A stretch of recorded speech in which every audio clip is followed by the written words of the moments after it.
and for the affairs of the king. 1 Chronicles chapter 27. This is the number of the people of Israel, the heads of fathers' houses, the commanders of thousands and hundreds, and their officers who served the king in all matters concerning the divisions that came and went month after month throughout the year, each division numbering 24,000. Jasobim, the son of Zebediel, was in charge of the first division in the first month. In his division were 24,000. He was a descendant of Perez and was chief of all the commanders. He served for the first month. Dodiah, the Ahashite, was in charge of the division of the second month. In his division were 24,000. The third commander for the third month was Benaniah, the son of Jehoiada, the chief priest. In his division were 24,000. This is the Benaniah who was a mighty man of the 30 and in command of the 30. Amizabad, his son, was in charge of his division. Ashel, the brother of Joab was fourth for the fourth month, and his son Jebediah after him in his division were 24,000. The fifth commander for the fifth month was Shemuth, the Azraelite. In his division were 24,000. Sixth for the sixth month was Ira, the son of Ikesh, the Tekoite. In his division were 24,000. Seventh for the seventh month was Helez, the Peronite, of the sons of Ephraim. In his division was 24,000.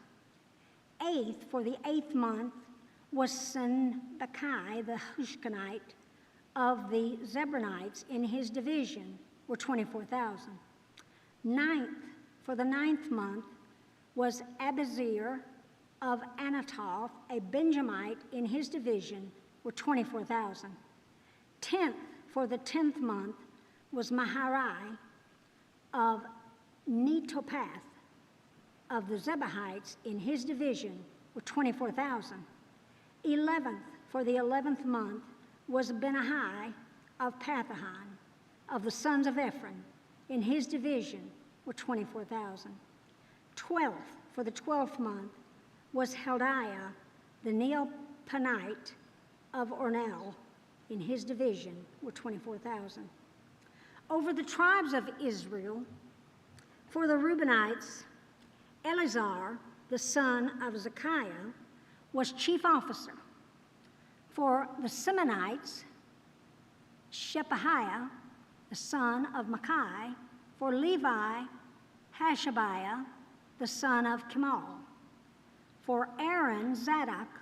For Judah, Elihu, one of David's brothers. For Zachar, Omar, the son of Michael. For Zebulun, Ismaiah, the son of Obadiah.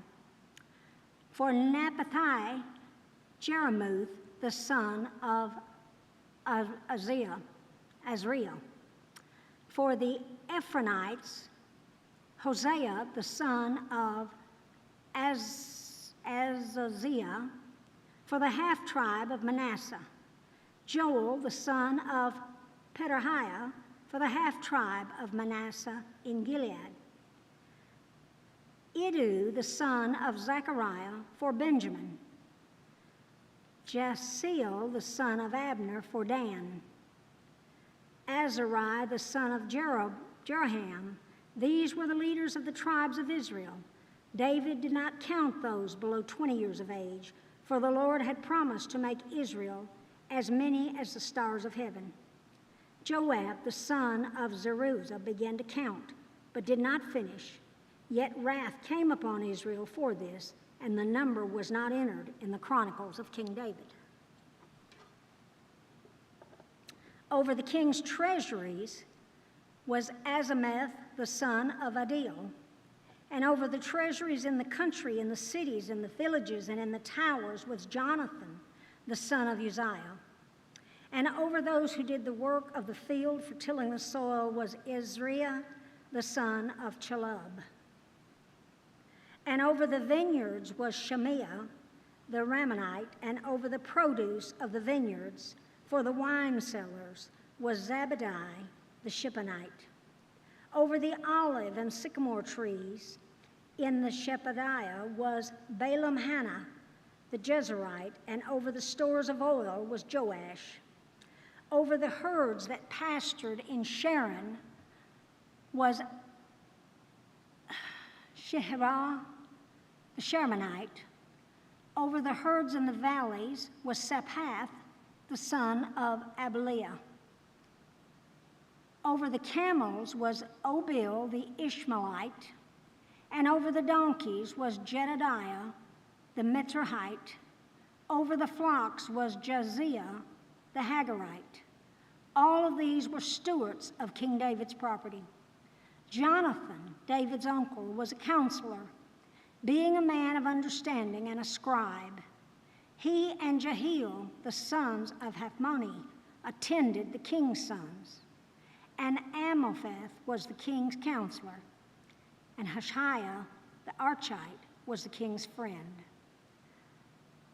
Ahithromel was succeeded by Jeremiah, the son of Benaiah, and by Bahathahar, Joab was commander of the king's army.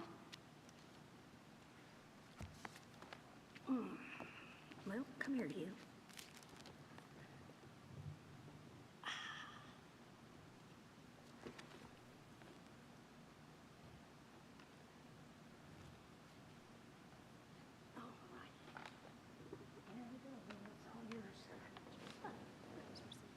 And you're starting with the 28. Yes, 28. Thank you so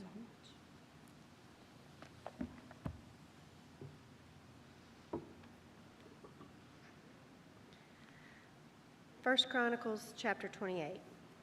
David summoned all the officials of Israel to assemble at Jerusalem, the officers over the tribes, the commanders of the divisions in the service of the king, the commanders of thousands and commanders of hundreds, and the officials in charge of all the property and livestock belonging to the king and his sons, together with the palace officials, the warriors, and all of the brave fighting men.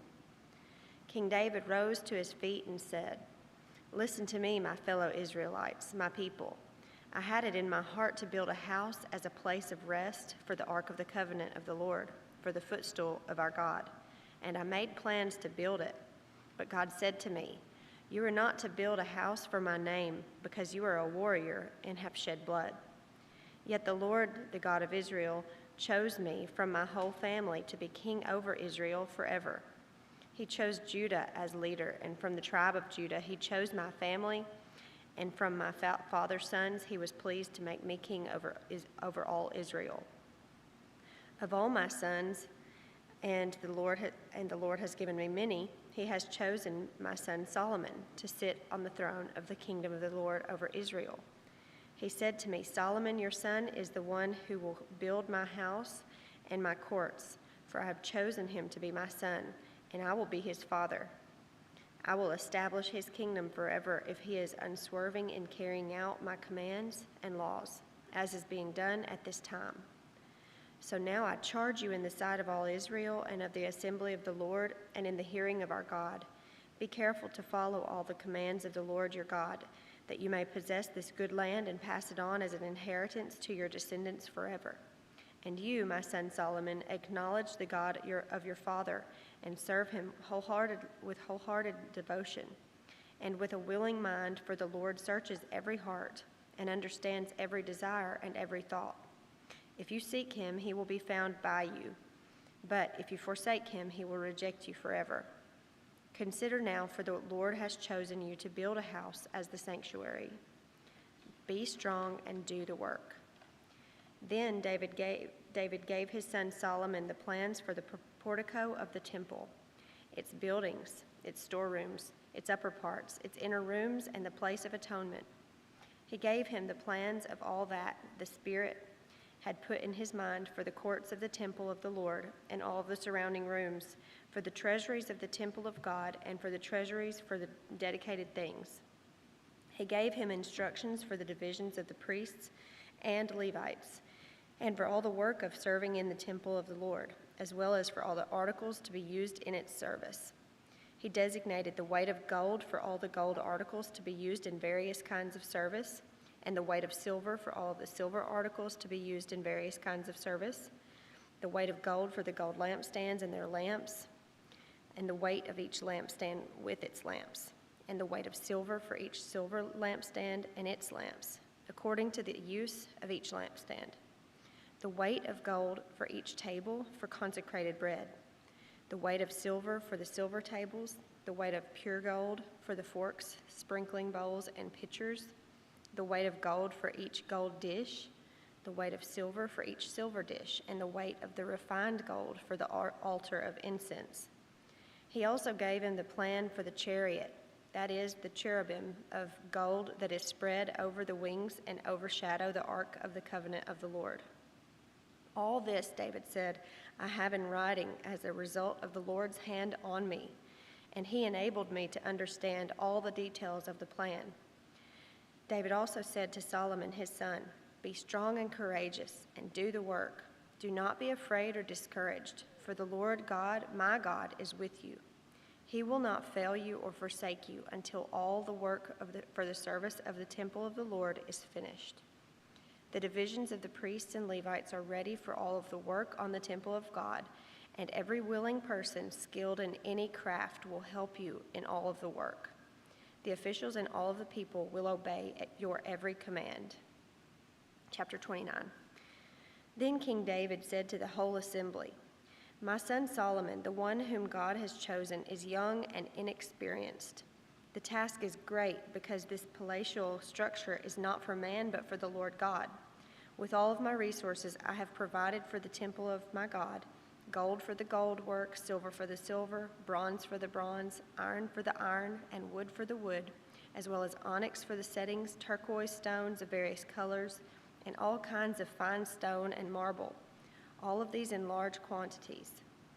Besides, in my devotion to the temple of my God, I now give my personal treasures of gold and silver for the temple of my God, over and above everything I have provided for this holy temple, 3,000 talents of gold, and 7,000 talents of refined silver for the overlaying of the walls of the buildings, for the gold work and the silver work, and for all of the work to be done by the craftsmen. Now who is willing to consecrate themselves to the Lord today? Then the leaders of the families and the officers of the tribes of Israel, the commanders of the thousands and the commanders of the hundreds, and the officials in charge of the king's work gave willingly. They gave toward the work of the temple of God 5,000 talents and 10,000 derricks of gold, 10,000 talents of silver, 18,000 talents of bronze, and 100,000 talents of iron.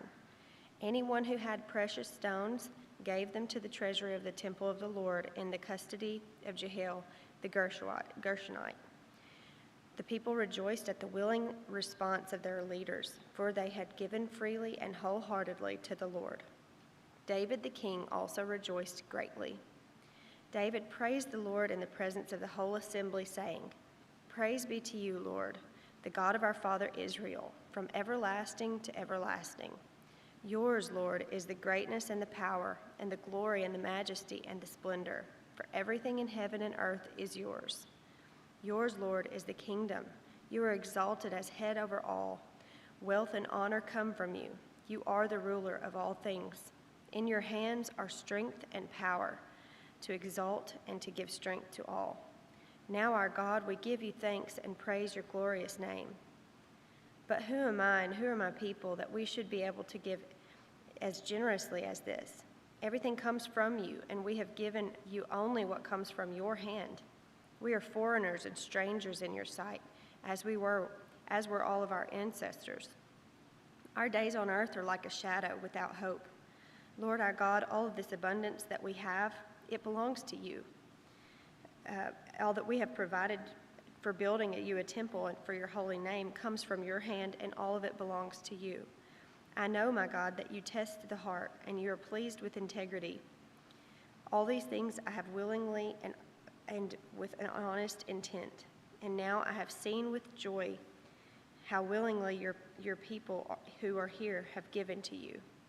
Lord, the God of our fathers, Abraham, Isaac, and Israel, keep these desires and thoughts in the hearts of your people forever, and keep their hearts loyal to you. And give my son Solomon the wholehearted devotion to keep your commands, statutes, and decrees, and to do everything to build the palatial structure for which I have provided. Then David said to the whole assembly, Praise the Lord your God. And they all praised the Lord, the God of their fathers. They bowed down, prostrating themselves before the Lord and the king. The next day they made sacrifices to the Lord and presented burnt offerings to him, 1,000 bulls, 1,000 rams, and 1,000 male lambs, together with their drink offerings and other sacrifices in abundance for all Israel. They ate and drank with great joy in the presence of the Lord that day. Then they acknowledged Solomon, son of David, as a king a second time, anointing him before the Lord to be ruler and Zadok to be priest. So Solomon sat on the throne of the Lord as the king in the place of his father David. He prospered, and all of Israel obeyed him. All the officers and warriors, as well as all of King David's sons, pledged their submission to King Solomon. The Lord highly exalted Solomon in the sight of all Israel and bestowed on him royal splendor, such as no king over Israel ever had before. David, son of Jesse, was king over all Israel. He ruled over Israel 40 years, 7 in Hebron and 33 in Jerusalem. He died at a good old age, having enjoyed long life, wealth, and honor. His son Solomon succeeded him as king. As for the events of King David's reign from beginning to end, they are written in the records of Samuel the seer, the records of Nathan the prophet, and the records of Gad the seer, together with the details of his reign and power and the circumstances that surrounded him and Israel and the kingdoms of all other lands.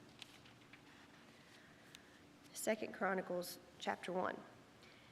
Solomon, son of David, established himself firmly over his kingdom, for the Lord his God was with him and made him exceedingly great. Then Solomon spoke to all Israel, to the commanders of thousands and the commanders of hundreds, to the judges and to the leaders in Israel, the heads of the families.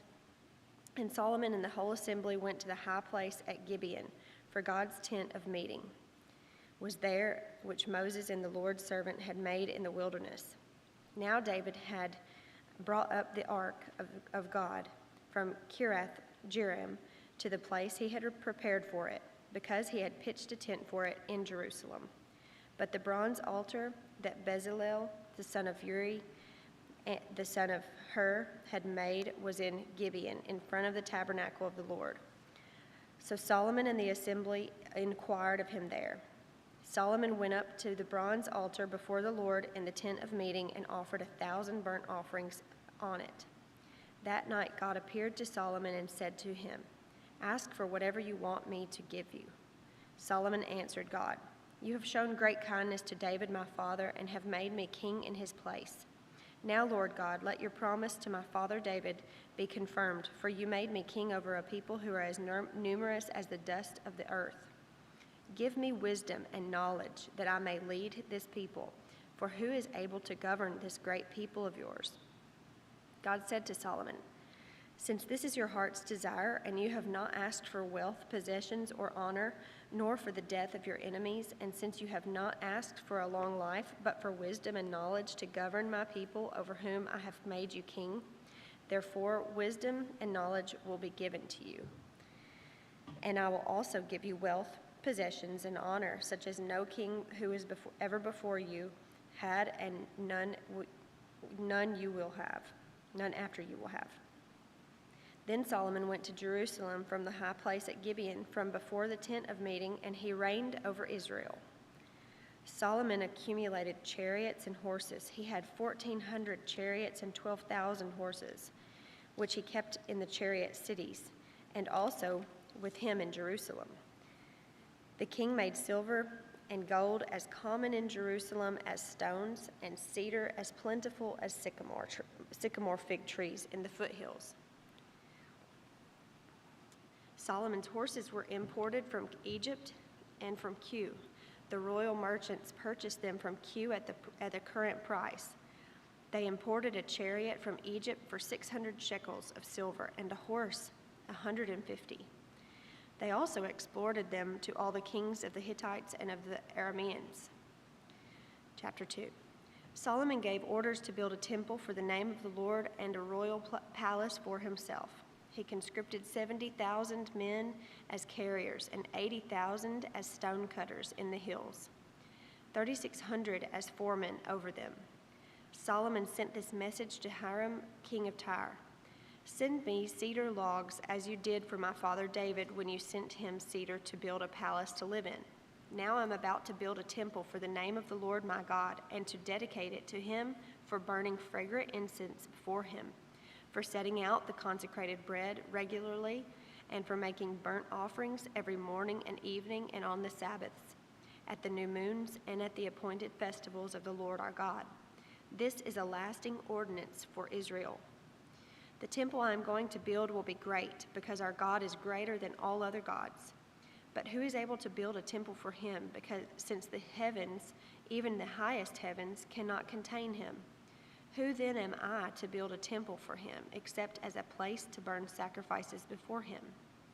Send me, therefore, a man skilled to work in gold and silver, bronze and iron, and in purple, crimson, and blue yarn, and experienced in the art of engraving, to work in Judah and Jerusalem with my skilled workers, whom my father David provided. Send me also cedar, juniper, and algum logs from Lebanon, for I know that your servants are skilled in cutting timber there. My servants will work with yours to provide me with plenty of lumber, because the temple I build must be large and magnificent. I will give your servants, the woodsmen who cut the timber, 20,000 cores of ground wheat, 20,000 cores of barley, 20,000 baths of wine, and 20,000 baths of olive oil. Hiram, king of Tyre, replied by letter to Solomon, "Because the Lord loves his people, he has made you their king." And Hiram added, "Praise be to the Lord, the God of Israel, who made heaven and earth. He has given King David a wise son, endowed with intelligence and discernment, who will build a temple for the Lord and a palace for himself.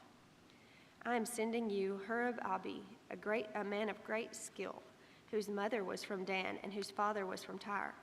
He is trained to work in gold and silver, bronze and iron, stone and wood, and with purple and blue and crimson yarn and fine linen.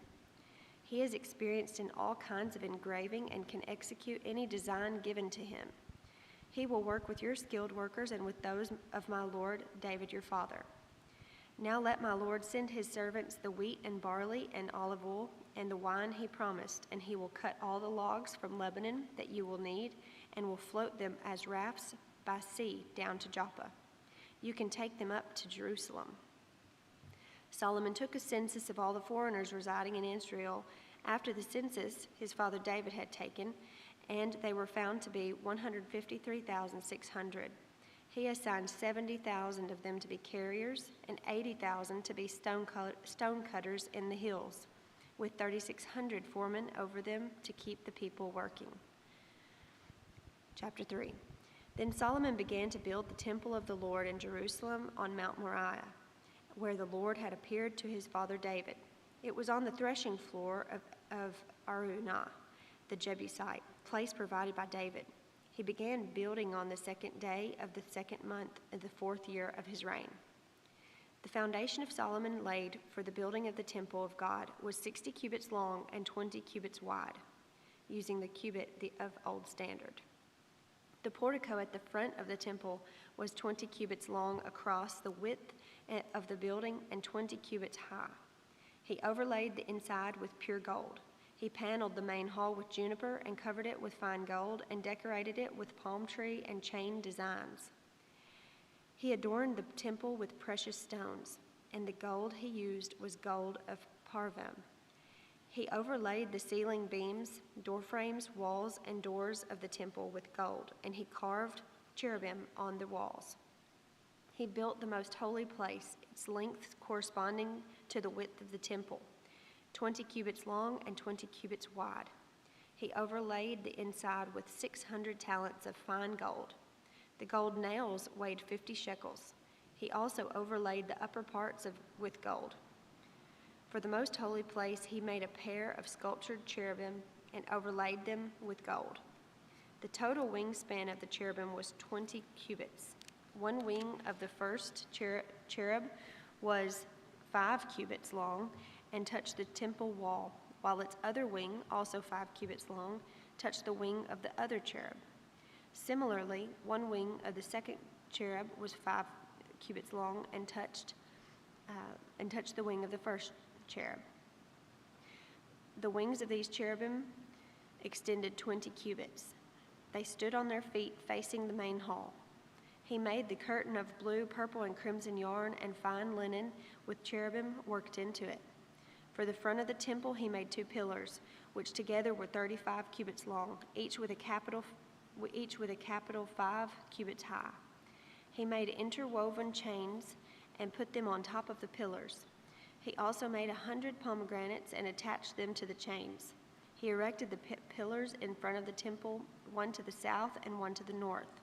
The one to the south he named Jachin, and the one to the north, Boaz. Chapter 4.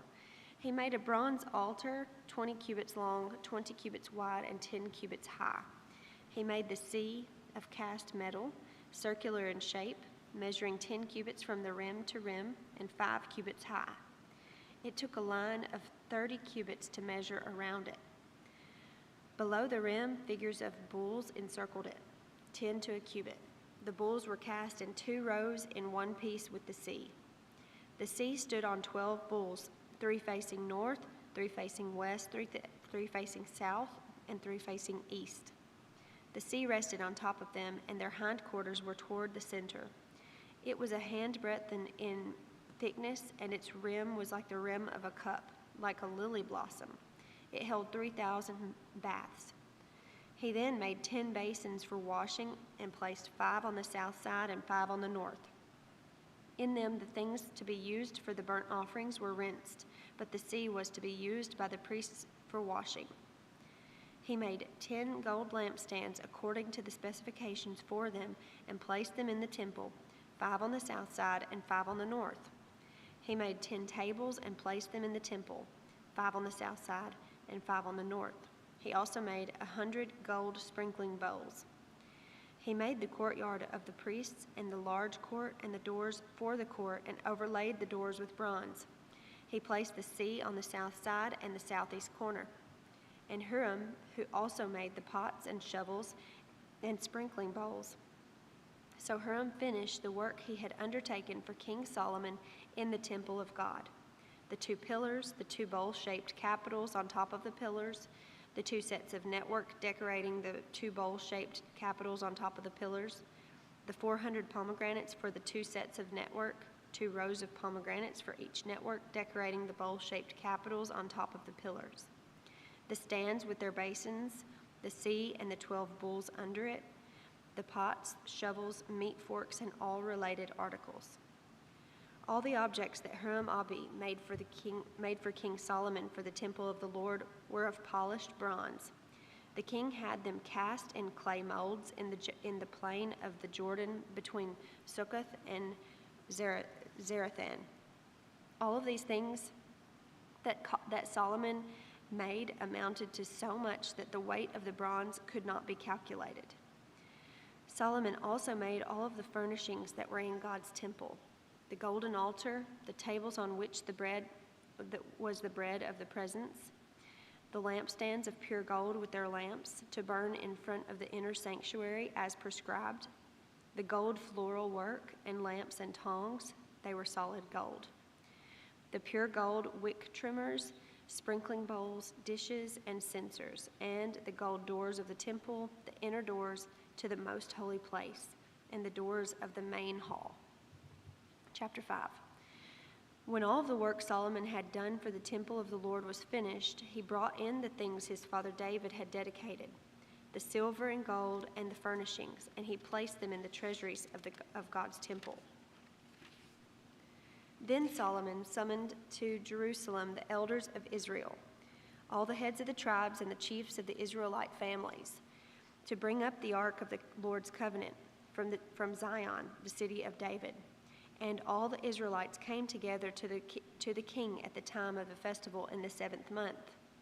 When all the elders of Israel arrived, the Levites took up the ark, and they brought up the ark and the tent of meeting, and all the sacred furnishings in it.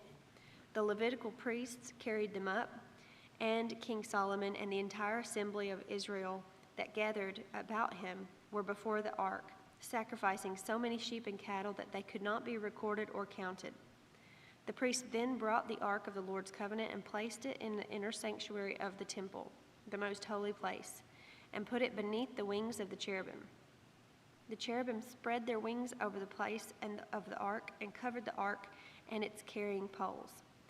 These poles were so long that their ends extending from the ark could be seen from in front of the inner sanctuary, but not from the outside the holy place. And they are still there today. There was nothing in the ark except the 2 tablets that Moses had placed in it at Horeb, where the Lord made a covenant with the Israelites after they came out of Egypt. The priests then withdrew from the holy place. All the priests who were there had consecrated themselves regardless of their divisions. All the Levites who were musicians, Asaph, Heman, Jeduthun, and their sons and relatives, stood on the east side of the altar, dressed in fine linen and playing cymbals, harps, and lyres. They were accompanied by 120 priests sounding trumpets. The trumpeters and musicians joined in unison to give praise and thanks to the Lord. Accompanied by trumpets, cymbals, and other instruments, the singers raised their voices in praise to the Lord and sang, "He is good, his love endures forever." Then the temple of the Lord was filled with the cloud, and the priests could not perform their service because of the cloud, for the glory of the Lord had filled the temple of God. Chapter 6. Then Solomon said, "The Lord has said that he would dwell in a dark cloud. I have built a magnificent temple for you, a place for you to dwell forever." While the whole assembly of Israel was standing there, the king turned around and blessed them. Then he said, "Praise be to the Lord, the God of Israel, who with his hands has fulfilled what he promised with his mouth to my father David. For he said, 'Since the day I brought my people out of Egypt, I have not chosen a city in any tribe of Israel to have a temple built so that my name might be there, nor have I chosen anyone to be ruler over my people Israel. But now I have chosen Jerusalem for my name to be there, and I have chosen David to rule my people Israel. My father David had it in his heart to build a temple for the name of the Lord, the God of Israel. But the Lord said to my father David, 'You did well to have it in your heart to build a temple for my name. Nevertheless, you are not the one to build the temple, but your son, your own flesh and blood. He is the one who will build the temple for my name.' The Lord has kept the promise he made. I have succeeded David, my father, and now I sit on the throne of Israel, just as the Lord promised. And I have built the temple for the name of the Lord, the God of Israel. There I have placed the ark, in which is the covenant of the Lord that he made with the people of Israel." Then Solomon stood before the altar of the Lord in front of the whole assembly of Israel and spread out his hands. Now he made a bronze platform, 5 cubits long, 5 cubits wide, and 3 cubits high, and had placed it in the center of the outer court. He stood on the platform and then knelt down before the whole assembly of Israel and spread out his hands toward heaven. He said, "Lord, the God of Israel, there is no God like you in heaven or on earth. You who keep your covenant of love with your servants who continue wholeheartedly in your way. You have kept your promise to your servant David, my father. With your mouth you have promised, and with your hand you have fulfilled it, as it is today. Now, Lord, the God of Israel, keep your servant David, my father, the promises you made to him, when you said, 'You shall never fail to have a successor to sit before me on the throne of Israel. If only your descendants are careful in all they do to walk before me according to my law, as you have done.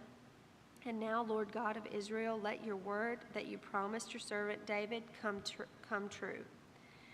But will God really dwell on earth with humans? The heavens, even the highest heavens, cannot contain you. How much less this temple I have built? Yet, Lord my God, give attention to your servant's prayer and his plea for mercy. Hear the cry and prayer that your servant is praying in your presence. May your eyes be open toward this temple day and night, this place of which you have said that you would put your name there. May you hear the prayer your servant prays toward this place. Hear the supplications of your servant and for your people of Israel when they pray towards this place. Hear from heaven your dwelling place, and when you hear, forgive. When anyone wrongs their neighbor or is required to take an oath and they come and swear the oath before your altar in this temple, then hear from heaven and act.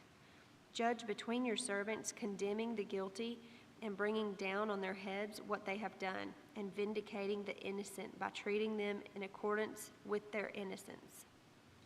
When your people Israel have been defeated by an enemy because they have sinned against you, and when they turn back and give praise to your name, praying and making supplication before you in this temple, then hear from heaven and forgive the sin of your people Israel, and bring them back to the land you gave them and their ancestors. When the heavens are shut up and there is no rain because your people have sinned against you, and when they pray toward this place and give praise to your name and turn from their sin because you have afflicted them, then hear from heaven and forgive the sin of your servants, your people Israel. Teach them the right way to live and send rain on the land you gave your people for an inheritance. When famine or plague comes to the land, or blight or mildew, locusts or grasshoppers, when enemies besiege them in any of their cities, whatever disaster or disease may come, and when a prayer or a plea is made by anyone among your people Israel, be aware of their afflictions and pains, and spreading out their hands towards this temple, then hear from heaven your dwelling place. Forgive and deal with everyone according to all they do, since you know their hearts, for you alone know the human heart, so that they will fear you and walk in obedience to you all the time they live in the land you gave our ancestors. As for the foreigner who does not belong to your people Israel, but has come from a distant land because of your great name and your mighty hand and your outstretched arm, when they come and pray towards this temple, then hear from heaven your dwelling place. Do whatever the foreigner asks of you, so that all the peoples of earth may know your name and fear you as do your own people Israel, and may know that this house I have built bears your name.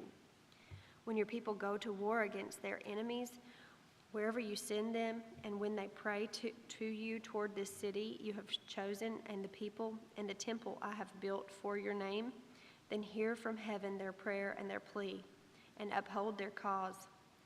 When they sin against you, for there is no one who does not sin, and you become angry with them and give them over to the enemy who takes them captive to a land far away or near, and if they have a change of heart in the land where they are held captive, and repent and plead with you in the land of their captivity, and say, we have sinned, and we have done wrong and acted wickedly, and if they turn back to you with all their heart and soul in the land of their captivity where they were taken, and pray toward the land that you gave their ancestors, toward the city you have chosen, and toward the temple I have built for your name, then from heaven your dwelling place, hear their prayer and their pleas, and uphold their cause, and forgive your people who have sinned against you.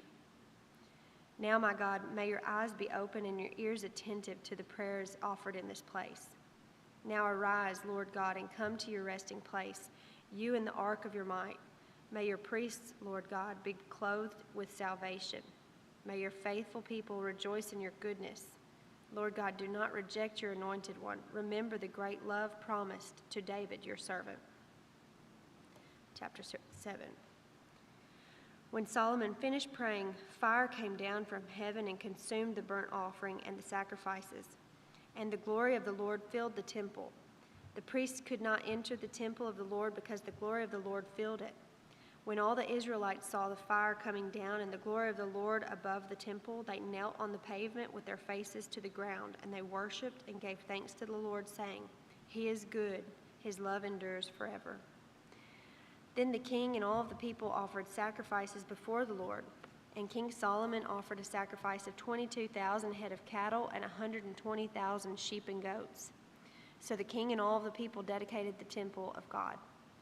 The priests took their positions, as did the Levites, with the Lord's musical instruments, which King David had made for praising the Lord, and which were used when he gave thanks, saying, "His love endures forever." Opposite the Levites, the priests blew their trumpets, and all of the Israelites were standing.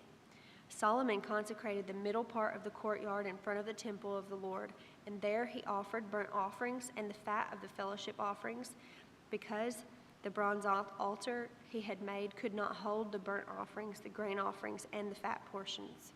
So Solomon observed the festival at that time for 7 days, and all Israel with him, a vast assembly, people from Lebo Hamath to the Wadi of Egypt. On the 8th day they held an assembly, for they had celebrated the dedication of the altar for 7 days, and the festival for 7 days more. On the 23rd day of the 7th month, he sent the people to their homes, joyful and glad in heart for the good things the Lord had done for David and Solomon and for the people, his people Israel. When Solomon had finished the temple of the Lord and the royal palace, and had succeeded in carrying out all that he had in mind to do in the temple of the Lord and in his own palace, the Lord appeared to him at night and said, "I have heard your prayer and have chosen this place for myself as a temple for sacrifices.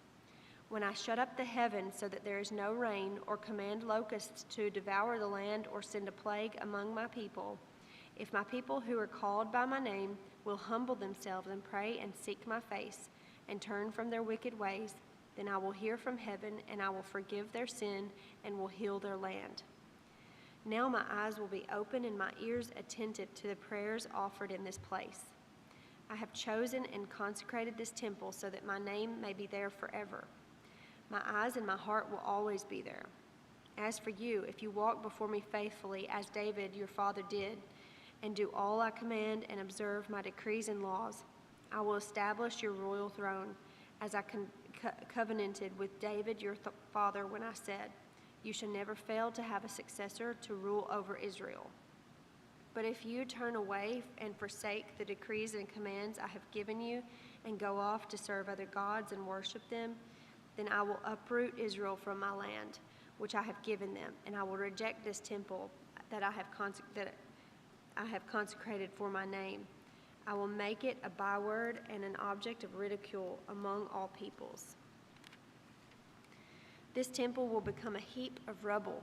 All who pass by will be appalled and say, why has the Lord done such a thing to this land and to this temple?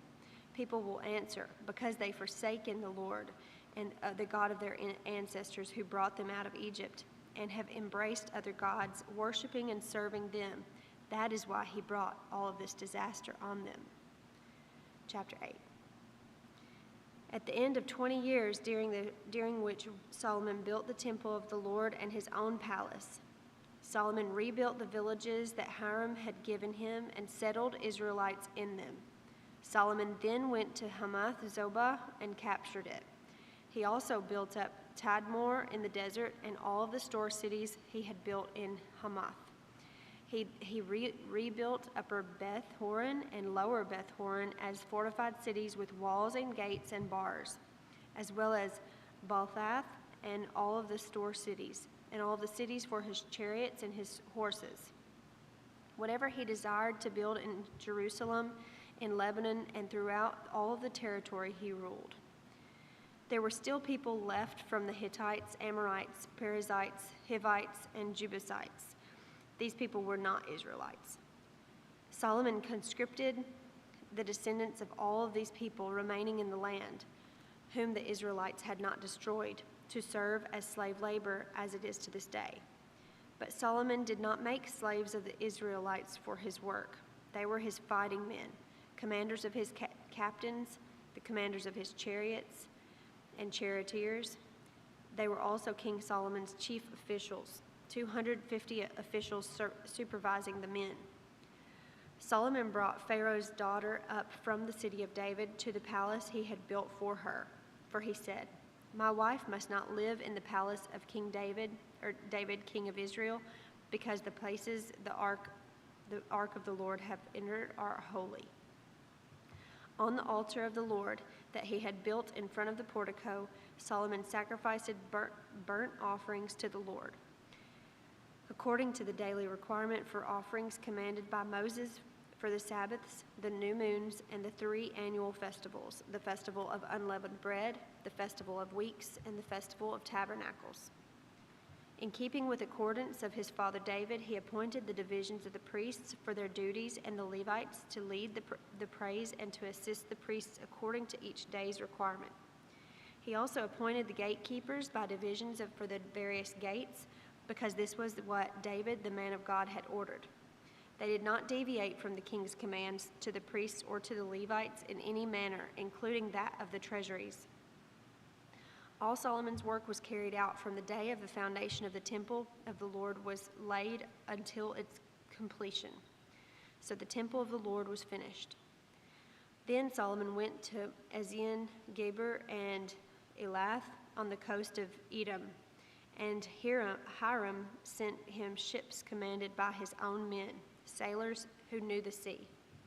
These, with Solomon's men, sailed to Ophir and brought back 450 talents of gold, which they delivered to King Solomon. Chapter 9. When the queen of Sheba heard of Solomon's fame, she came to Jerusalem to test him with hard questions, arriving with a very great caravan, with camels carrying spices, large quantities of gold and precious stones. She came to Solomon and talked with him about all she had on her mind. Solomon answered all of her questions. Nothing was too hard for him to explain to her. When the queen of Sheba saw the wisdom of Solomon, as well as the palace he had built, the food on his table, the seating of his officials, the attending servants in their robes and cupbearers in their robes, and the burnt offerings he had made at the temple of the Lord, she was overwhelmed. She said to the king, "The report I heard in my own country about your achievements and your wisdom is true, but I did not believe what they said until I came and I saw with my own eyes. Indeed, not even half the greatness of your wisdom was told to me. You have far exceeded the report I heard. How happy your people must be, how happy your officials who continually stand before you and hear your wisdom. Praise be to the Lord your God, who has delighted in you and placed you on his throne as king to rule for the Lord your God. Because of the love of your God for Israel and his desire to uphold them forever, he has made you king over them, to maintain justice and righteousness." Then she gave the king 120 talents of gold, large quantities of spices and precious stones. There had never been such spices as those the queen of Sheba gave to King Solomon. The servants of Hiram and the servants of Solomon brought gold from Ophir. They also brought algum wood and precious stones. The king used algum wood to make steps for the temple of the Lord and for the royal palace, and to make harps and lyres for the musicians. Nothing like them had ever been seen in Judah. King Solomon gave the queen of Sheba all she desired and asked for. He gave her more than she had brought to him. Then she left and returned with her retinue to her own country. The weight of the gold that Solomon received yearly was 666 talents, not including the revenues brought in by the merchants and traders. Also, all of the kings of Arabia and the governors of the territories brought gold and silver to Solomon. King Solomon made 200 large shields of hammered gold. 600 shekels of hammered gold went into each shield. He also made 300 small shields of hammered gold and 300 shekels of gold in each. The king put them in the palace of the forest of Lebanon. Then the king made a great throne covered with ivory and overlaid with pure gold. The throne had 6 steps, and the footstool of gold was attached to it. On both sides of the seat were armrests with a lion standing beside each of them. 12 lions stood on the 6 steps, one at either end of each step. Nothing like it had ever been made for any other kingdom. All King Solomon's goblets were gold, and all of the household articles in the palace of the forest of Lebanon were pure gold. Nothing was made of silver, because silver was considered of little value in Solomon's day. The king had a fleet of trading ships, manned by Hiram's servants.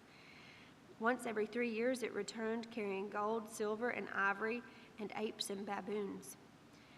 King Solomon was greater in riches and wisdom than all the other kings of the earth. All the kings of the earth sought audience with Solomon to hear of the wisdom that God had put in his heart.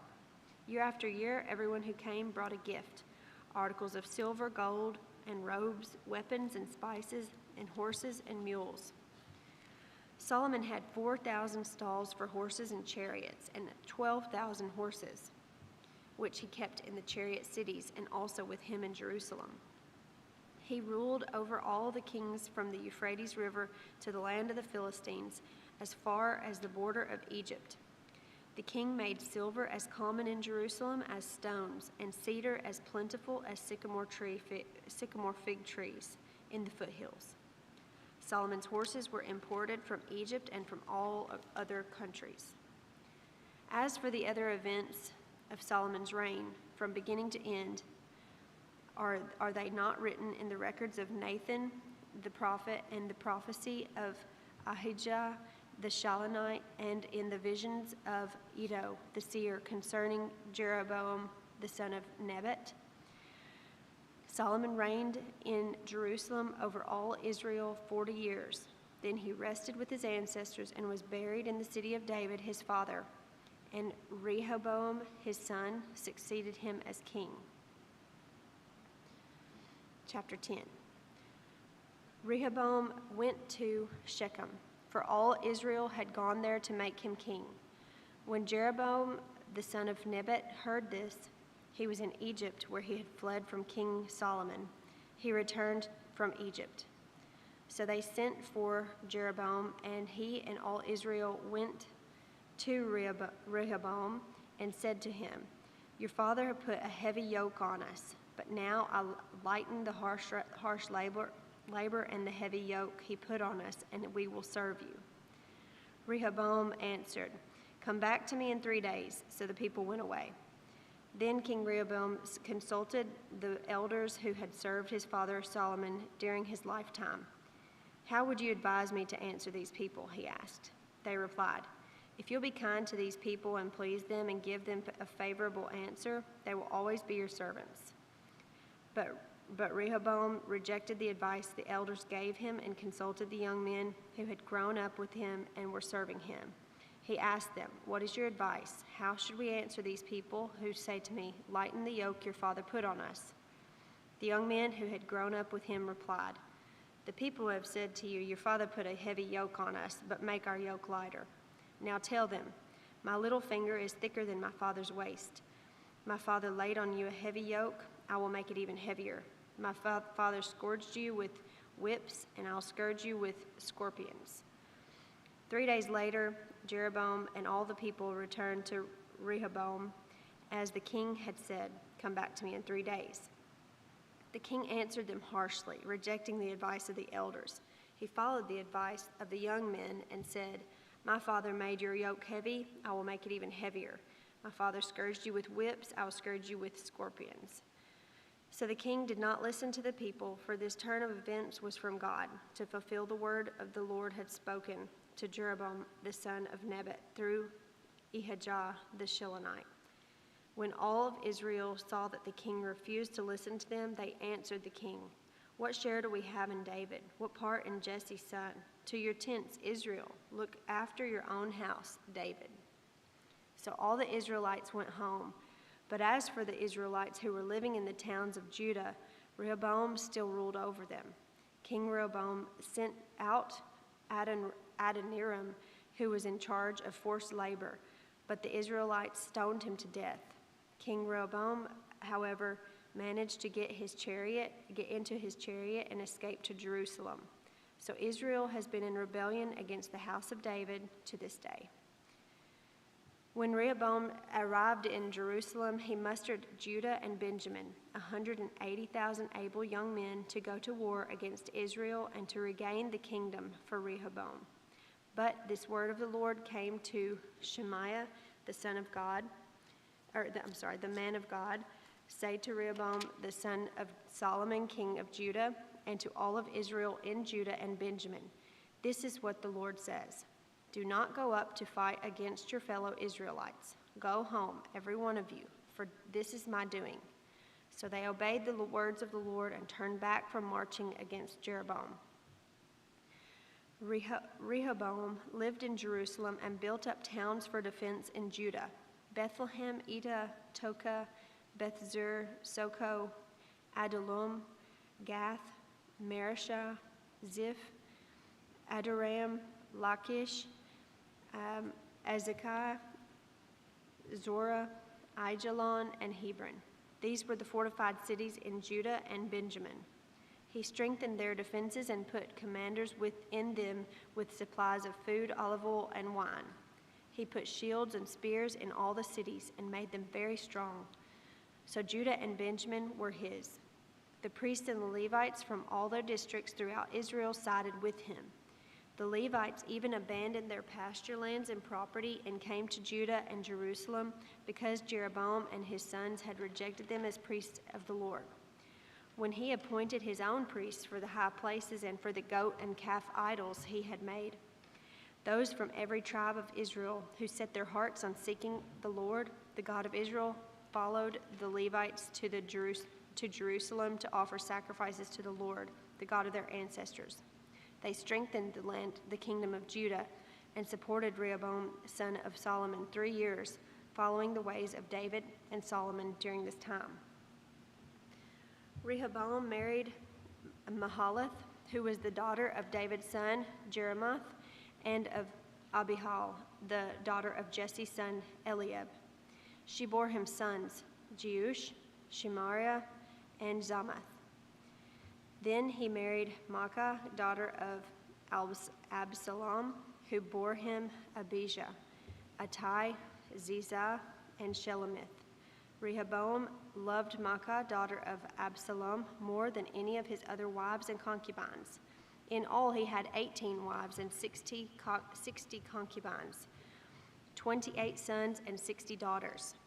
Rehoboam appointed Abijah, son of Maacah, as crown prince among his brothers in order to make him king.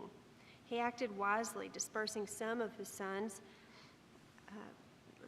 throughout the districts of Judah and Benjamin, and to all of the fortified cities he gave them abundant provisions and took many wives for them. Chapter 12. After Rehoboam's position as king was established and he had become strong, he and all of Israel with him abandoned the law of the Lord. Because they had been unfaithful to the Lord, Shishak, the king of Egypt, attacked Jerusalem in the 55th year of King Rehoboam. And 1,200 chariots and 60,000 horsemen and innumerable troops of Libyans, Sukkites, Cushites that came with him from Egypt. He captured the fortified cities of Judah and came as far as Jerusalem.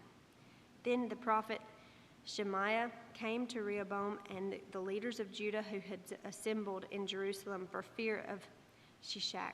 And he said to them, "This is what the Lord says. You have abandoned me, therefore I now abandon you to Shishak." The leaders of Israel and the king humbled themselves and said, "The Lord is just." When the Lord saw that they humbled themselves, this word of the Lord came to Shemaiah. "Since they have humbled themselves, I will not destroy them, but I will soon give them deliverance. My wrath will not be poured out on Jerusalem through Shishak. They will, however, become subject to him so that they may learn the difference between serving me and serving the kings of other lands." When Shishak, king of Egypt, attacked Jerusalem, he carried off the treasures of the temple of the Lord and the treasures of the royal palace. He took everything, including the gold shields Solomon had made. So King Rehoboam made bronze shields to replace them and assigned these to the commanders of the guard on duty at the entrance of the royal palace. Whenever the king went to the Lord's temple, the guards went with him, bearing the shields, and afterward they returned them to the guard room. Because Rehoboam humbled himself, the Lord's anger turned from him, and he was not totally destroyed. Indeed, there was some good in Judah. King Rehoboam established himself firmly in Jerusalem and continued as king. He was 41 years old when he became king, and he reigned 17 years in Jerusalem, the city of the Lord had chosen out of all the tribes of Israel, in which to put his name. His mother's name was Naamah. She was an Ammonite. He did evil because he had not set his heart on seeking the Lord. As for the events of Rehoboam's reign from beginning to end, are they not written in the records of Shemaiah the prophet and of Iddo the seer that deal with genealogies? There was continual warfare between Rehoboam and Jeroboam. Rehoboam rested with his ancestors and was buried in the city of David, and Abijah, his son, succeeded him as king. Chapter 13. In the 18th year of the reign of Jeroboam, Abijah became king of Judah, and he reigned in Jerusalem 3 years. His mother's name was Maacah, and a daughter of Uriel of Gibeah. There was a war between Abijah and Jeroboam. Abijah went into battle with an army of 400,000 able fighting men, and Jeroboam drew up a battle line against him with 800,000 able troops. Abijah stood on Mount Zemaraim in the hill country of Ephraim and said, Jeroboam and all of Israel, listen to me. Don't you know that Lord, the God of Israel, has given the kingship of Israel to David and his descendants forever by a covenant of salt? Yet Jeroboam, son of Nebat, an official of Solomon's son David, rebelled against his master. Some worthless scoundrels gathered around him and opposed Rehoboam, son of Solomon, when he was young and indecisive and not strong enough to resist them. And now you plan to resist the kingdom of the Lord, which is in the hands of David's descendants. You are indeed a vast army, and have you with the golden calves that Jeroboam made to be your gods. But didn't you drive out the priests of the Lord and the sons of Aaron and the Levites and make priests of your own, as the peoples of other lands do?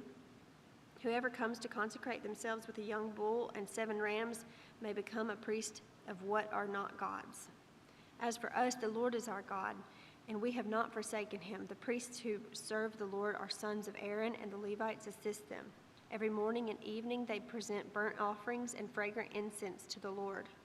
They set out the bread on the ceremonially clean table and light the lamps of the gold lampstand every evening. We are observing the requirements of the Lord our God, but you have forsaken him. God is with us. He is our leader. His priests with their trumpets will sound the battle cry against you. People of Israel, do not fight against the Lord, the God of your ancestors, for you will not succeed. Now Jeroboam sent troops around to the rear so that while he was in front of Judah, the ambush was behind them. And Judah turned and saw that they were being attacked at both the front and the rear. Then they cried out to the Lord. The priests blew their trumpets, and the men of Judah raised the battle cry. At the sound of their battle cry, God routed Jeroboam and all Israel before Abijah and Judah. The Israelites fled before Judah, and God delivered them into their hands. Abijah and his troops inflicted heavy losses on them, so that there were 500,000 casualties among Israel's able men. The Israelites were subdued on that occasion, and the people of Judah were victorious because they relied on the Lord and the God of their ancestors. Abijah pursued Jeroboam and took from him the towns of Bethel, Jeshnah, and Ephron, with their surrounding villages. Jeroboam did not regain power during the time of Abijah, and the Lord struck him down, and he died. But Abijah grew in strength. He married 14 wives, and he had 22 sons and 16 daughters. The other events of Abijah's reign, what he did and what he said, are written in the annotations of the prophet Iddo. Chapter 14. And Abijah rested with his ancestors and was buried in the city of David. Asa, his king, succeeded him as king, and in his days the country was at peace for 10 years. Asa did what was good and right in the eyes of the Lord his God. He removed the foreign altars and the high places, smashed the sacred stones, and cut down Asherah poles. He commanded Judah to seek the Lord, the God of their ancestors, and to obey his laws and commands. He removed the high places and incense altars in every town in Judah, and the kingdom was at peace under him. He built up the fortified cities of Judah, since the land was at peace. No one was at war with him during those years, for the Lord gave him rest. Let us build up these towns, he said to Judah, and put walls around them with towers and gates and bars. The land is still ours because we have sought the Lord our God. We sought him, and he has given us rest on every side. So they built and prospered. Asa had an army of 300,000 men from Judah, equipped with large shields and spears, and 280,000 from Benjamin, armed with small shields and bows. All these were brave fighting men. Zerah the Cushite marched out against them with an army of thousands upon thousands and 300 chariots, and came as far as Mareshah. Asa went out to meet him, and they took up battle positions in the valley of Zephath near Mareshah. Then Asa called to the Lord his God and said, Lord, there is no one like you to help the powerless against the mighty. Help us, Lord our God, for we rely on you, and in your name we have come against this vast army. Lord, you are our God. Do not let mere mortals prevail against you. The Lord struck down the Cushites before Asa and Judah. The Cushites fled, and Asa and his army pursued them as far as Gerar. Such a great number of Cushites fell that they could not recover. They were crushed before the Lord and his forces. The men of Judah carried off a large amount of plunder. They destroyed all the villages around Gerar, for the terror of the Lord had fallen on them. They looted all of these villages, since there was much plunder there. They also attacked the camps of the herders and carried off droves of sheep and goats and camels. Then they returned to Jerusalem. Chapter 15. The Spirit of God came on Azariah the son of Oded. He went out to meet Asa and said to him, Listen to me, Asa, and all of Judah and Benjamin. The Lord is with you when you are with him. If you seek him, he will be found by you, but if you forsake him, he will forsake you. For a long time Israel was without the true God, without a priest to teach, and without the law. But in their distress they turned to the Lord, the God of Israel, and sought him, and he was found by them. In those days it was not safe to travel about, for all the inhabitants of the land were in great turmoil. One nation was being crushed by another, and one city by another, because God was troubling them with every kind of distress. But as for you, be strong and do not give up, for your work will be rewarded. When Asa heard these words and the prophecy of Azariah son of Oded, the prophet, he took courage. He removed the detestable idols from the whole land of Judah and Benjamin, and from the towns he had captured in the hills of Ephraim. He repaired the altar of the Lord that was in front of the portico of the Lord's temple. Then he assembled all of Judah and Benjamin and the people of Ephraim, Manasseh, and Simeon, who had settled among them, for large numbers had come over to him from Israel when they saw the Lord his God was with him. They assembled at Jerusalem in the 3rd month of the 15th year of Asa's reign. At that time they sacrificed to the Lord 700 head of cattle and 7,000 sheep and goats from the plunder they had brought back. They entered into a covenant to seek the Lord and the God of their ancestors with all of their heart and soul. All who would not seek the Lord, the God of Israel, were to be put to death, whether small or great, man or woman. They took an oath to the Lord with loud acclamation, with shouting, and with the trumpets and horns. All Judah rejoiced about the oath because they had sworn it wholeheartedly. They sought God eagerly, and he was found by them. So the Lord gave them rest on every side. King Asa also deposed his grandmother, Amacah, from her position as queen mother because she had made a repulsive image for the worship of Asherah. Asa cut it down, broke it up, and burnt it in the Kidron Valley. Although he did not remove the high places from Israel, Asa's heart was fully committed to the Lord of all his life. He brought into the temple of God the silver and gold and the articles that he and his father had dedicated. There was no more war until the 35th year of Asa's reign. Chapter 16. In the 36th year of Asa's reign, Baasha, king of Israel, went up against Judah and fortified Ramah to prevent anyone from leaving and entering the territory of Asa, king of Judah. Asa then took the silver and gold out of the treasuries of the Lord's temple and of his own palace and sent it to Ben-Hadad, king of Aram, who was ruling in Damascus. "Let there be a treaty between me and you," he said, "as there was between my father and your father. See, I am sending you silver and gold. Now break your treaty with Baasha, king of Israel, so that he will withdraw from me." Ben-Hadad agreed with King Asa and sent the commanders of his forces against the towns of Israel. They conquered Ijon, Dan, Abel-Maim, and all of the store cities of Naphtali. When Baasha heard this, he stopped building Ramah and abandoned his work. Then King Asa brought all of the men of Judah, and they carried away from Ramah the stones and timber Baasha had been using. With them he built up Geba and Mizpah.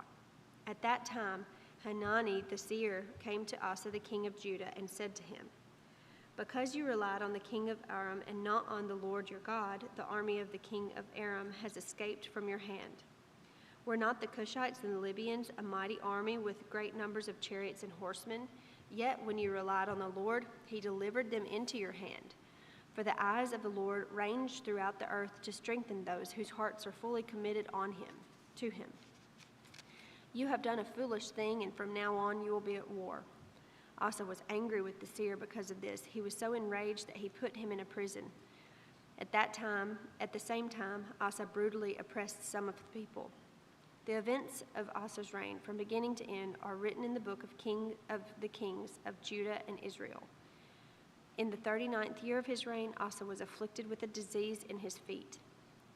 Though his disease was severe, even in his illness, he did not seek help from the Lord, but only from the physicians.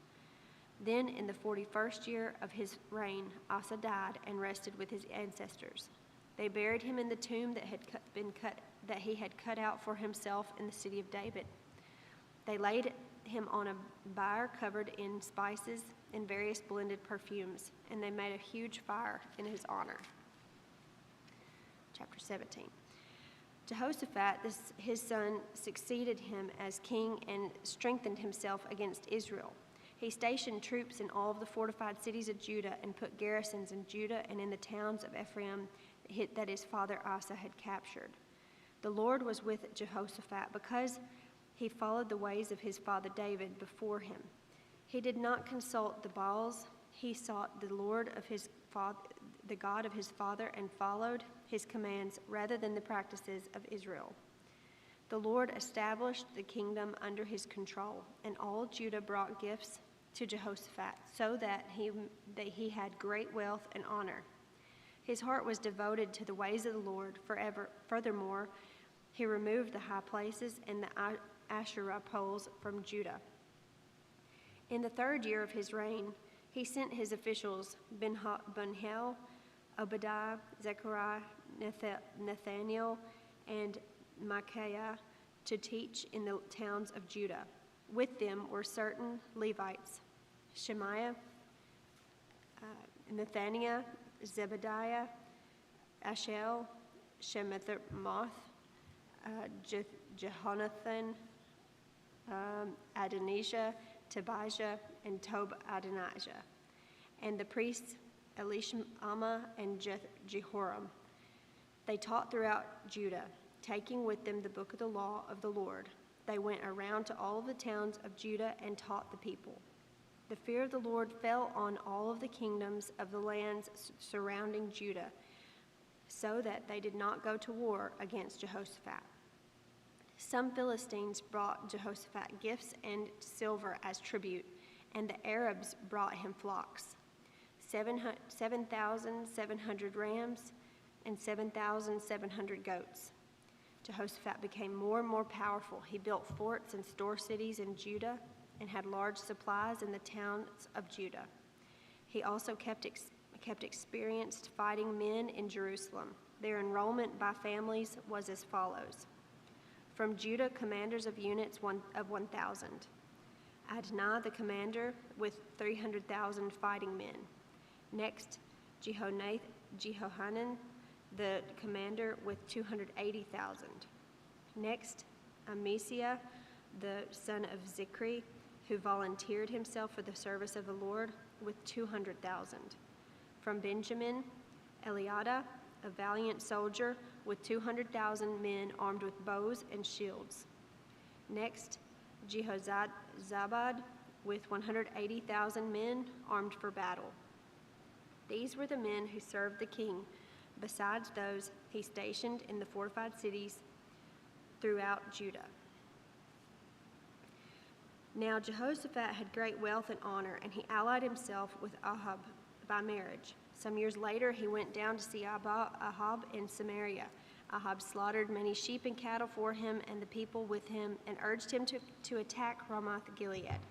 Ahab, king of Israel, asked Jehoshaphat, king of Judah, "Will you go with me against Ramoth-Gilead?" Jehoshaphat replied, "I am as you are, and my people as your people. We will join you in the war." But Jehoshaphat also said that to the king of Israel, "First seek the counsel of the Lord." So the king of Israel brought together the prophets, 400 men, and asked them, "Shall we go to war against Ramoth-Gilead, or shall I not?" "Go," they answered, "for God will give it into the king's hand." But Jehoshaphat asked, "Is there no longer a prophet of the Lord here whom we can inquire of?" The king of Israel answered Jehoshaphat, "There is still one prophet through whom we can inquire of the Lord, but I hate him because he never prophesies anything good about me, but always bad. He is Micaiah, son of Imlah." "The king should not say such a thing," Jehoshaphat replied. So the king of Israel called one of his officials and said, "Bring Micaiah, son of Imlah, at once." Dressed in their royal robes, the king of Israel and Jehoshaphat, king of Judah, were sitting on their throne at the threshing floor by the entrance of the gate of Samaria, with all of the prophets prophesying before them. Now Zedekiah, son of Kenanah, had made an iron horns and had declared, "This is what the Lord says, with these you will gore the Arameans until they are destroyed." All the other prophets were prophesying the same thing. "Attack Ramoth-Gilead and be victorious," they said, "for the Lord will give it into the king's hand." The messenger had gone to summon Micaiah, said to him, "Look at the other prophets without exception are predicting success for the king. Let your word agree with theirs and speak favorably." But Micaiah said, "As surely as the Lord lives, I can tell him only what my God says." When he arrived, the king asked him, "Micaiah, shall we go to war with Ramoth-Gilead, or shall I not?" "Attack and be victorious," he answered, "for they will be given into your hand." The king said to him, "How many times must I make you swear to tell me nothing but the truth in the name of the Lord?" Then Micaiah answered, "I saw all Israel scattered on the hills like sheep without a shepherd, and the Lord said, 'These people have no master. Let each one go home in peace.'" The king of Israel said to Jehoshaphat, "Didn't I tell you that he never prophesies anything good about me, but only bad?" Micaiah continued, "Therefore hear the word of the Lord. I saw the Lord sitting on his throne with all the multitudes of heaven standing on his right and on his left. And the Lord said, 'Who will entice Ahab, king of Israel, into attacking Ramoth-Gilead and going to his death there?' One suggested this and another that. Finally, a spirit came forward and stood before the Lord and said, 'I will entice him.' 'By what means?' the Lord asked. 'I will go and be a deceiving spirit in the mouths of all of his prophets,' he said. 'You will succeed in enticing him,' said the Lord. 'Go and do it.' So now the Lord has put a deceiving spirit in the mouths of these prophets of yours. The Lord has decreed disaster for you." Then Zedekiah, the son of Kenaniah, went up and slapped Micaiah in the face. Which way did the Spirit from the Lord go when he went from me to speak to you?" he asked. Micaiah replied, "You will find out on the day that you go and hide in an inner room." The king of Israel then ordered, "Take Micaiah and send him back to Amon, the ruler of the city, and to Joash, the king's son, and say, 'This is what the king says. Put this fellow in prison and give him nothing but bread and water until I return safely.'" Micaiah declared, "If you ever return safely, the Lord has not spoken through me." Then he added, "Mark my words, all you people." So the king of Israel and Jehoshaphat, the king of Judah, went up to Ramoth-Gilead. The king of Israel said to Jehoshaphat, "I will enter the battle in disguise, but you will wear your royal robes." So the king of Israel disguised himself and went into battle. Now the king of Aram, who had ordered his chariot commanders, "Do not fight with anyone great, small or great, except the king of Israel." When the chariot commanders saw Jehoshaphat, they thought, "This is the king of Israel." So they turned to attack him, but Jehoshaphat cried out, and the Lord helped him. God drew them away from him, for when the chariot commanders saw that he was not the king of Israel, they stopped pursuing him. But someone drew his bow at random and hit the king of Israel between the breastplate and the scale armor. The king told the chariot driver, "Wheel around and get me out of fighting. I've been wounded." All day long the battle raged, and the king of Israel propped himself up on his chariot facing the Arameans until evening. Then, at sunset, he died.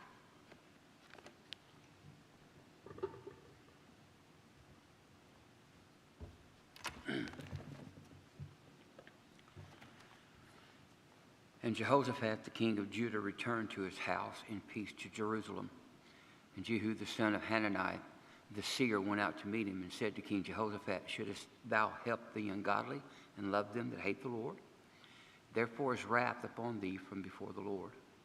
Nevertheless, there are good things found in thee, in that thou hast taken away the groves out of the land and hast prepared thine heart to seek God."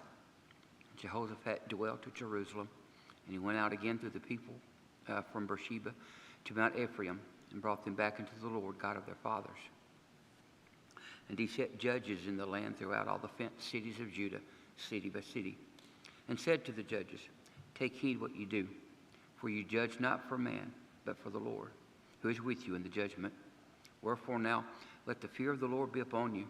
Take heed and do it, for there is no iniquity with the Lord our God, nor respect of persons, nor taking of gifts."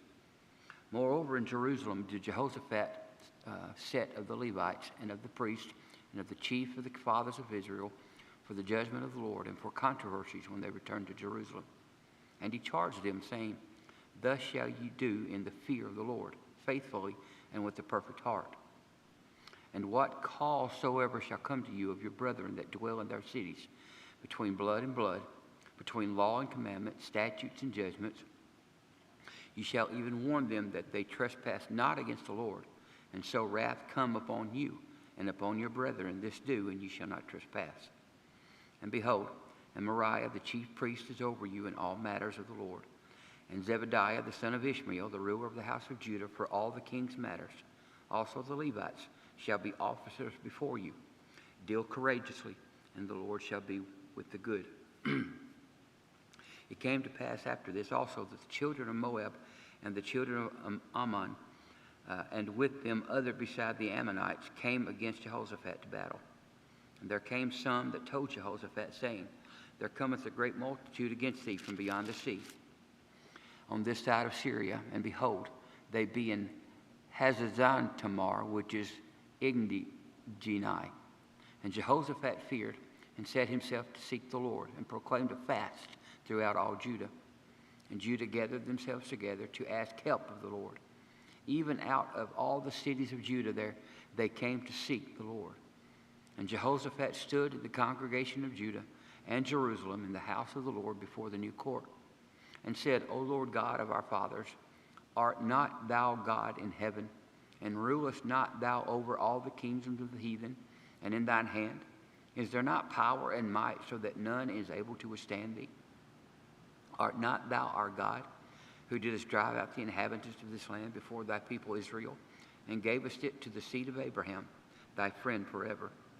And they dwelt therein, and have built thee a sanctuary therein for thy name, saying, if when evil cometh upon us as the sword, judgment, or pestilence, or famine, we stand before this house, and in thy presence, for thy name is in this house, and cry unto thee in our affliction, then thou wilt hear and help. And now, behold, the children of Ammon and Moab and Mount Seir, whom thou wouldest not let Israel invade when they came out of the land of Egypt, but they turned from them and destroyed them not.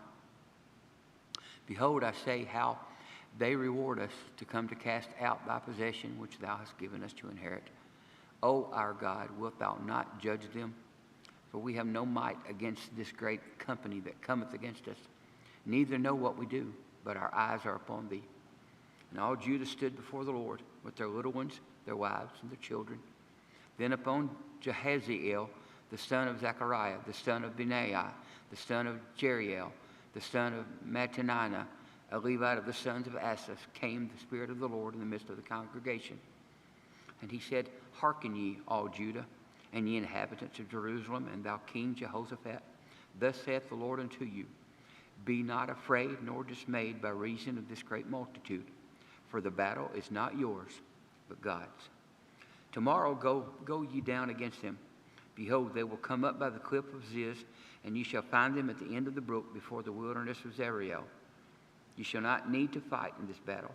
Set yourselves, stand still, and see the salvation of the Lord with you. O Judah and Jerusalem, fear not, nor be dismayed. Tomorrow go out against them, for the Lord will be with you.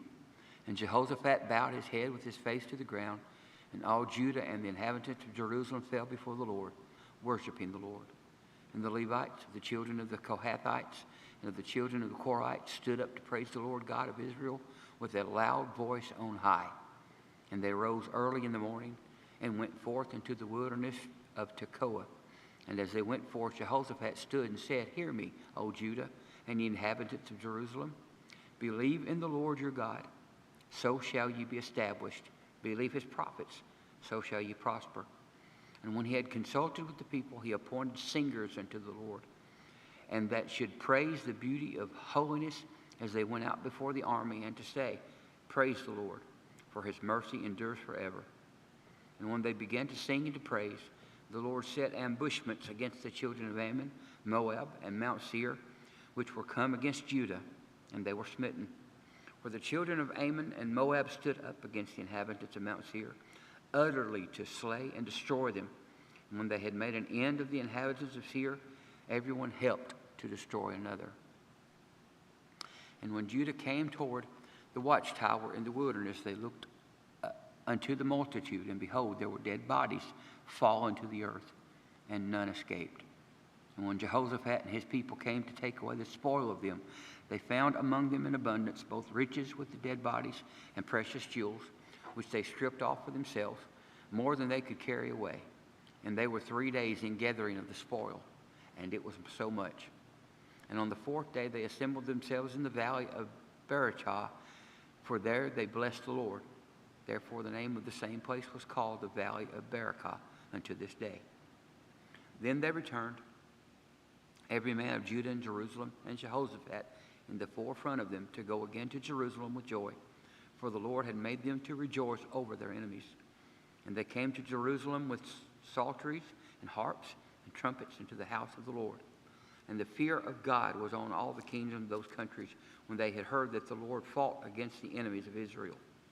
So the realm of Jehoshaphat was quiet, for his God gave him rest round about.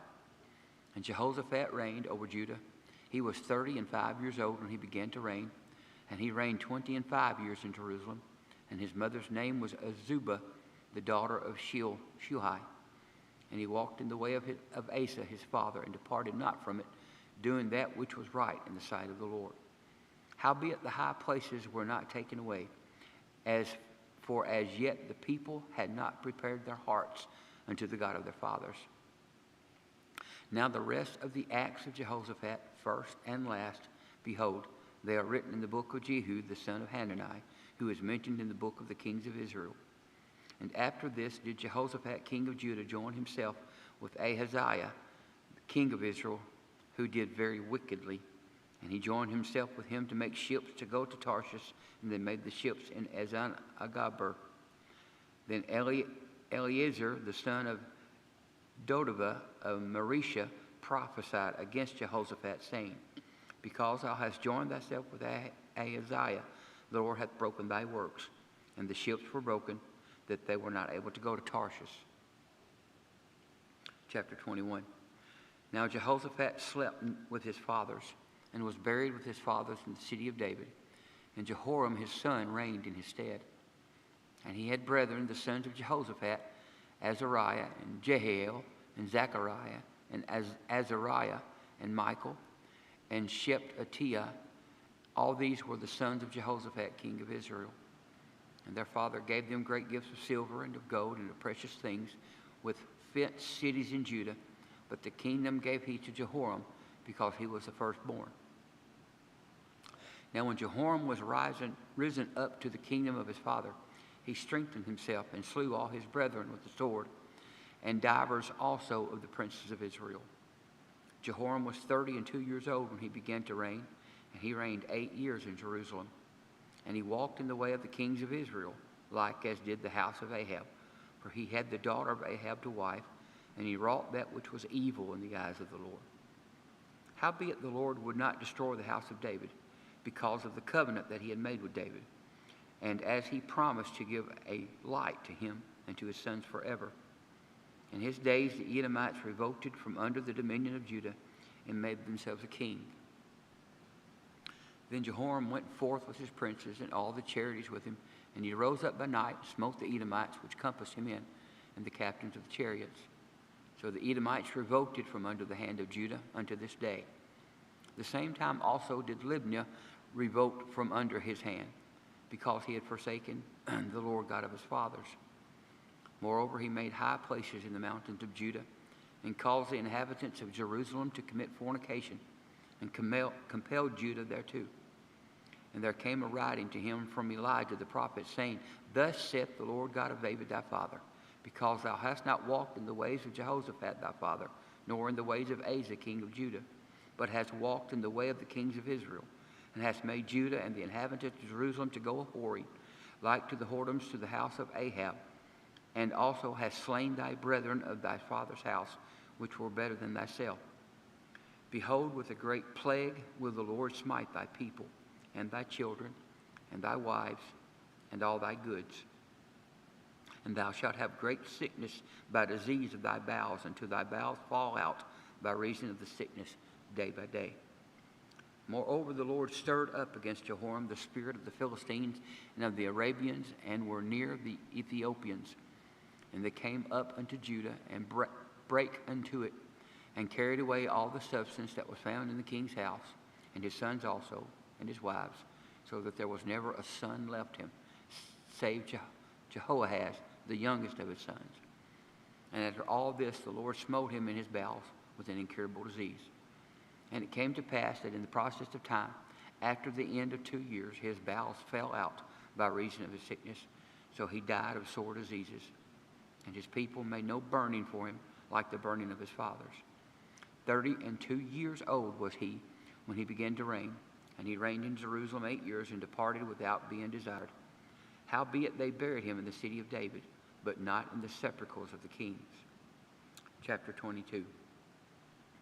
And the inhabitants of Jerusalem made Ahaziah, his youngest son, king in his stead. For the band of men that came with the Arabians to the camp had slain all the eldest. So Ahaziah, the son of Jehoram, king of Judah, reigned. 42 years old was Ahaziah when he began to reign, and he reigned 1 year in Jerusalem. His mother's name was also Athaliah, the daughter of Omri, who also walked in the ways of the house of Ahab, for his mother was his counselor to do wickedly. Wherefore he did evil in the sight of the Lord, like the house of Ahab, for they were his counselors after the death of his father, to his destruction. He walked also after their counsel, and went Jehoram, the son of Ahab, king of Israel, to war against Hazael, king of Syria, and Ramoth Gilead, and the Syrians smote Joram. And he returned to be healed in Jezreel because of the wounds which were given him at Ramah when he fought with Hazael, king of Syria. And Azariah, the son of Jehoram, king of Judah, went down to see Jehoram, the son of Ahab, at Jezreel, because he was sick. And the destruction of Ahaziah was of God by coming to Joram. When he was come, he went out with Jehoram against Jehu, the son of Nimshi, whom the Lord had anointed to cut off the house of Ahab. And it came to pass that when Jehu was executing judgment upon the house of Ahab, and found the princes of Judah and the sons of brethren of Ahaziah that ministered to Ahaziah, he slew them. And he sought Ahaziah, and they caught him, for he was hid in Samaria, and brought him to Jehu. And when they had slain him, they buried him, because, said they, he is the son of Jehoshaphat, who sought the Lord with all his heart. So the house of Ahaziah had no power to keep still the kingdom. But when Athaliah, the mother of Ahaziah, saw that her son was dead, she arose and destroyed all the seed royal of the house of Judah. And Jehoshabeath, the daughter of the king, took Joash, the son of Ahaziah, and stole him from among the king's sons that were slain, and put him and his nurse in a bedchamber. So Jehoshabeath, the daughter of King Jehoram, the wife of Jehoiada the priest, for she was the sister of Ahaziah, hid him from Athaliah, so that she slew him not. And he was with them hid in the house of God 6 years. And Athaliah reigned over the land. Chapter 23. And in the 7th year, Jehoiada strengthened himself, and took the captains of hundreds, Azariah the son of Jehoram, and Ishmael the son of Jehohanan, and Azariah the son of Obed, and Messiah the son of Adai, and Elishaphat the son of Zichri, unto covenant with him. And they went about in Judah, and gathered the Levites out of all the cities of Judah, and the chief of the fathers of Israel, and they came to Jerusalem. And all the congregation made a covenant with the king in the house of God. And he said unto them, Behold, the king's son shall reign as the Lord hath said of the sons of David. This is the thing that ye shall do. A third part of you entering on the Sabbath of the priest and of the Levites shall be porters of the doors.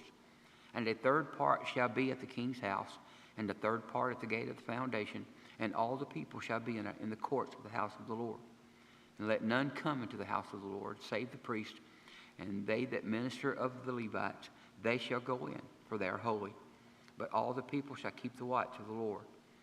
And the Levites shall compass the king round about, every man with his weapons in his hand, and whosoever else cometh into the house, he shall be put to death. But be ye with the king when he cometh in and when he goeth out. So the Levites and all the Judah did according to all things that Jehoiada the priest had commanded, and took every man his men that were to come in on the Sabbath, with them that were to go out on the Sabbath. For Jehoiada the priest dismissed not the courses. Moreover, Jehoiada the priest delivered to the captains of hundreds of spears and bucklers and shields, and had been King David's, which were in the house of God. And he set all the people, every man having his weapon in his hand, from the right side of the temple to the left side of the temple, along by the altar and the temple, by the king round about. Then they brought out the king's son, and put upon him the crown, and gave him the testimony that made him king. And Jehoiada and his sons anointed him, and said, God save the king. Now when Athaliah heard the noise of the people running and praising the king, she came to the people into the house of the Lord. And she looked, and behold, the king stood at his pillar at the entering in, and the priest and the trumpets by the king, and all the people of the land rejoiced, and sounded with trumpets, also the singers with instruments of music, and such as taught to sing praise. Then Athaliah rent her clothes, and said, Treason, treason. Then Jehoiada the priest brought out the captains of hundreds that were set over the host, and said unto them, Have her forth of the ranges, and whoso followeth her, let him be slain with the sword. For the priest shall slay her not in the house of the Lord. So they laid hands on her, and when she was come to the entering of the horse gate by the king's house, they slew her there.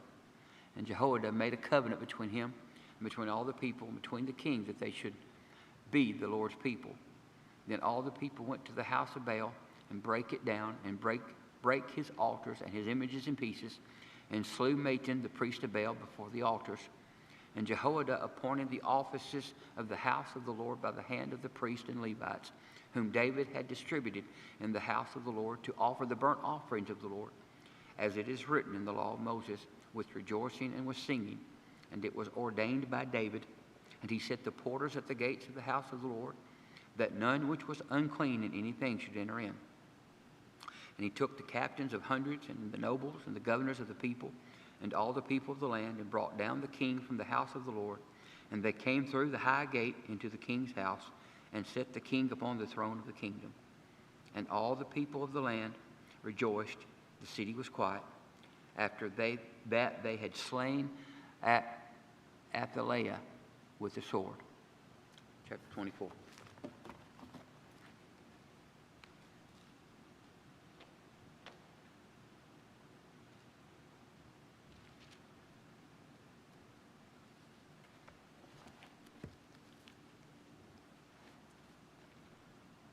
Joash was 7 years old when he became king, and he reigned in Jerusalem 40 years. His mother's name was Zebiah. She was from Beersheba. Joash did what was right in the eyes of the Lord all the years of Jehoiada. Jehoiada chose 2 wives for him, and he had sons and daughters. Sometime later, Joash decided to restore the temple of the Lord. He called together the priests, the Levites, and said to them, "Go to the towns of Judah and collect the money due annually from all Israel to repair the temple of your God. Do it now." But the Levites did not act at once. Therefore the king summoned Jehoiada, the chief priest, and said to him, "Why haven't you required the Levites to bring in from Judah and Jerusalem the tax imposed by Moses, the servant of the Lord, and by the assembly of Israel for the tent of the testimony?" Now the sons of that wicked woman, Athaliah, had broken into the temple of God and had used even its sacred objects for Baals. At the king's command, a chest was made and placed outside the gate of the temple of the Lord. A proclamation was then issued in Judah and Jerusalem, and they should bring the Lord the tax that Moses, the servant of God, had required of Israel in the desert. All the officials, all the people brought their contributions gladly, dropping them into the chest until it was full. Whenever the chest was brought in by the Levites to the king's officials, and they saw that there was a large amount of money, the royal secretary and the officer of the chief priest would come and empty the chest and carry it back to its place. They did this regularly, collected a great amount of money. The king and Jehoiada gave it to the men who carried out the work required for the temple of the Lord. They hired masons and carpenters to restore the Lord's temple, and also workers in iron and bronze to repair the temple. The men in charge of the work were diligent. The repairs progressed under them. They rebuilt the temple of God according to its original design and reinforced it. When they had finished, they brought the rest of the money to the king Jehoiada, and with it were made articles for the Lord's temple, articles for the service and for the burnt offerings, and also ladles and other objects, gold and silver. As long as Jehoiada lived, burnt offerings were presented continually in the temple of the Lord. Now Jehoiada was old and full of years, and he died at the age of 130. He was buried with the kings in the city of David, because the good he had done in Israel for God and his temple. The wickedness of Joash. After the death of Jehoiada, the officials of Judah came and paid homage to the king, and he listened to them. They abandoned the temple of the Lord, the God of their fathers, and worshipped Asherah, poles and idols. Because of their guilt, God's anger came upon Judah and Jerusalem. Although the Lord sent prophets to the people to bring them back to him, and though they testified against them, they would not listen. Then the Spirit of God came upon Zechariah, son of Jehoiada, the priest. He stood before the people and said, "This is what God says. Why do you disobey the Lord's command? You will not prosper because you have forsaken the Lord. He has forsaken you." But they plotted against him, and by order of the king, they stoned him to death in the courtyard of the Lord's temple. King Joash did not remember the kindness of Zechariah, father, Jehoiada, had shown him, but killed his son, who had said he lay dying. May the Lord see this and call you to account. At the turn of the year, the army of Aram marched against Joash. It invaded Judah and Jerusalem and killed all the leaders of the people. They sent all the plunder to the king in Damascus. Although the Aramean army had come with only a few men, the Lord delivered into their hands a much larger army. Because Judah had forsaken the Lord, the God of their fathers, judgment was executed on Joash. When the Arameans withdrew, they left Joash severely wounded. His officials conspired against him for murdering the son of Jehoiada, the priest, and they killed him in his bed. So he died and was buried in the city of David, but not in the tombs of the kings. Those who conspired against him were Zabad, son of Shimeath, an Ammonite woman, and Jehozabad, son of Shimri, a Moabite woman. The account of his sons, the many prophecies about him, and the record of restorations of the temple of God are written in the annotations on the book of the kings. And Amaziah, his son, succeeded him as king. Amaziah was 25 years old when he became king, and he reigned in Jerusalem 29 years. His mother's name was Jehoadin, and she was from Jerusalem. He did what was right in the eyes of the Lord, but not wholeheartedly.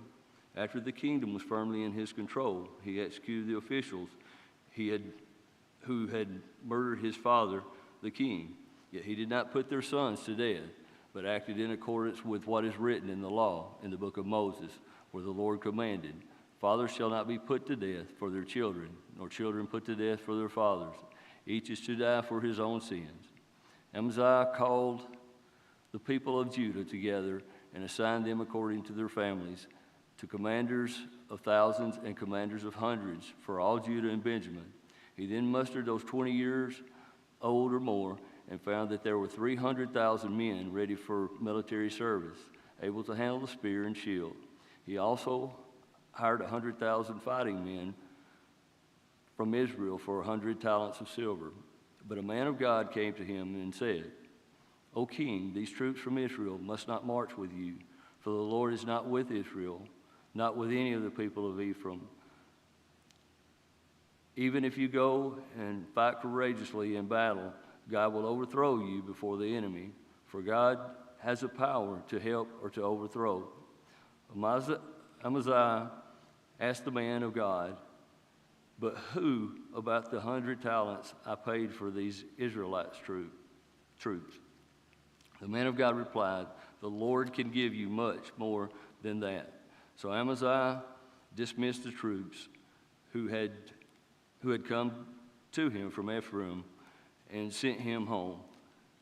They were furious with Judah and left for home in a great rage. Amaziah then marshaled his strength and led his army to the Valley of Salt, where he killed 10,000 men of Seir. The army of Judah also captured 10,000 men alive, took them to the top of the cliff, and threw them down so that all were dashed to pieces.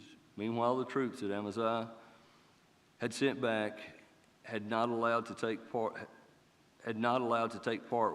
in the war, raided Judean towns from Samaria to Beth Horon. They killed 3,000 people and carried off great quantities of plunder. When Amaziah returned from slaughtering the Edomites, he brought back the gods of the people of Seir. He set them up as his own gods and bowed down to them and burnt offerings to them. The anger of the Lord burned against Amaziah, and he sent a prophet to him who said, "Why do you consult this people's gods, which could not save their own people from your hand?" While he was still speaking, the king said to him, "Have we appointed you an advisor to the king? Stop. Why be struck down?" So the prophet stopped, but said, "I know that God has determined to destroy you because you have done this and have not listened to my counsel." After Amaziah, king of Judah, consulted his advisors, he sent this challenge to Jehoash, son of Jehoahaz, the son of Jehu, king of Israel, "Come meet me face to face." But Jehoash, king of Israel, replied to Amaziah, king of Judah, "A thistle in Lebanon sent a message to a cedar in Lebanon. Give your daughter to my son in marriage." Then the wild beast in Lebanon came along and trampled the thistle underfoot. You say to yourself that you have defeated Edom, but you are arrogant, proud. But stay at home. Why ask for trouble and cause your own downfall and that of Judah also? Amaziah, however, would not listen, for God so worked that he might hand them over to Jehoash, because they sought the gods of Elam. So Jehoash, king of Israel, attacked. He and Amaziah, king of Judah, faced each other at Beth Shemesh in Judah. Judah was routed by Israel, and every man fled to his home. Jehoash, king of Israel, captured Amaziah, king of Judah, the son of Joash, the son of Ahaziah, and Beth Shemesh. Then Jehoash brought him to Jerusalem and broke down the wall of Jerusalem from Ephraim gate to the corner gate, a section about 600 feet long. He took all the gold and silver and all the articles found in the temple of God that had been in the care of Obed-Edom, together with the palace treasures and hostages, and returned to Samaria. Amaziah, son of Joash, king of Judah, lived for 15 years after the death of Jehoash, son of Jehoazaz, king of Israel. As for the other events of Amaziah's reign, from beginning to end, are there not written in the book of the kings of Judah and Israel? From the time that Amaziah returned away from following the Lord, they conspired against him in Jerusalem, and he fled to Lachish. But they sent men after him to Lachish and killed him there. He was brought back by horse and was buried with his fathers in the city of Judah. Then all the people of Judah took Uzziah, who was 16 years old, and made him king in place of his father Amaziah. He was one who rebuilt Elath and restored it to Judah after Amaziah rested with his fathers. Uzziah was 16 years old when he became king, and he reigned in Jerusalem 52 years. His mother's name was Jecoliah. She was from Jerusalem. He did what was right in the eyes of the Lord, just as his father Amaziah had done. He sought God during the days of Zechariah, who instructed him in the fears of God. As long as he sought the Lord, God gave him success. He went to war against the Philistines and broke down the walls of Gath and Jebnah and Ashdod. He then rebuilt towns near Ashdod and elsewhere among the Philistines. God helped him against the Philistines and against the Arabs who lived in Gur-Baal, and against the Meunites. The Ammonites brought tribute to Uzziah, and his fame spread as far as the border of Egypt, because he had become very powerful. Uzziah built towers in Jerusalem, at the corner gate, at the valley gate, and at the angle of the wall, and he fortified them. He also built towers in the desert and dug many cisterns, because he had much livestock in the foothills and in the plain. He had people working his fields and vineyards in the hills and in the fertile lands, for he loved the soil. Uzziah had a well-trained army, ready to go out by divisions, according to their numbers, as mustered by Jeiel, the secretary of Messiah, the officer under the direction of Hananiah, one of the royal officials. The total number of the family leaders over fighting men were 2,600. Under their command was an army of 307,500 men, trained for war, a powerful force to support the king against his enemies. Uzziah provided shields, spears, helmets, coats of armor, bows, and sling stones for the entire army. In Jerusalem, he made machines designed by skillful men for use on the towers and on the corners defenses to shoot arrows and hurl large stones. His fame spread far and wide, for he was greatly helped until he became powerful. But after Uzziah became powerful, his pride led to his downfall. He was unfaithful to the Lord his God and entered the temple of the Lord to burn incense on the altar of incense. Azariah, the priest, with 80 other courageous priests of the Lord, followed him. They confronted him and said, "It is not right for you, Uzziah, to burn incense to the Lord. That is for the priests. the descendants of Aaron, who had been consecrated to burn incense. Leave the sanctuary, for you have been unfaithful, and you will not be honored by the Lord God. Uzziah, who had a censer in his hand, ready to burn incense, became angry. While he was raging at the priests in their presence before the incense altar in the Lord's temple, leprosy broke out on his forehead. When Azariah, the chief priest, and all the other priests looked at him, they saw that he had leprosy on his forehead, so they hurried him out. Indeed, he himself was eager to leave because the Lord had afflicted him. King Uzziah had leprosy until the day he died. He lived in a separate house, leprous and excluded from the temple of the Lord. Jotham, his son, had charge of the palace and governed the people of the land. The other events of Uzziah's reign, from beginning to end, are recorded by the prophet Isaiah, son of Amoz.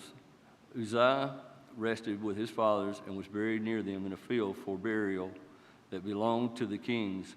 For people said he had leprosy, and Jotham his son succeeded him as king. Jotham was 25 years old when he became king, and he reigned in Jerusalem 16 years. His mother's name was Jerusha, daughter of Zadok. He did what was right in the eyes of the Lord, just as his father Uzziah had done. But unlike him, he did not enter the temple of the Lord. The people, however, continued their corrupt practices. Jotham rebuilt the upper gate of the temple of the Lord and did extensive work on the wall of the hill of Ophel. He built towns in Judean hills and forts and towers in the wooded areas. Jotham made war on the king of the Ammonites and conquered them. That year the Ammonites paid him 100 talents of silver, 10,000 cores of wheat, 10,000 cores of barley. The Ammonites brought him the same amount also in the second and third years. Jotham grew powerful because he walked steadfastly before the Lord his God. The other events in Jotham's reign, including all his wars and the other things he did, are written in the book of the kings of Israel and Judah. He was 25 years old when he became king, and he reigned in Jerusalem 16 years. Jotham rested with his fathers and was buried in the city of David, and Ahaz, his son, succeeded him. Chapter 28. Ahaz was 20 years old when he became king, and he reigned in Jerusalem 16 years. Unlike David, his father, he did not do what was right in the eyes of the Lord. He walked in the ways of the kings of Israel and also made cast idols for worshiping Baals. He burned sacrifices in the valley of Ben Hinnom and sacrificed his sons in the fire, following the detestable ways of the nations of the Lord had driven out before Israelites. He offered sacrifices and burned incense at high places on the hilltops under every spreading tree. Therefore the Lord his God handed him over to the king of Aram. The Arameans defeated him and took many of his people as prisoners and brought them to Damascus. He was also given into the hands of the king of Israel, who inflicted heavy casualties on him. In one day, Pekah, son of Remaliah, killed 120,000 soldiers in Judah because Judah had forsaken the Lord, the God of their fathers. Zikri had an Ephraim warrior. Zikri, an Ephraim warrior, killed Messiah, the king's son. Azrikam, the officer in charge of the palace, and Elkanah, second to the king, the Israelites took captive from their kinsmen 200,000 wives, sons, and daughters. They also took a great deal of plunder, which they carried back to Samaria. But a prophet of the Lord named Oded was there, and he went out to meet the armies when it returned to Samaria. He said to them, because the Lord, the God of your fathers, was angry with Judah, he gave them into your hand, but you have slaughtered them in a rage that reaches to heaven. And now you intend to make the men and the women of Judah and Jerusalem your slaves. But aren't you also guilty of sins against the Lord your God? Now listen to me. Send back your fellow countrymen you have taken as prisoner for the Lord's fierce anger rests on you. Then some of the leaders in Ephraim, Azariah, son of Jehohanan, Berechiah, son of Milshemoth, Jehezekiah, son of Shallum, and Amasa, son of Hadaliah, confronted those who were arriving from the Lord. You must not bring those prisoners here, they said, or you will be guilty before the Lord. Do you intend to add our sin and guilt? For our guilt is already great, and his fierce anger rests on Israel. So the soldiers gave up the prisoners and plunder in the presence of the officials and all the assembly. The men designated by name took prisoners, and from the plunder that they clothed, all were naked. They provided them with clothes and sandals, food and drink, and healing balm. Also, all those who were weak they put on donkeys. So they took them back to their fellow countrymen at Jericho, the city of palms, and returned to Samaria. At that time, King Ahaz sent to the king of Assyria for help. The Edomites had again come and attacked Judah and carried away prisoners, while the Philistines had raided towns in the foothills in the Negev of Judah.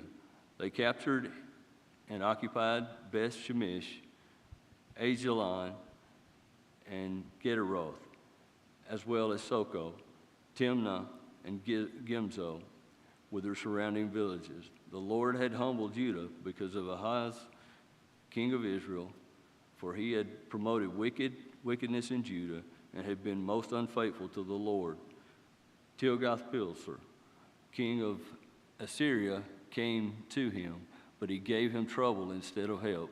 Ahaz took some of the things from the temple of the Lord and from the royal palace and from the princes and presented them to the king of Assyria, but that did not help him. In this time of trouble, King Ahaz became even more unfaithful to the Lord. He offered sacrifices to the gods of Damascus, who had defeated him, for he thought, since the gods of the kings of Aram have helped him, I will sacrifice to them, so they will help me. But they were his downfall and the downfall of Israel. Ahaz gathered together furnishings from the temple of God and took them away. He shut the doors of the Lord's temple and set up altars at every street corner in Jerusalem. In every town in Judah, he built high places to burn sacrifices to other gods and provoke the Lord, the God of his fathers, to anger. The other events of his reign and all his ways from beginning to end are written in the book of Kings of Judah and Israel. Ahaz rested with his fathers and was buried in the city of Jerusalem, but he was not placed in the tombs of the kings, and Hezekiah his son succeeded him as king.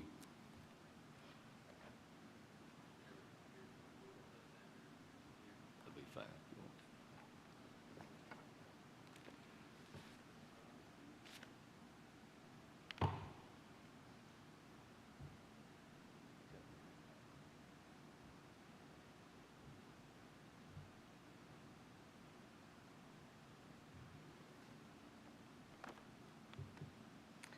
And I've got 2 Chronicles chapter 29. Hezekiah began to reign when he was 25 years old, and he reigned 29 years in Jerusalem. His mother's name was Abijah, the daughter of Zechariah, and he did what was right in the eyes of the Lord, according to all that David his father had done. In the first year of his reign, in the first month, he opened the doors of the house of the Lord and repaired them. He brought in the priests and the Levites and assembled them in the square on the east and said to them, "Hear me, Levites. Now consecrate yourselves and consecrate the house of the Lord, the God of your fathers, and carry out the filth from the holy place. For our fathers have been unfaithful and have done what was evil in the sight of the Lord our God. They have forsaken him and have turned away their faces from the habitation of the Lord and turned their backs. They also shut the doors of the vestibule and put out the lamps and have not burned incense or offered burnt offerings in the holy place to the God of Israel. Therefore the wrath of the Lord came on Judah and Jerusalem, and he has made them an object of horror, of astonishment, and of hissing, as you see with your own eyes. For behold, our fathers have fallen by the sword, and our sons and our daughters and our wives are in captivity for this. Now it is in my heart to make a covenant with the Lord, the God of Israel, in order that his fierce anger may turn away from us. My sons, do not now be negligent, for the Lord has chosen you to stand in his presence, to minister to him and to be his ministers and make offerings to him. Then the Levites arose, Mahath the son of Amasai, and Joel the son of Azariah, of the kings of the sons of the Kohathites, and of the sons of Meraiah, Kish the son of Abdi, and Azariah the son of Jehelah, and of the Gershonites, Joah the son of Zimmah, and Eden the son of Joah, and of the sons of Elizaphan, Shemariah, and Joel, and of the sons of Asaph, Zechariah, and Mattaniah, and of the sons of Heman, Jehuel, and Shemani, and of the sons of Jeduam, Shemaiah, and Uzziel. They gathered their brothers and consecrated themselves and went in as the king had commanded, by the words of the Lord, to cleanse the house of the Lord. The priest went into the inner part of the house of the Lord to cleanse it, and they brought out all the uncleanliness that they found in the temple of the Lord into the court of the house of the Lord, and the Levites took it and carried it out to the brook Kidron.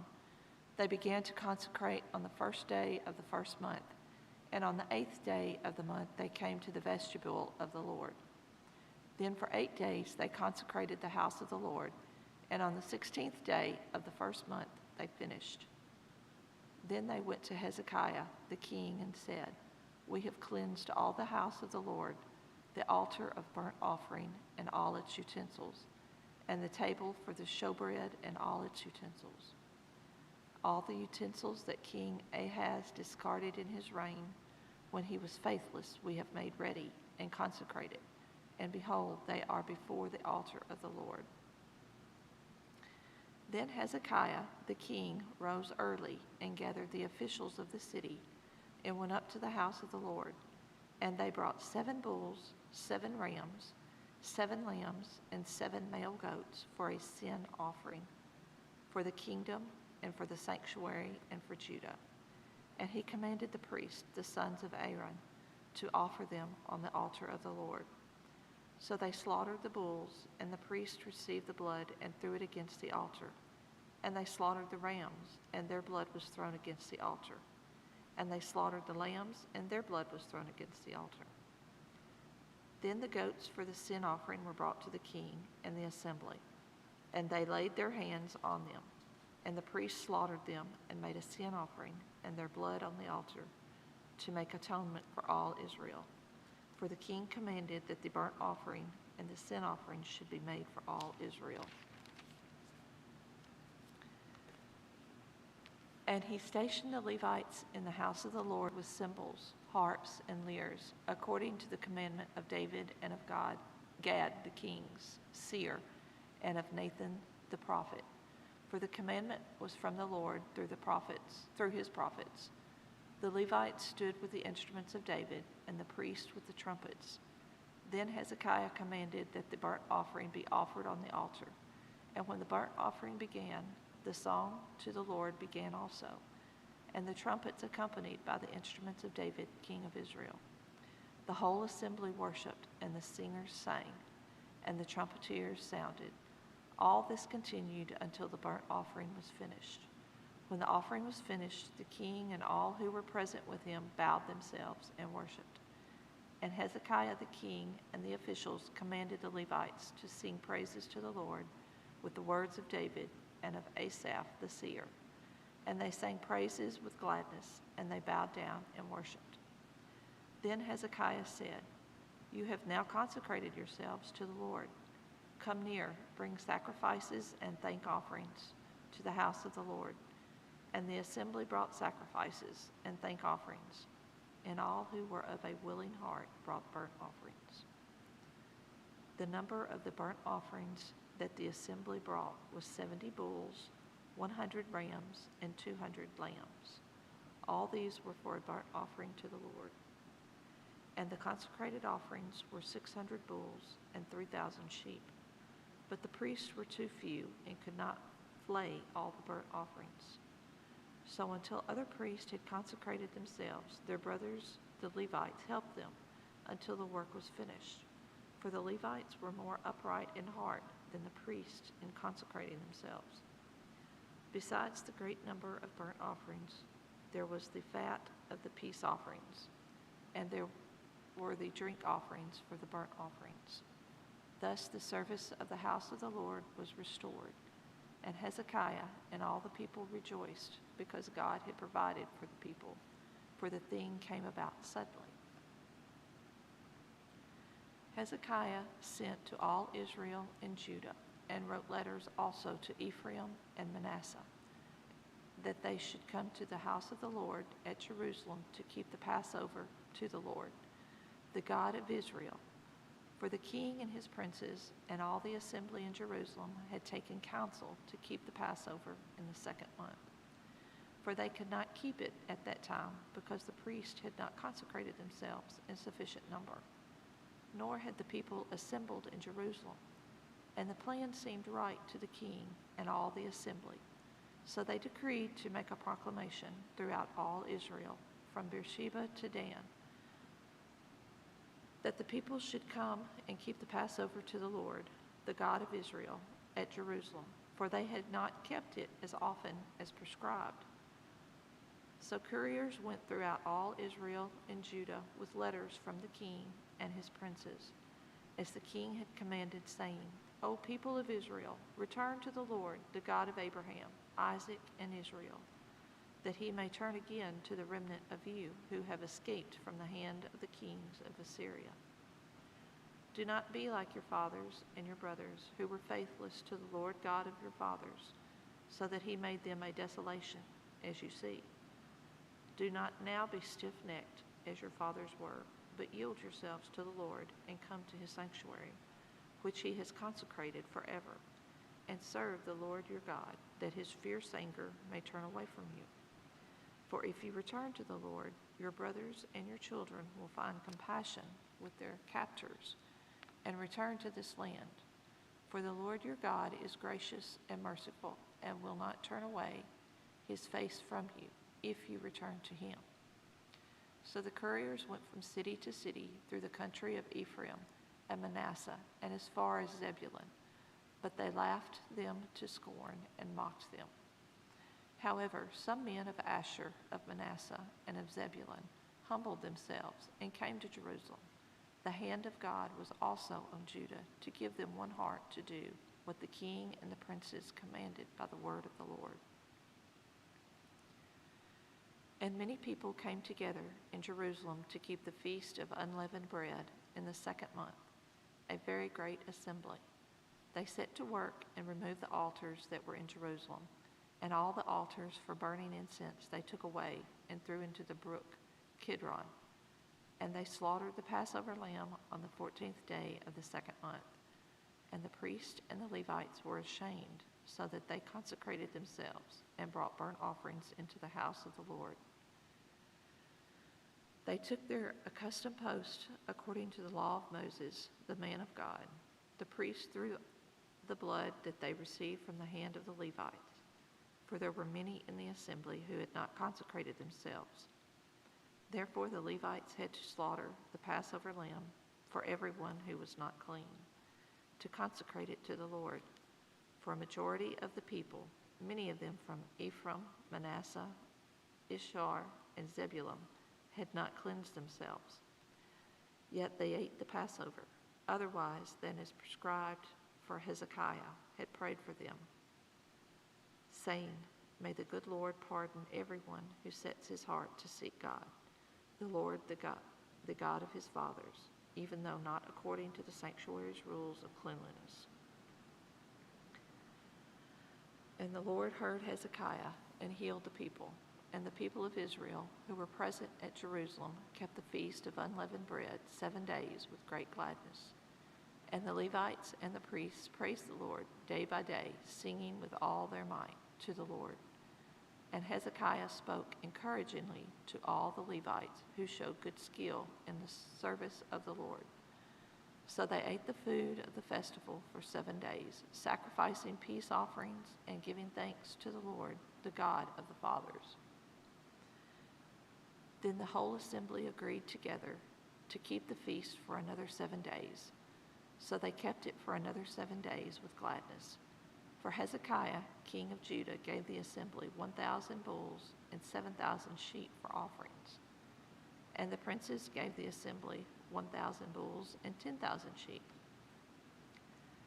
And the priests consecrated themselves in great numbers.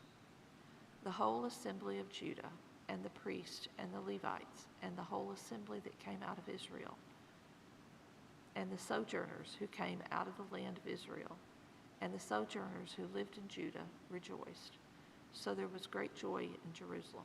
For since the time of Solomon, the son of David, king of Israel, there had been nothing like this in Jerusalem. Then the priests and the Levites arose and blessed the people, and their voice was heard, and their prayer came to his holy habitation in heaven. Now when all this was finished, all Israel who were present went out to the cities of Judah and broke in pieces the pillars and cut down the Asherim and broke down the high places and the altars throughout all Judah and Benjamin, and in Ephraim and Manasseh, until they had destroyed them all. Then all the people of Israel returned to their cities, every man to his possession.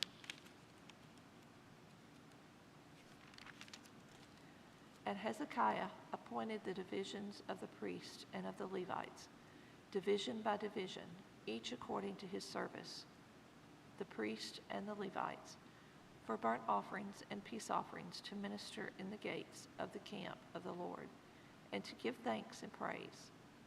The contribution of the king from his own possessions was for the burnt offerings, the burnt offerings of morning and evening, and the burnt offerings for the Sabbaths, the new moons, and the appointed feast, as it is written in the law of the Lord. And he commanded the people who lived in Jerusalem to give the portion due to the priests and the Levites, that they might give themselves to the law of the Lord. As soon as the command was spread abroad, the people of Israel gave in abundance the first fruits of grain, wine, oil, honey, and of all the produce of the field.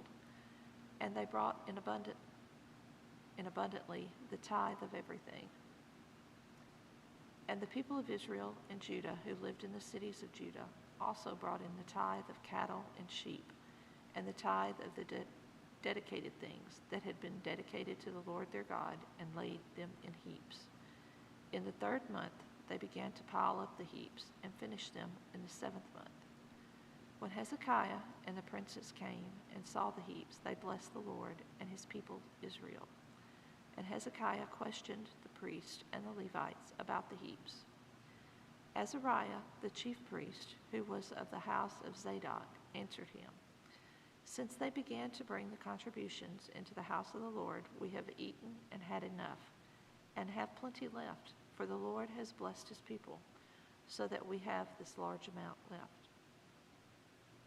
Then Hezekiah commanded them to prepare chambers in the house of the Lord, and they prepared them, and they faithfully brought in the contributions, the tithes, and the dedicated things. The chief officer in charge of them was Coniah, the Levite, with Shimei his brother as second, while Jehiel, Azariah, Nathan, Ashael, Jeremoth, Jozabad, Eliel, and Ishmael, Mahath, and Benaiah were overseers, assisting Coniah and Shimei his brother by the appointment of Hezekiah the king and Azariah the chief officer of the house of God. And Kor the son of Imnah the Levite, keeper of the east gate, was over the freewill offerings to God. to apportion the contribution reserved for the Lord and the most holy offerings. Eden, Manaam, Jehoshaphat, Shemaiah, Amariah, and Shekinah were faithfully assisting him in the cities of the priest to distribute the portions to their brothers, old and young alike, by divisions except those enrolled by genealogy, males from 3 years old and upward, all who entered the house of the Lord as the duty of each day required, for their service according to their offices by their divisions. The enrollment of the priests was according to their fathers' houses. That of the Levites from 20 years old and upward was according to their offices by their divisions. They were controlled with all their little children, their wives, their sons, and their daughters, the whole assembly, for they were faithful in keeping themselves holy. And for the sons of Aaron, the priest, who were in the fields of common land, belonging to their cities, there were men in several cities who were designated by name to distribute portions to every male among the priests and to every one among the Levites who was enrolled. Thus Hezekiah did throughout all Judah, and he did what was good and right and faithful before the Lord his God.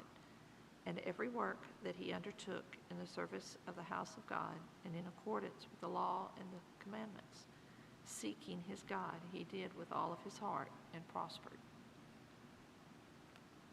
After these things and these acts of faithfulness, Sennacherib, king of Assyria, came and invaded Judah and encamped against the fortified cities, thinking to win them for himself. And when Hezekiah saw that Sennacherib had come and intended to fight against Jerusalem, he planned with his officers and his mighty men to stop the water of the springs that were outside the city. And they helped him.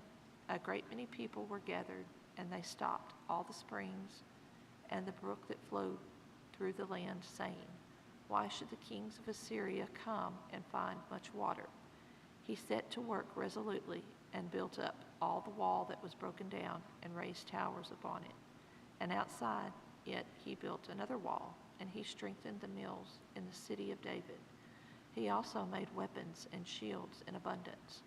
And he set combat commanders over the people and gathered them together to him in the square at the gate of the city, and spoke encouragingly to him, saying, "Be strong and courageous. Do not be afraid or dismayed before the king of Assyria and all the horde that is with him, for there are more with us than with him. With him is an arm of flesh, but with us is the Lord our God, to help us and to fight our battles." And the people took confidence from the words of Hezekiah, king of Judah. After this, Sennacherib, king of Assyria, who was besieging Lachish with all his forces, sent his servants to Jerusalem to Hezekiah, king of Judah, and to all the people of Judah who were in Jerusalem, saying, "Thus says Sennacherib, king of Assyria, Oh, what are you trusting that you endure the siege in Jerusalem? Is not Hezekiah misleading you, that he may give you over to die by famine and by thirst, when he tells you the Lord our God will deliver us from the hand of the king of Assyria?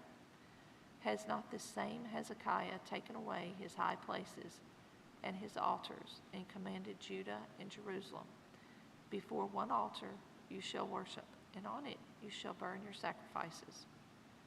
Do you not know what I and my fathers have done to all the peoples of other lands? Were the gods of the nations of those lands at all able to deliver their lands out of my hand? Who among all the gods of those nations that my fathers devoted to destruction was able to deliver his people from my hand, that your God should be able to deliver you from my hand? Now therefore, do not let Hezekiah deceive you or mislead you in this fashion, and do not believe him, for no God of any nation or kingdom has been able to deliver his people from my hand, or from the hand of my fathers. How much less will your God deliver you out of my hand?" And his servant said, still more against the Lord God and against his servant Hezekiah. And he wrote letters to cast contempt on the Lord, the God of Israel, and to speak against him, saying, like the gods of the nations and of the lands who have not delivered their people from my hands, so the God of Hezekiah will not deliver his people from my hand. And they shouted it with a loud voice in the language of Judah to the people of Jerusalem who were on the wall, to frighten and terrify them, in order that they might take the city. And they spoke of the God of Jerusalem as they spoke of the gods of the peoples of the earth, which are the work of men's hands. Then Hezekiah, the king, and Isaiah, the prophet, the son of Amoz, prayed because of this and cried to heaven. And the Lord sent an angel who cut off all the mighty warriors and commanders and officers in the camp of the king of Assyria. So he returned with shame of face to his own land. And when he came into the house of his God, some of his own sons struck him down there with the sword. So the Lord saved Hezekiah and the inhabitants of Jerusalem from the hand of Sennacherib, king of Assyria, and from the hand of all of his enemies, and he provided for them on every side. And many brought gifts to the Lord to Jerusalem, and precious things to Hezekiah, king of Judah, so that he was exalted in the sight of all nations from that time onward. In those days, Hezekiah became sick and was at the point of death. And he prayed to the Lord, and he answered him and gave him a sign. But Hezekiah did not make return according to the benefit done to him, for his heart was proud. Therefore wrath came upon him in Judah and Jerusalem. But Hezekiah humbled himself with the pride of his heart, both he and the inhabitants of Jerusalem, so that the wrath of the Lord did not come upon them in the days of Hezekiah. And Hezekiah had very great riches and honor, and he made for himself treasuries for silver, for gold, for precious stones, for spices, for shields, and for all kinds of costly vessels, storehouses also for the yield of grain, wine, and oil, and stalls for all kinds of cattle and sheepfolds. He likewise provided cities for himself, and flocks and herds in abundance, for God had given him very great possessions. This same Hezekiah closed the upper outlet of the waters of Gihon, and directed them down to the west side of the city of David. And Hezekiah prospered in all of his works. And so in the matter of the envoys of the princes of Babylon, who had been sent to him to inquire about the sign that had been done in the land, God left him to himself, in order to test him and to know all that was in his heart. Now the rest of the acts of Hezekiah and his good deeds, behold, they are written in the vision of Isaiah, the prophet, the son of Amoz, in the book of the kings of Judah and Israel. And Hezekiah slept with his fathers, and they buried him in the upper part of the tombs of the sons of David. And all Judah and the inhabitants of Jerusalem did him honor at his death. And Manasseh his son reigned in his place. Manasseh was 12 years old when he began to reign, and he reigned 55 years in Jerusalem. And he did what was evil in the sight of the Lord, according to the abominations of the nations whom the Lord drove out before the people of Israel. For he rebuilt the high places that his father Hezekiah had broken down, and he erected altars to the Baals, and made Ashtaroth, and worshipped all the host of heaven, and served them. And he built altars in the house of the Lord, of which the Lord had said, in Jerusalem shall my name be forever. And he built altars for all the host of heaven in the two courts of the house of the Lord. And he burned his sons as an offering in the valley of the son of Hinnom, and used fortune-telling and omens and sorcery, and dealt with mediums and with necromancers. He did much evil in the sight of the Lord, provoking him to anger. And the carved image of the idol that he had made he set in the house of God, of which God said to David and to Solomon his son, In this house and in Jerusalem, which I have chosen out of all the tribes of Israel, I will put my name forever. And I will no more remove the foot of Israel from the land that I appointed for your fathers, if only they will be careful to do all that I have commanded them, all the law, the statutes, and the rules given through Moses. Manasseh led Judah and the inhabitants of Jerusalem astray, to do more evil than the nations whom the Lord destroyed before the people of Israel. The Lord spoke to Manasseh and to his people, but they paid no attention. Therefore the Lord brought upon them the commanders of the army of the king of Assyria, who captured Manasseh with hooks, and bound him with chains of bronze, and brought him to Babylon.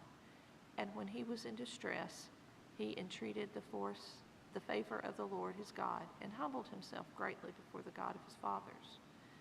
He prayed to him, and God was moved by his entreaty, and heard his plea, and brought him again to Jerusalem, into his kingdom.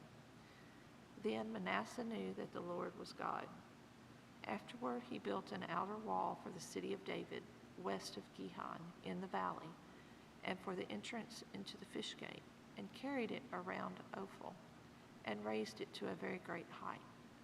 He also put commanders of the army in all the fortified cities in Judah. And he took away the foreign gods and the idol from the house of the Lord, and all the altars that he had built on the mountain of the house of the Lord and in Jerusalem, and he threw them outside of the city. He also restored the altar of the Lord, and offered on it sacrifices of peace offerings and of thanksgiving. And he commanded Judah to serve the Lord, the God of Israel. Nevertheless, the people still sacrificed at the high places, but only to the Lord their God. Now the rest of the acts of Manasseh, and his prayer to his God, and the words of the seers who spoke to him in the name of the Lord, the God of Israel, behold, they are in the chronicles of the kings of Israel. And his prayer, and how God was moved by his entreaty, and all his sin and his faithlessness, and the sites on which he built high places, and set up the Asherim and the images before he humbled himself. Behold, they are written in the chronicles of the seers. So Manasseh slept with his fathers, and they buried him in his house, and Amon and his son reigned in his place. Amon was 22 years old when he began to reign, and he reigned 2 years in Jerusalem. And he did what was evil in the sight of the Lord, as Manasseh his father had done. Amon sacrificed to all the images that Manasseh his father had made, and served them. And he did not humble himself before the Lord, as Manasseh his father had humbled himself. But this Amon incurred guilt more and more, and his servants conspired against him, and put him to death in his house. But the people of the land struck down all those who had conspired against King Amon, and the people of the land made Josiah his son king in his place. Josiah was 8 years old when he began to reign, and he reigned 31 years in Jerusalem. And he did what was right in the eyes of the Lord, and walked in the ways of David his father. And he did not turn aside to the right hand or to the left. For in the 8th year of his reign, while he was yet a boy, he began to seek the God of David his father. And in the 12th year he began to purge Judah and Jerusalem of the high places, the Asherim and the carved and the metal images. And they chopped down the altars of the Baals in his presence. And he cut down the incense altars that stood above them. And he broke in pieces the Asherim and the carved and the metal images, and he made dust of them, and scattered it over the graves of those who had sacrificed to them. He also burned the bones of the priests on their altars, and cleansed Judah and Jerusalem. And in the cities of Manasseh, Ephraim and Simeon, and as far as Naphtali in their ruins all around. He broke down the altars and beat the Asherim and the images into powder, and cut down all the incense altars throughout all the land of Israel. Then he returned to Jerusalem. Now in the 18th year of his reign, when he had cleansed the land and the house, he sent Shaphan, the son of Azaliah, and Masariah, the governor of the city, and Joah, the son of Joahaz, the recorder, to repair the house of the Lord his God. They came to Hilkiah, and the high priest gave him the money that had been brought into the house of God, which the Levites, the keepers of the threshold, had collected from Manasseh and Ephraim, and from all the remnant of Israel, and from all Judah and Benjamin, and from the inhabitants of Jerusalem. And they gave it to the workmen who were working in the house of the Lord. And the workmen who were working in the house of the Lord gave it for repairing and restoring the house.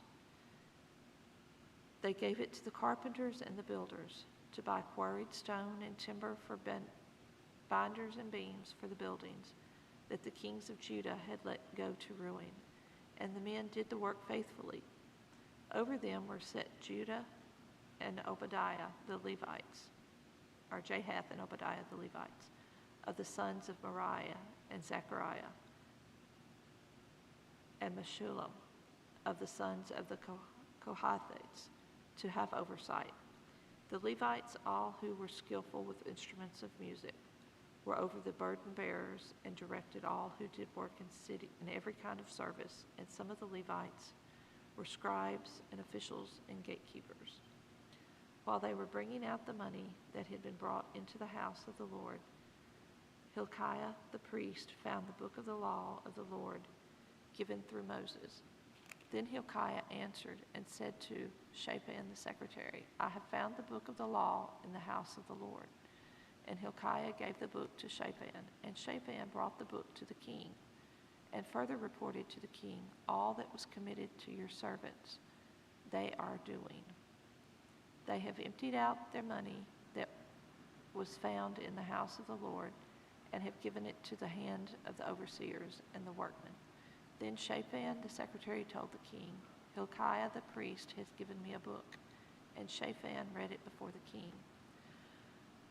And when the king heard the words of the law, he tore his clothes. And the king commanded Hilkiah, Anakim the son of Shaphan, Abdon the son of Micah, Shaphan the secretary, and Isaiah the king's servant, saying, Go, inquire of the Lord for me, and for those who are left in Israel and in Judah, concerning the words of the book that has been found, for great is the wrath of the Lord that is poured out on us, because our fathers have not kept the word of the Lord to do according to all that is written in this book. So Hilkiah and those whom the king had sent went to Huldah, the prophetess, the wife of Shallum, the son of Tokath, son of Hazra, keeper of the wardrobe. Now she lived in Jerusalem in the second quarters, and spoke to her in that effect. And she said to them, Thus says the Lord, the God of Israel, Tell the man who sent you to me, Thus says the Lord, Behold, I will bring disaster upon this place and upon its inhabitants. All the curses that are written in the book that was read before the king of Judah, because they have forsaken me and have made offerings to other gods, that they might provoke me to anger with all the words of their hands. Therefore, my wrath will be poured out on this place and will not be quenched. But to the king of Judah, who sent you to inquire of the Lord, thus shall you say to him, Thus says the Lord, the God of Israel, regarding the words that you have heard, because your heart was tender and you humbled yourself before God when you heard his words against this place and its inhabitants, and you have humbled yourself before me and have torn your clothes and wept before me. I also have heard you, declares the Lord. Behold, I will gather you to your fathers, and you shall be gathered to your grave in peace, and your eyes shall not see all the disaster that I will bring upon this place and its inhabitants. and they brought back word to the king. Then the king sent and gathered together all the elders of Judah in Jerusalem. And the king went up to the house of the Lord with all the men of Judah and the inhabitants of Jerusalem and the priests and the Levites, all the people, both great and small. And he read in their hearing all the words of the book of the covenant that had been found in the house of the Lord. And the king stood in his place and made a covenant before the Lord to walk after the Lord and to keep his commandments and his testimonies and his statutes with all his heart and all his soul, to perform the words of the covenant that were written in this book. Then he made all who were present in Jerusalem and in Benjamin join in it. And the inhabitants of Jerusalem did according to the covenant of God, the God of their fathers. And Josiah took away all the abominations from all the territory that belonged to the people of Israel, and made all who were present in Israel serve the Lord their God. All his days they did not turn away from following the Lord, the God of their fathers. 2 Chronicles 35.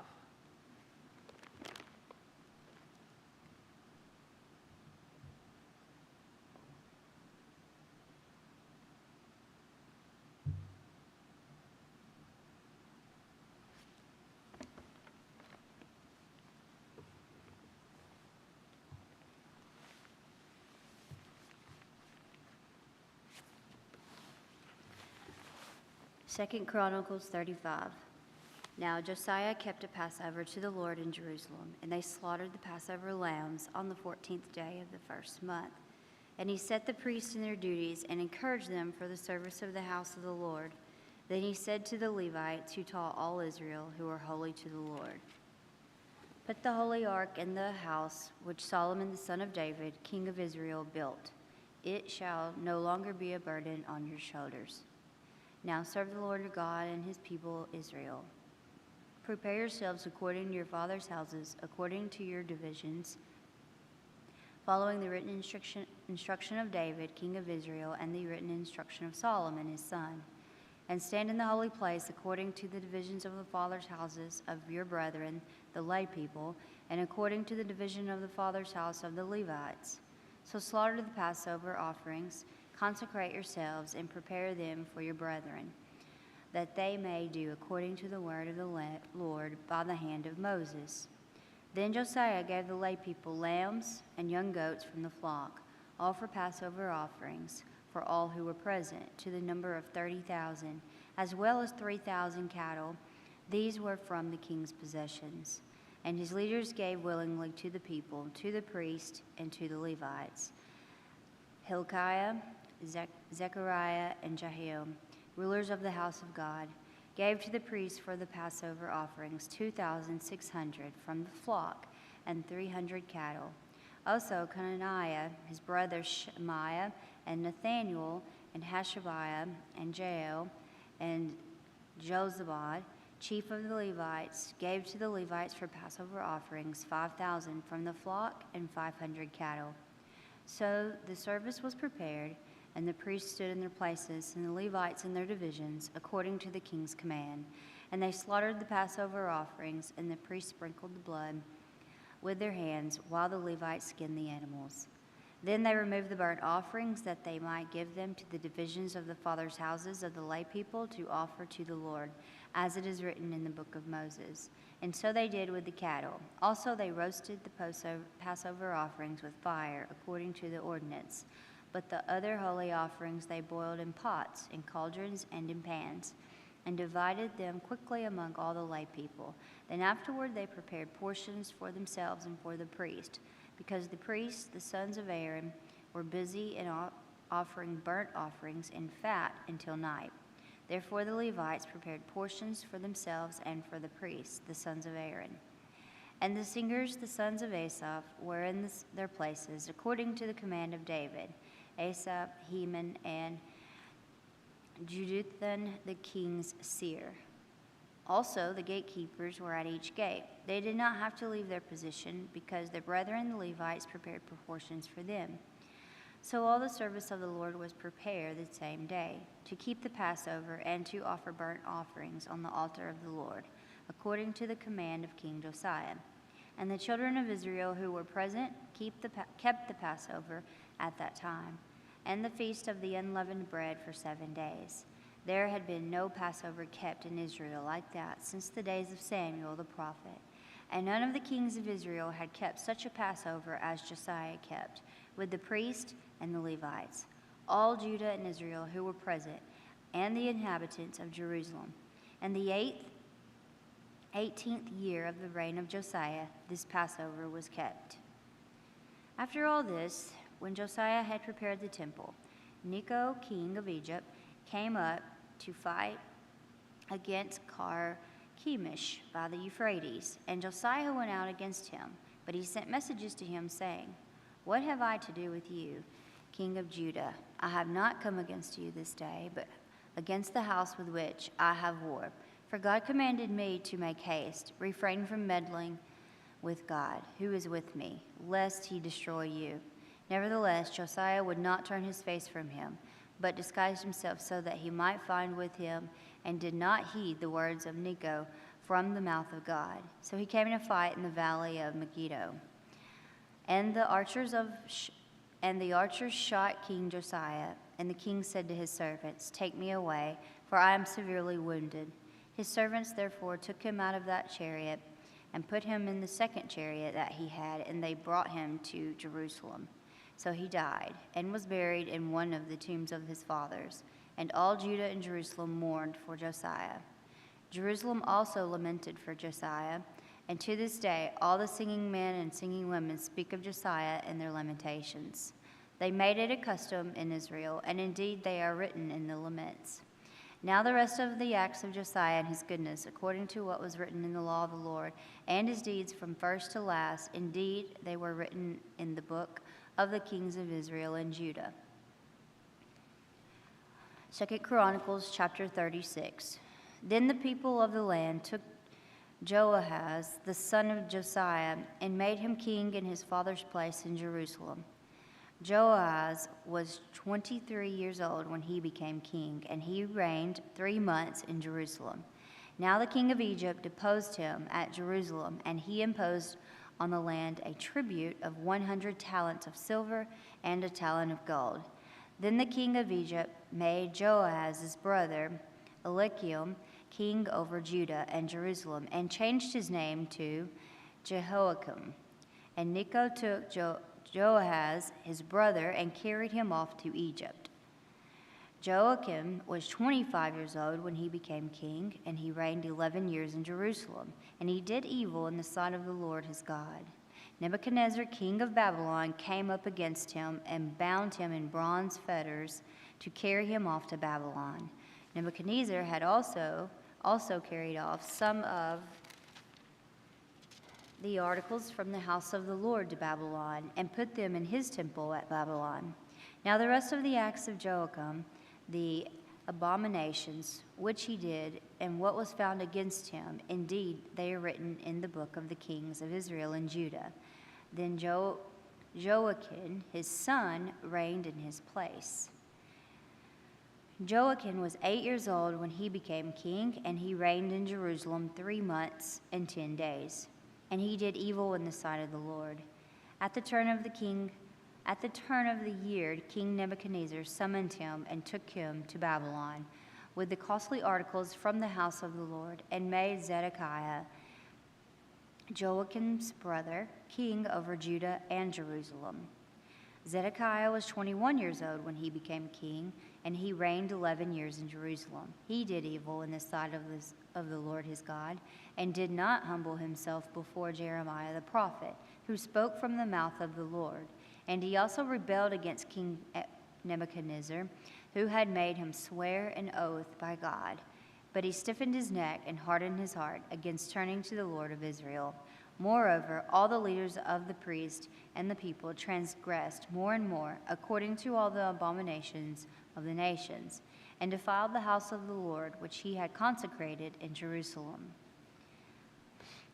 And the Lord God of the fathers sent warnings to them by his messengers, rising up early and sending them, because he had compassion on his people and on his dwelling place. But they mocked the messages of God, despised his words, and scoffed at his prophets, until the wrath of the Lord rose against his people, till there was no remedy. Therefore he brought against them the king of the Chaldeans, who killed their young men with the sword in the house of their sanctuary, and had no compassion on young man or virgin, on the aged or the weak. He gave them all into his hand. And all the articles from the house of God, great and small, the treasures of the house of the Lord, and the treasures of the king and of his leaders, all these he took to Babylon.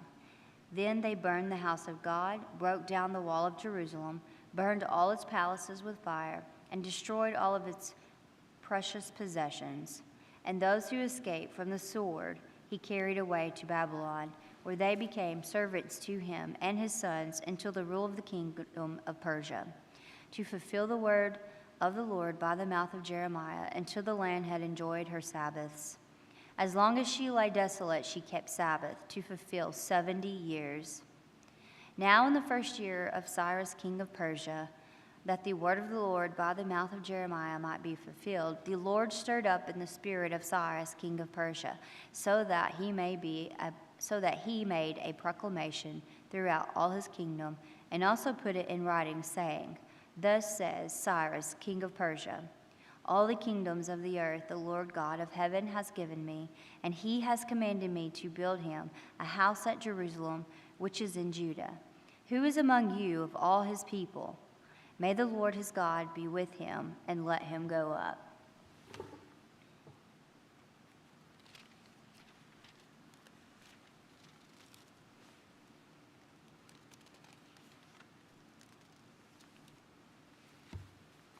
Ezra chapter 1. Now in the first year of Cyrus, king of Persia, that the word of the Lord by the mouth of Jeremiah might be fulfilled, the Lord stirred up the spirit of Cyrus, king of Persia, so that he made a proclamation throughout all his kingdom, and also put it in writing, saying, Thus says Cyrus, king of Persia, all the kingdoms of the earth the Lord God of heaven has given me, and he has commanded me to build him a house at Jerusalem, which is in Judah. Who is among you of all his people? May his God be with him, and let him go up to Jerusalem, which is in Judah, and build the house of the Lord God of Israel. He is God, which is in Jerusalem. And whoever is left in any place where he dwells, let the men of the place help him with silver and gold, with goods and livestock, besides the freewill offerings for the house of God, which is in Jerusalem. Then the heads of the fathers' houses of Judah and Benjamin, and the priests and the Levites, with all whose spirits God had moved, arose to go up and build the house of the Lord, which is in Jerusalem. And all those who were around them encouraged them with the articles of silver and gold, with goods and livestock, and with precious things. Besides all that was willingly offered. King Cyrus also brought out the articles of the house of the Lord, which Nebuchadnezzar had taken from Jerusalem and put in the temple of his gods. And Cyrus, king of Persia, brought them out of the hand of Mithridates, the treasurer, and counted them out to Sheshbazzar, the prince of Judah. This is the number of them: 30 gold platters, 1,000 silver platters, 29 knives, 39 basins, 410 silver basins of a similar kind, and 1,000 other articles. All the articles of gold and silver were 5,400. All these Sheshbazzar took with the captives who were brought from Babylon to Jerusalem.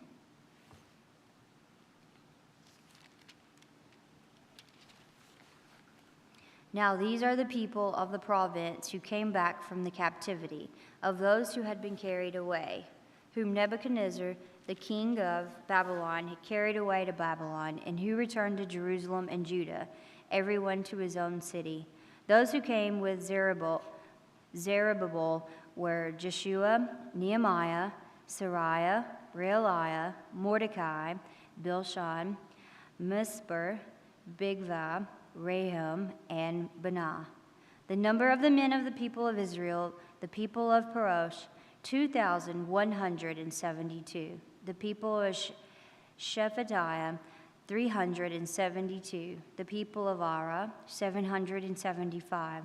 The people of Peth Moab, of the people of Jeshua and Joab, 2,000. 812. The people of Elam, 1,254. The people of Zatu, 945. The people of Zakai, 760. The people of Benai, 642. The people of Babai, 623. The people of Asgad, 1,222. The people of Adanakim, 666. The people of Bigvai, 2,056. The people of Aden, 454. The people of Ater of Hezekiah, 98. The people of Bezai, 323. The people of Jorah, 112. The people of Hashum, 223. The people of Jabar, 95. The people of Bethlehem, 123. The men of Netophath, 56. The men of Anathoth, 128. The people of Asmethveth, 42. The people of Kiriath Aram, Shapira, and Beroth, 743. The people of Ramah and Jeba, 621. The men of Michmas, 122. The men of Bethel and Ai, 223. The people of Nebo, 52. The people of Magbish, 156. The people of the other Elam, 1,254. The people of Haram, 320. The people of Lod, Hadid, and Ono, 725. The people of Jericho, 345. The people of Sina, 3,630. The priests, the sons of Jediah, of the house of Jeshua, 973. The sons of Immer, 1,052. The sons of Pashur, 1,247. The sons of Haram, 1,017. The Levites, the sons of Jeshua, and Kadmiel, of the sons of Hodaviah, 74. The singers, the sons of Asaph, 128. The sons of the gatekeepers, the sons of the Shalom, the sons of Ader, the sons of Talmon, the sons of Akub, the sons of Hatiah, and the sons of Shabah, 139 in all. The Nethinim, the sons of Ziah, the sons of Hashupah, the sons of Taboeth, the sons of Keros, the sons of Siah, the sons of Padon, the sons of Lebaniah, and the sons of Hagabah, the sons of Akub, the sons of Akub, the sons of Shalmah, the sons of Hanan, the sons of Gedol, the sons of Gahar, the sons of Reash, the sons of Rezin, the sons of Nekoda, the sons of Gazam, the sons of Uzzah, the sons of Paseah, the sons of Besai, the sons of Asnai, the sons of Meunim, the sons of Nephusim, the sons of Bakbuk, the sons of Hakupha, the sons of Harah, the sons of Basluth, the sons of Mahida, the sons of Harsha, the sons of Barkos, the sons of Sisera, the sons of Tamah, the sons of Neziah, and the sons of Hatipha. The sons of Solomon's servants, the sons of Sotah, the sons of Zophireth, the sons of Peruda, the sons of Jalah, the sons of Darkon, the sons of Judel, the sons of Shephatiah, the sons of Hatil, the sons of Pokereth of Zebaim, and the sons of Amai. All the Nethinim and the children of Solomon's servants were 392. And these were the ones who came up from Tel Melah, Tel Harsha, Sherub, Adon, and Immer, but they could not identify their father's house or their genealogy where they were of Israel. The sons of Deliah, the sons of Tobiah, and the sons of Nekoda, 652, and the sons of priests, the sons of Abiah, the sons of Koz, and the sons of Barzillai, who took a wife of the daughters of Barzillai and the Gileadite, and was called by their name. These sought their listing among those who were registered by genealogy, but they were not found. Therefore they were excluded from the priesthood as defiled. And the governor said to them that they should not eat of the most holy things till a priest could consult with the Urim and Thummim. The whole assembly together was 42,360, besides their male and female servants, of whom there were 7,337. And they had 200 men and women singers. Their horses were 736, their mules 245, their camels 435, and their donkeys 6,720. Some of the heads of the fathers' houses, when they came to the house of the Lord, which is in Jerusalem, offered freely for the house of God to erect it in its place. According to their ability, they gave to the treasury for the work 61,000 gold drachmas, 5,000 minas of silver, and 100 priestly garments. So the priests and the Levites, some of the people, the singers, the gatekeepers, and the Nethinim dwelt in their cities, and all Israel in their cities. It was Ezra chapters 1 and 2.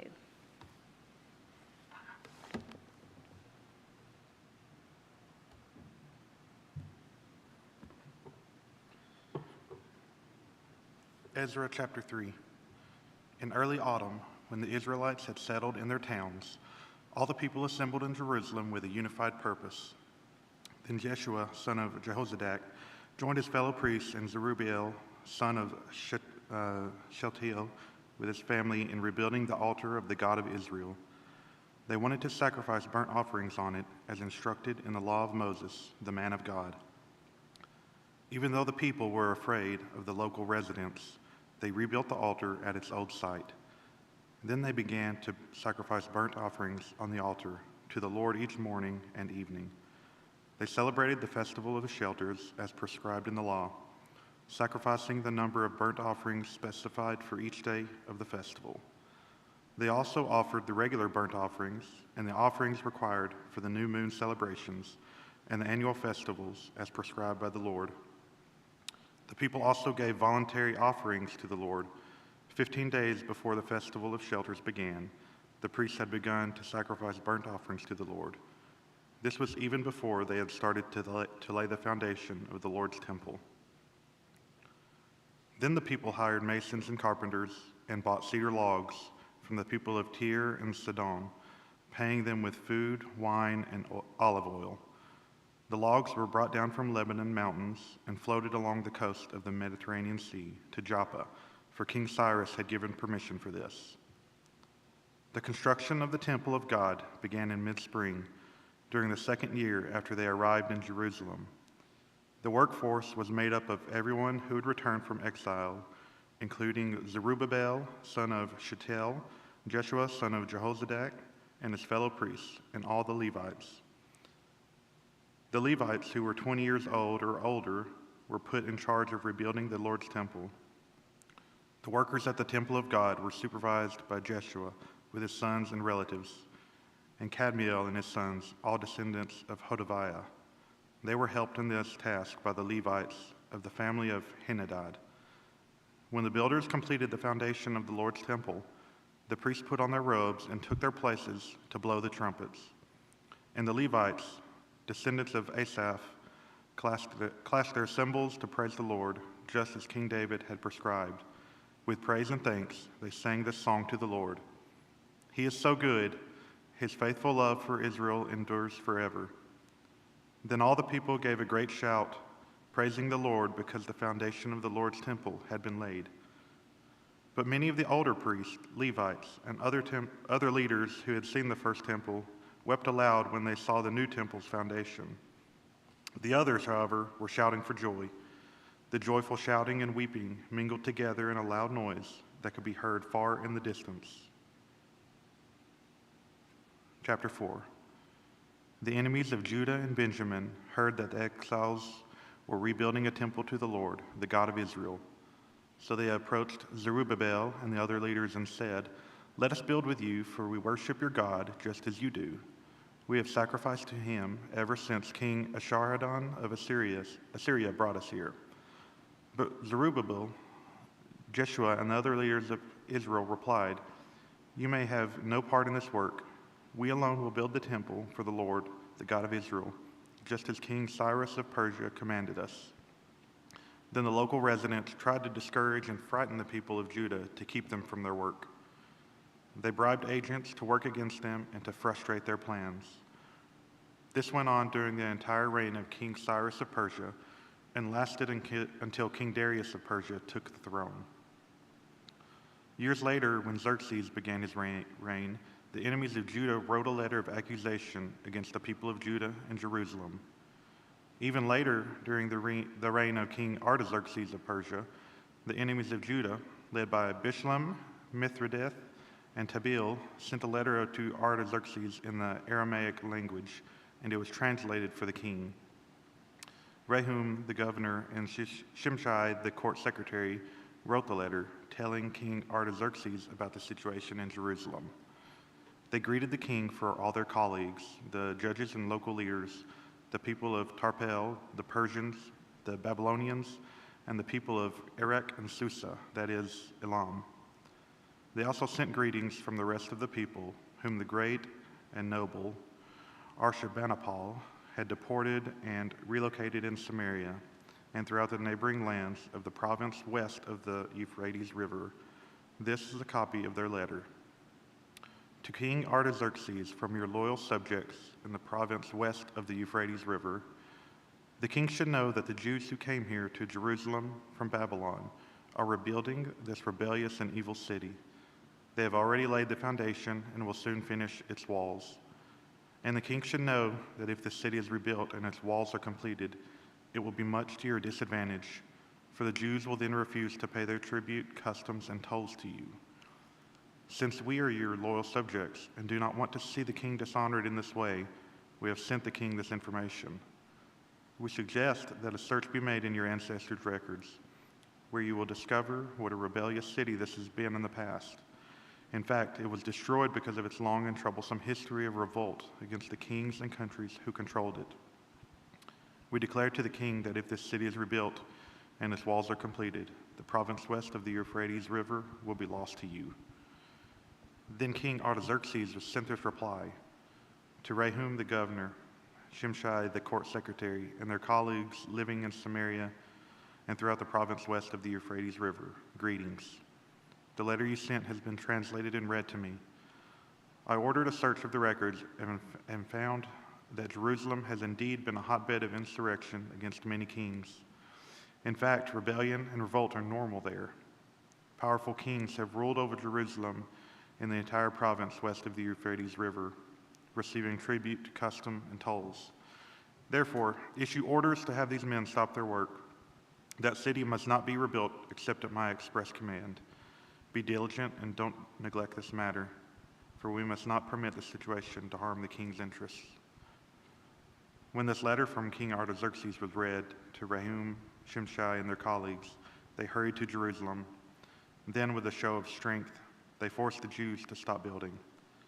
And so the work on the temple of God in Jerusalem had stopped, and it remained at a standstill until the second year of the reign of King Darius of Persia. Chapter 5.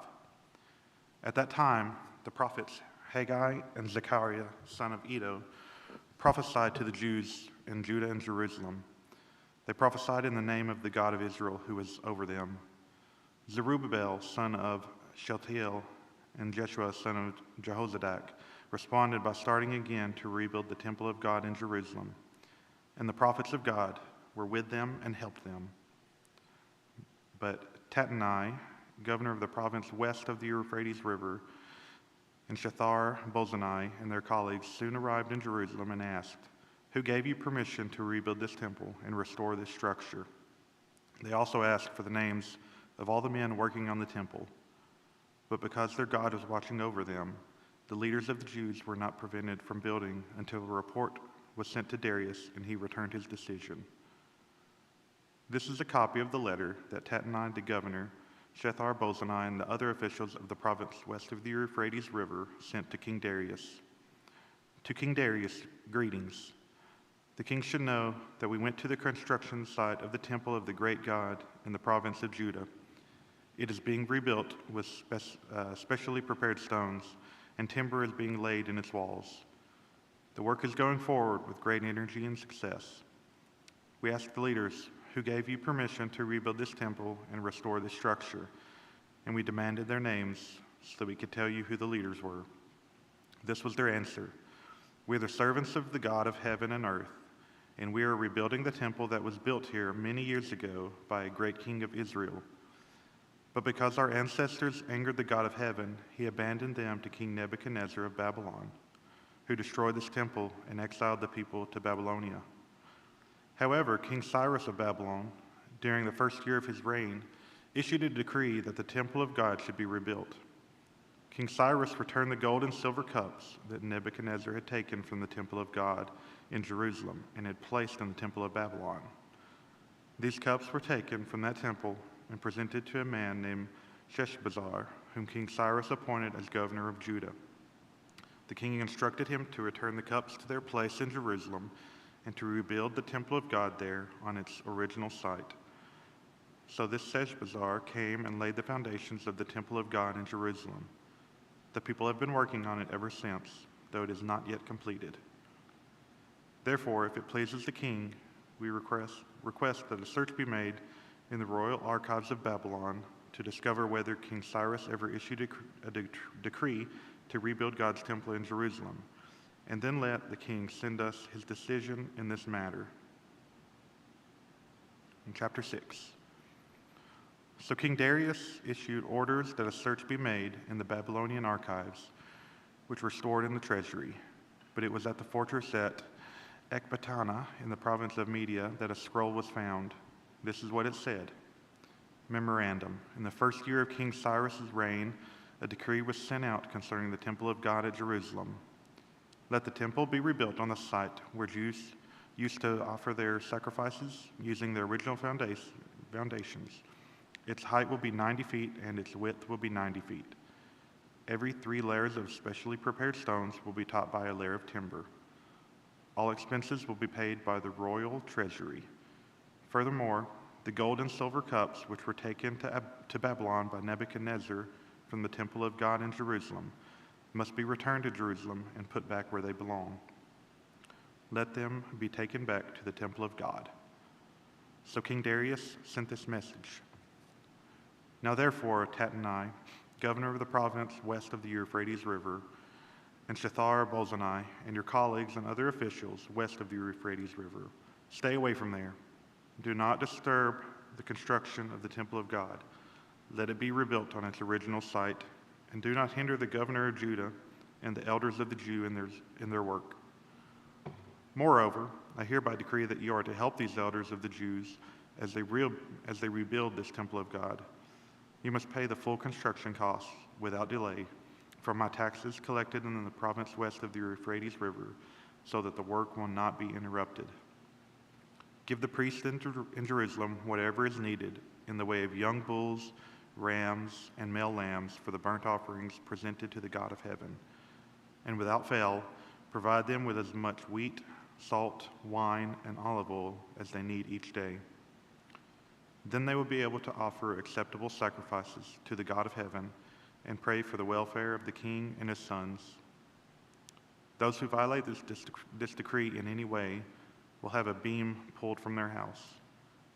Then they will be lifted up and impaled on it, and their house will be reduced to a pile of rubble.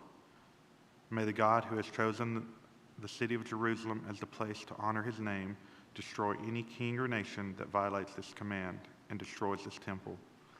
I, Darius, have issued this decree. Let it be obeyed with all diligence. Tattenai, governor of the province west of the Euphrates River, and Shethar-Bozenai and their colleagues complied at once with the command of King Darius. So the Jewish elders continued their work, and they were greatly encouraged by the preaching of the prophets Haggai and Zechariah, son of Iddo. The temple was finally finished, as had been commanded by the God of Israel, and decreed by Cyrus, Darius, and Artaxerxes, the king of Persia. The temple was completed on March 12th, during the 6th year of Darius's reign. The temple of God was then dedicated with great joy by the people of Israel, the priests, the Levites, and the rest of the people who had returned from exile. During the dedication ceremony for the temple of God, 100 young bulls, 200 rams, and 400 male lambs were sacrificed, and 12 male goats were presented as a sin offering for the 12 tribes of Israel. Then the priests and Levites were divided into their various divisions to serve at the temple of God in Jerusalem, as prescribed in the book of Moses. And on April 21st, the returned exiles celebrated Passover. The priests and Levites had purified themselves and were ceremonially clean. So they slaughtered the Passover lamb for all the returned exiles, for their fellow priests, and for themselves. The Passover meal was eaten by the people of Israel who had returned from exile, and by the others in the land who had turned from their corrupt practices to worship the Lord, the God of Israel. Then they celebrated the festival of unleavened bread for 7 days. There was great joy throughout the land, because the Lord had caused the king of Assyria to be favorable to them, so that he helped them to rebuild the temple of God, the God of Israel. Ezra chapter 7. Many years later, during the reign of King Artaxerxes of Persia, there was a man named Ezra. He was the son of Shariah, son of Azariah, son of Hilkiah, son of Shallum, son of Zadok, son of Ahitub, son of Amariah, son of Azariah, son of Merioth, son of Zerahiah, son of Uzi, son of Buki, son of Abishua, son of Phinehas, son of Eleazar, son of Aaron the high priest. This Ezra was a scribe who was well versed in the law of Moses, which the Lord, the God of Israel, had given to the people of Israel. He came up to Jerusalem from Babylon, and the king gave him everything he asked for, because the gracious hand of the Lord, his God, was on him.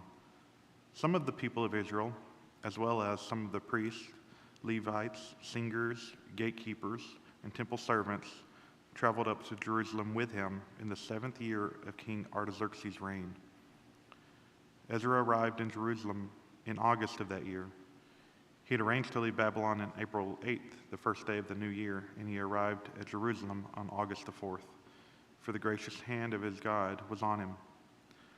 This was because Ezra had determined to study and obey the law of the Lord, and to teach those decrees and regulations to the people of Israel. King Artaxerxes had given a copy of the following letter to Ezra, the priest and scribe who studied and taught the commands and decrees of the Lord to Israel.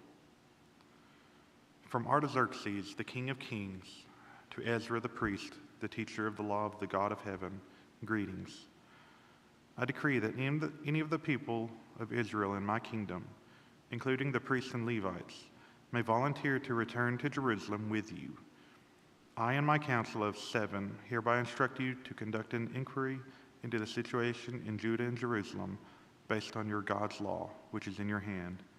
We also commission you to take with you silver and gold, which we are freely presenting as an offering to the God of Israel who lives in Jerusalem. Furthermore, you are to take any silver and gold that you may obtain from the province of Babylon, as well as the voluntary offerings of the people and the priests that are presented for the temple of their God in Jerusalem. These donations are to be used specifically for the purchase of bulls, rams, male lambs, and the appropriate grain offerings and liquid offerings, all of which will be offered on the altar of the temple of your God in Jerusalem. Any silver and gold that is left over may be used in whatever you and your colleagues feel is the will of your God. But as for the cups we are entrusting to you for the service of the temple of your God, deliver them all to the God of Jerusalem. If you need anything else for your God's temple or for any similar needs, you may take it from the royal treasury. I, Artaxerxes the king, hereby send this decree to all the treasurers in the province west of the Euphrates River. You are to give Ezra, the priest and the teacher of the law of the God of heaven, whatever he requests of you. You are to give him up to 7,500 pounds of silver, 500 bushels of wheat, 550 gallons of wine, 550 gallons of olive oil, and an unlimited supply of salt. Be careful to provide whatever the God of heaven demands for his temple. For why should we risk bringing God's anger against the realm of the king and his sons? I also decree that no priest, Levite, singer, gatekeeper, temple servant, or other worker in this temple of God will be required to pay tribute, customs, or tolls of any kind. And you, Ezra, are to use the wisdom your God has given you to appoint magistrates, and judges who know your God's law to govern all the people in the province west of the Euphrates River. Teach the law to anyone who does not know it. Anyone who refuses to obey the law of your God and the law of the king will be punished immediately, either by death, banishment, confiscation of goods, or imprisonment. Praise the Lord, the God of our ancestors, who made the king want to beautify the temple of the Lord in Jerusalem, and praise him for demonstrating such unfailing love to me by honoring me before the king, his council, and all his mighty nobles. I felt encouraged because the gracious hand of the Lord my God was on me, and I gathered some of the leaders of Israel to return with me to Jerusalem.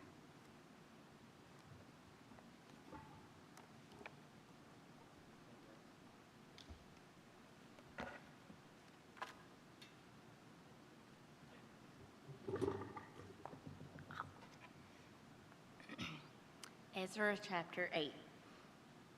These are the family heads and those registered with them who came up with me from Babylon during the reign of King Artaxerxes, the descendants of Phinehas, Gershom, the descendants of Ithamar, Daniel, of the descendants of David, Hattush, of the descendants of Shechaniah, the descendants of Pharosh, Zechariah. With him were registered 150 men. Of the descendants of Phatoth Moab, Eloina, son of Zerana, and with him 200 men. Of the descendants of Zatu, Shechaniah, son of Jezel, and with him 300 men. The descendants of Adin, Abed, son of Jonathan, with him 50 men. The descendants of Elam, Jeshiah, son of Athailah, and with him 70 men.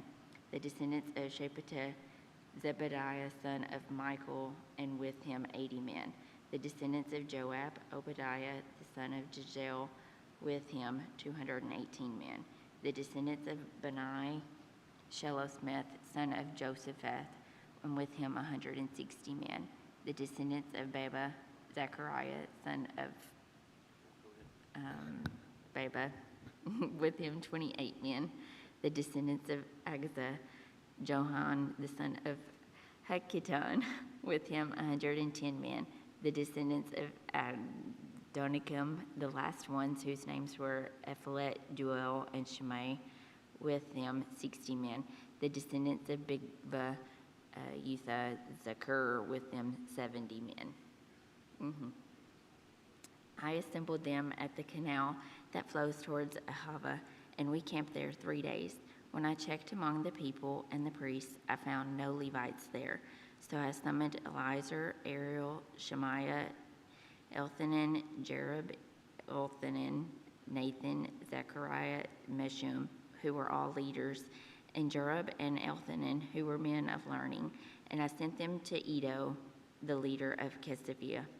I told them what to say to Iddo and to his kinsmen, the temple servants in Kesaviah, so that they might bring attendance to us for the house of our God.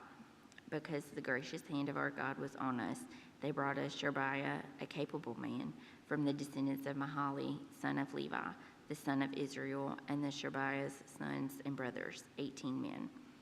And Hasheba, together with Josiah, from the descendants of Moriah, and his brothers and nephews, 20 men. They also brought 220 of the temple servants, a body that David and the officials had established to assist the Levites. All were registered by name. And there, by the Ahava canal, I proclaimed a fast, so that we might humble ourselves before our God and ask him for a safe journey for us and our children, with all of our possessions.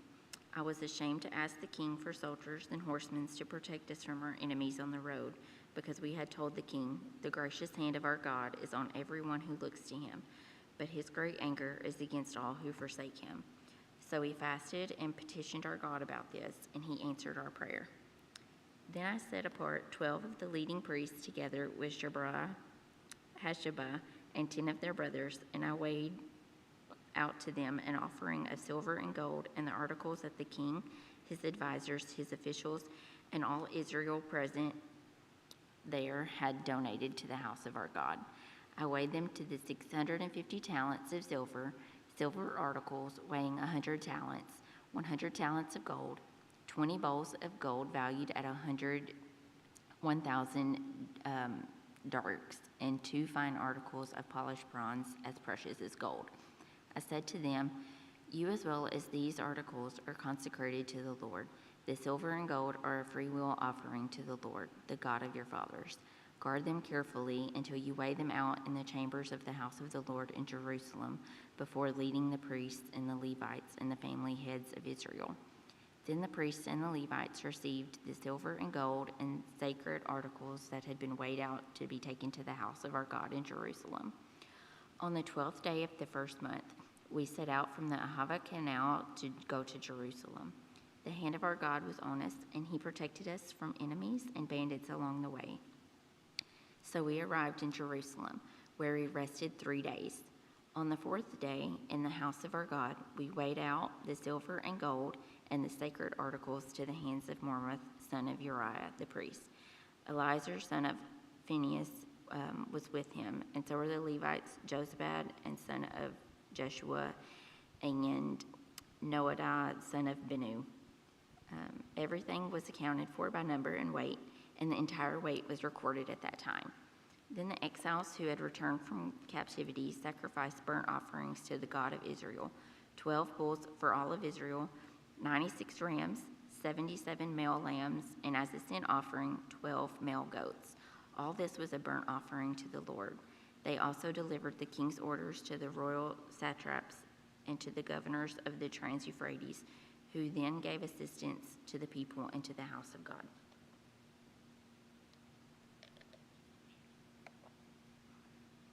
Ezra chapter 9.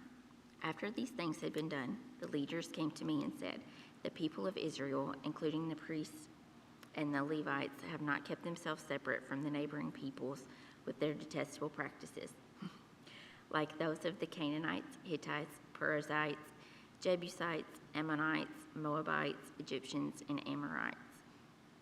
They have taken some of their daughters as wives for themselves and their sons, and have mingled the holy race with the peoples around them. And the leaders and officials have led the way in this unfaithfulness." When I heard this, I tore my tunic and cloak. I pulled hair from my head and beard and sat down appalled. Then everyone who trembled at the words of God of Israel gathered around me because of this unfaithfulness of the exiles. And I sat there appalled until the evening sacrifice. Then at evening sacrifice, I rose from my self-abasement with my tunic and cloak torn, and fell on my knees with my hands spread out to the Lord my God and prayed, "Oh my God, I am too ashamed and disgraced to lift my face to you, my God, because our sins are higher than our heads, and our guilt has reached the heavens. From the days of our forefathers until now, our guilt has been great. Because of our sins, we and our kings and our priests have been subjected to the sword and captivity, to pillage and humiliation at the hand of foreign kings, as it is today. But now, for a brief moment, the Lord our God has been gracious in leaving us a remnant and giving us a firm place in his sanctuary. And so our God gives light to our eyes and little relief in our bondage. Though we are slaves, our God has not deserted us in our bondage. He has shown us kindness in the sight of the kings of Persia. He has granted us new life to rebuild the house of our God and repair its ruins. And he has given us a wall of protection in Judah and Jerusalem. But now, O God, what can we say after this? For we have disregarded the commands you gave through your servants and the prophets when you said, 'The land you are entering to possess is a land polluted by the corruption of its peoples. By their detestable practices, they have filled it with impurity from one end to the other. Therefore, do not give your daughters in marriage to their sons, or take their daughters for your sons. Do not seek a treaty of friendship with them at any time, that you may be strong and eat the good things of the land and leave it to your children as an everlasting inheritance. What has happened to us is a result of our evil deeds and our great guilt. Yet, our God, you have punished us less than our sins have deserved, and you have given us a remnant like this. Shall we again break your commands and intermarry with the peoples who commit such detestable practices? Would you not be angry enough with us to destroy us, leaving us no remnant or survivor? O Lord, God of Israel, you are righteous. We are left this day as a remnant. Here we are before you in our guilt, though because of it, not one of us can stand in your presence. Ezra chapter 10. While Ezra was praying and confessing, weeping and throwing himself down before the house of God, a large crowd of Israelites, men, women, and children, gathered around him. They too wept bitterly. Then Shecaniah, son of Jehiel, one of the descendants of Elam, said to Ezra, "We have been unfaithful to our God by marrying foreign women from the peoples around us. But in spite of this, there is still hope for Israel. Now let us make a covenant before our God to send away all these women and their children in accordance with the counsel of my Lord and of those who fear the commandments of our God. Let it be done according to the law. Rise up, this matter is in your hands. We will support you, so take courage and do it." So Ezra rose up and put the leading priests and Levites and all of Israel under oath to do what had been suggested, and they took the oath. Then Ezra withdrew from before the house of God and went to the room of Jehoiakim the son of Eliashib. While he was there, he ate no food and drank no water, because he continued to mourn over the unfaithfulness of the exiles. A proclamation was then issued throughout Judah and Jerusalem for all exiles to assemble in Jerusalem. Anyone who failed to appear within 3 days would forfeit all property in accordance with the decision of the officials and elders, and would himself be expelled from the assembly of the exiles. Within 3 days, all the members of Judah and Benjamin had gathered in Jerusalem. And on the 20th day of the 9th month, all the people were sitting in the square before the house of God, greatly distressed by the occasion and because of the rain. Then Ezra the priest stood up and said to them, "You have been unfaithful. You have married foreign women, adding to Israel's guilt. Now make confession to the Lord, the God of your fathers, and do his will. Separate yourselves from the peoples around you and from foreign wives." The whole assembly responded with a loud voice, "You are right. We must do as you say. But there are many people here, and it's rainy season, so we cannot stand outside. Besides, this matter cannot be taken care of in a day or two. We have sinned greatly in this thing. Let our officials act for the whole assembly. Then let everyone in our towns who has married a foreign woman come at a set time, along with the elders and judges of each town, until the fierce anger of our God in this matter is turned away from us." Only Jonathan, son of Ashiel, and Josiah, son of Tikva, supported the Meshullam, and Shabbatha, the Levite, opposed this. So the exiles did as was proposed. Ezra the priest selected men who were family heads, one from each family division, and all of them designated by name. On the first day of the 10th month, they sat down to investigate the case. And by the first day of the first month, they finished dealing with all of the men who had married foreign women. Among the descendants of the priests, the following had married foreign women. From the descendants of Jeshua, son of Jozadak, and his brothers, Maaseiah, Eliezer, Jerib, and Goliah, they all gave their hands and pledged to put away their wives. And for their guilt, they each presented a ram from the flock as a guilt offering. From the descendants of Immer, Hananiah and Zebediah. From the descendants of Haram, Messiah, Elijah, Shemaiah, Jehiel, and Uzzah. From the descendants of Pashur, Eloniah, Messiah, Ishmael, Nathaniel, Jozabad, and Elijah. Among the Levites, Jozabad, Shmi, Kaliah, that is Keltiah, Pethiah, Judah, and Eliezer. From the singers, Elishib. From the gatekeepers, Shalom, Talum, and Uri, and among other Israelites. From the descendants of Parosh, Ramiah, Isaiah, Malchijah, Majamin, Eliezer, Malchijah, and Benaiah. From the descendants of Elam, Mattaniah, Zechariah, Jehiel, Abdiah, Jermoth, and Elijah. From the descendants of Zatu, Elaniah, Eshelobah, Mattaniah, Jerome, Zabad, and Isaiah.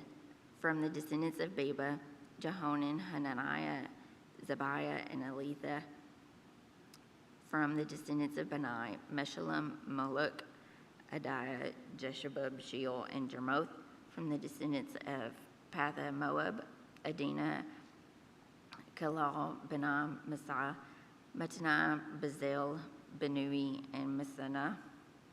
From the descendants of Harum, Elizur, Ijada, Majadik, Shemaiah, Shimon, Benjamin, Malek, and Shemariah. From the descendants of Hisham, Mataniah, Mattatiah, Zabad, Ephaniah, Jareb, Messaniah, and Shmi.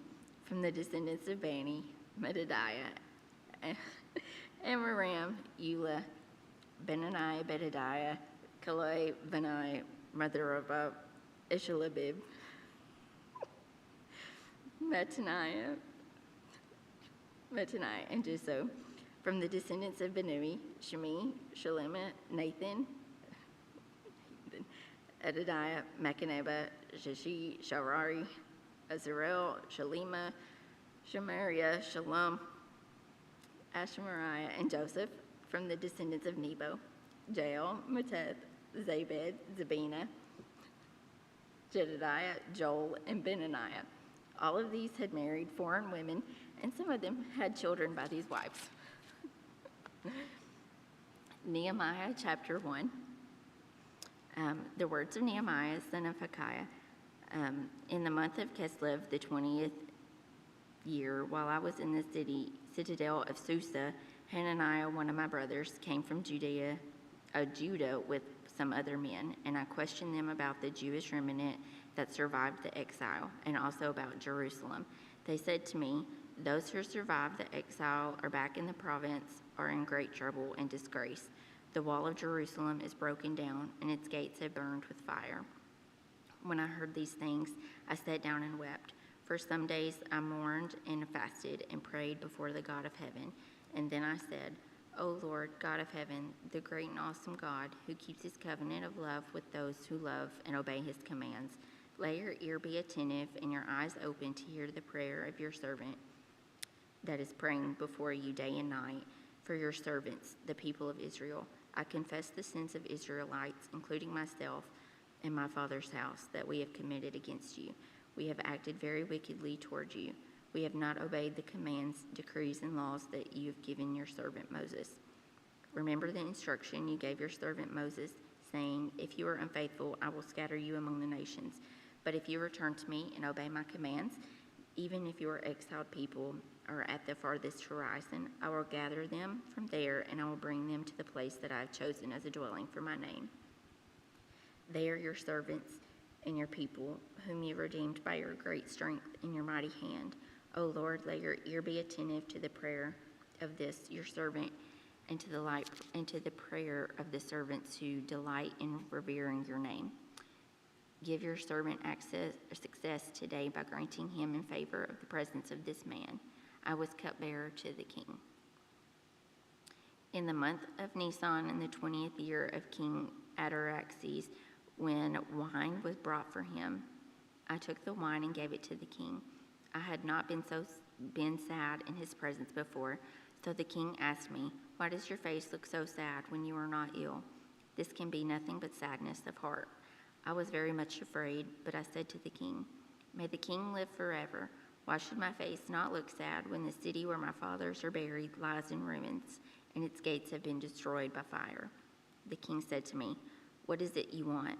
Then I prayed to the God of heaven, and I answered the king, "If it pleases the king, and if your servant has found favor in his sight, let him send me to the city in Judah where my fathers are buried, so that I can rebuild it."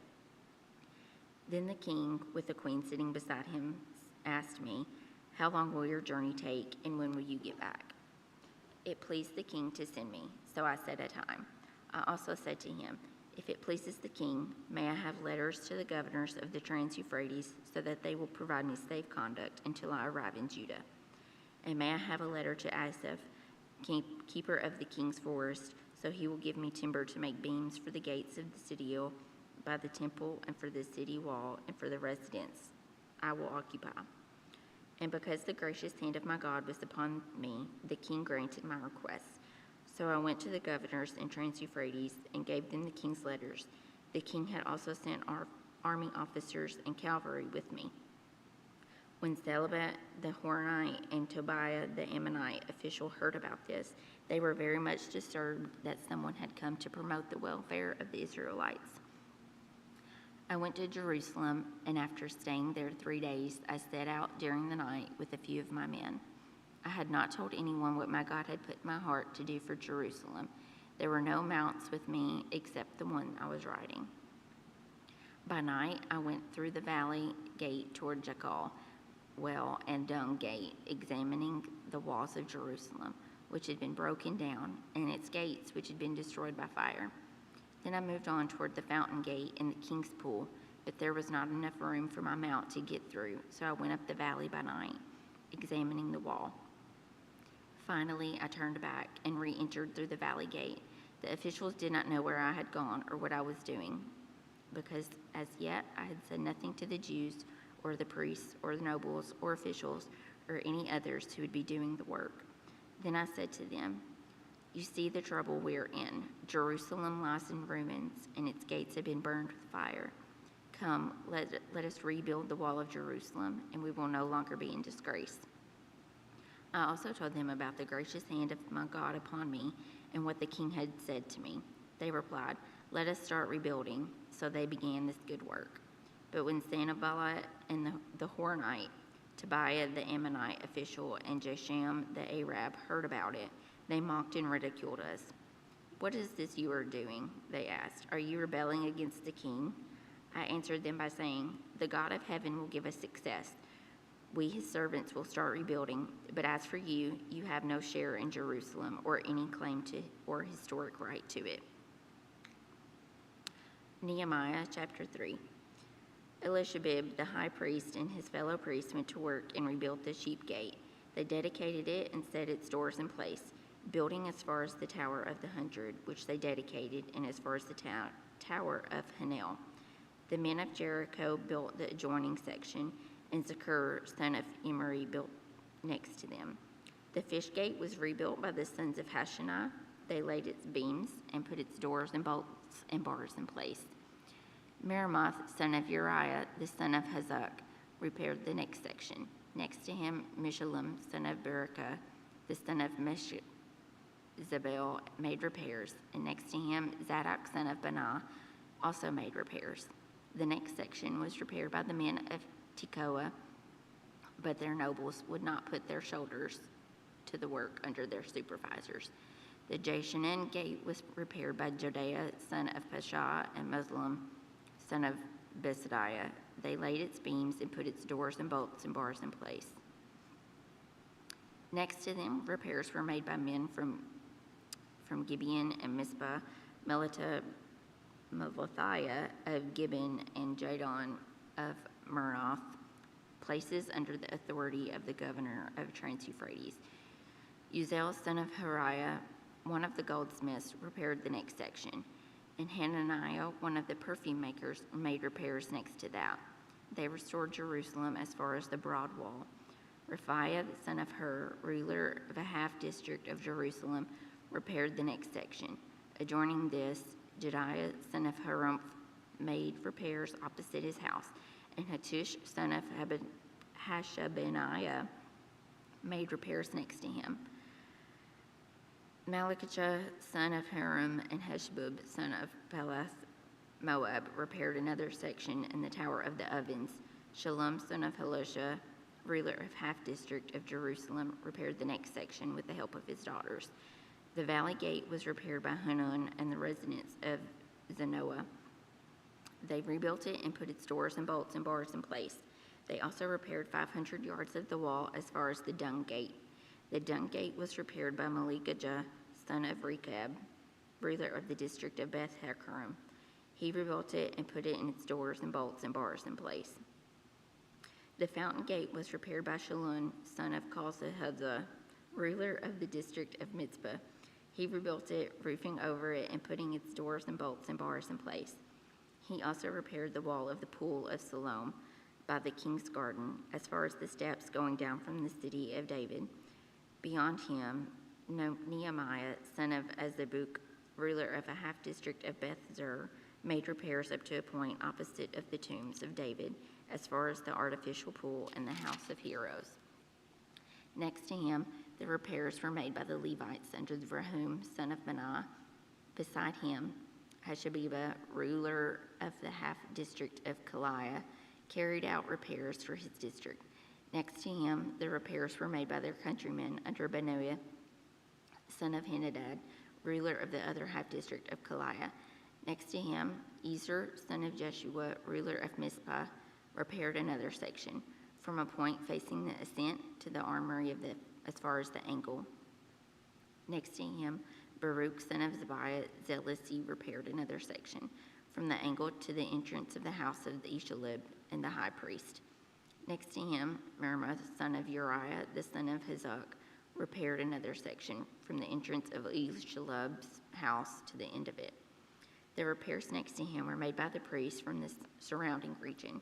Beyond them, Benjamin and Hashub made repairs in front of their house, and next to them, Azariah, son of Messiah, the son of Ananiah, made repairs beside the house. Next to him, Benui, son of Henadad, repaired another section, from Azariah's house to the angle in the corner, and Palel, son of Uzziah, worked opposite the angle and the tower projecting from the upper palace near the court of the guard. Next to him, Pedaiah, son of Parosh, and the temple servants living on the hill of Ophel made repairs up to a point opposite the water gate toward the east and the projecting tower. Next to them, men of Tekoa repaired another section, from the great projecting tower to the wall of Ophel. Above the horse gate, the priests made repairs, each in front of his own house. Next to them, Zadok of Immer made repairs opposite to his house. Next to him, Shemaiah, son of Shekanan, the guard at the east gate, made repairs. Next to him, Hananiah, son of Shelemah, and Hanan, the son of Zaphaleth, repaired another section. Next to them, Meshullam, son of Berekah, made repairs opposite his living quarters. Next to him, Malikjah, one of the goldsmiths, made repairs as far as the house of the temple servants and the merchants opposite the inspection gate, and as far as the room above the corner, and between the room above the corner and the sheep gate, the goldsmiths and merchants made repairs.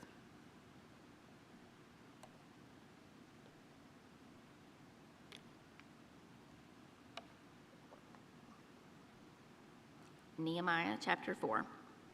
When Selubit heard that we were rebuilding the wall, he became angry and was greatly incensed. He ridiculed the Jews, and in the presence of his associates and the army of Samara, he said, "What are the feeble Jews doing? Will they restore their wall? Will they offer sacrifices? Will they finish in a day? Can they bring those stones back to life from those heaps of rubble burned as they are?" Tobiah the Ammonite, who was at his side, said, "What are they building?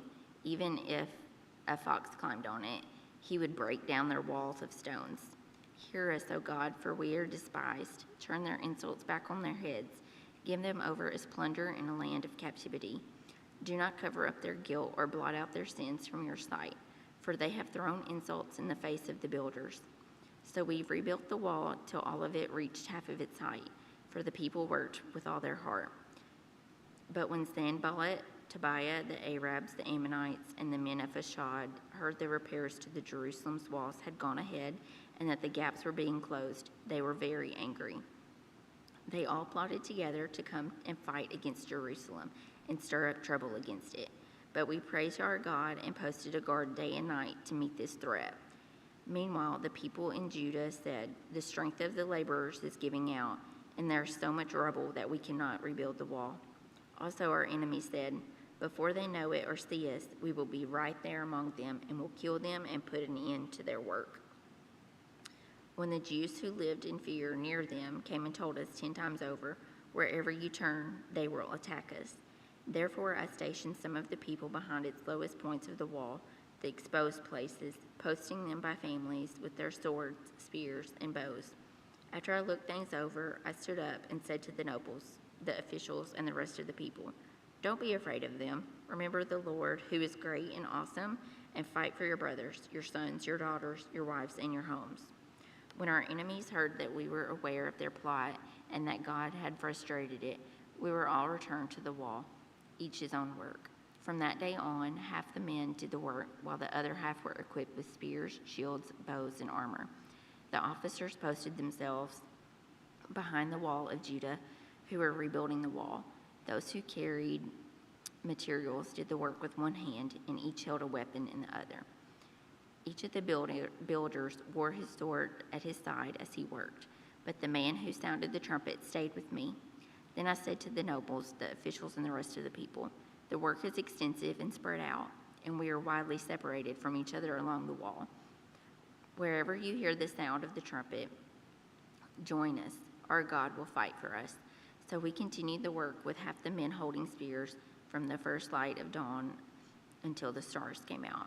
At that time, I also said to the people, "Have every man and his helper stay inside Jerusalem at night, so that they can serve as guards in the night and workmen by day." Neither I nor my brothers nor my men nor the guards with me took off our clothes. Each had his weapon, even when he went for water. Nehemiah chapter 5. Now the men and their wives raised a great outcry against their Jewish brothers. Some were saying, "We and our sons and daughters are numerous. In order for us to eat and stay alive, we must get grain." Others were saying, "We are mortgaging our fields, our vineyards, and our homes to get grain during the famine." Still others were saying, "We have had to borrow money to pay the king's tax on our fields and vineyards. Although we are the same flesh and blood as our countrymen, and though our sons are as good as theirs, yet we have to subject our sons and daughters to slavery. Some of our daughters have already been enslaved, but we are powerless because our fields and our vineyards belong to others." When I heard their outcry and these charges, I was angry. I pondered them in my mind and then accused the nobles and officials. I told them, "You are exacting us usury from your own countrymen."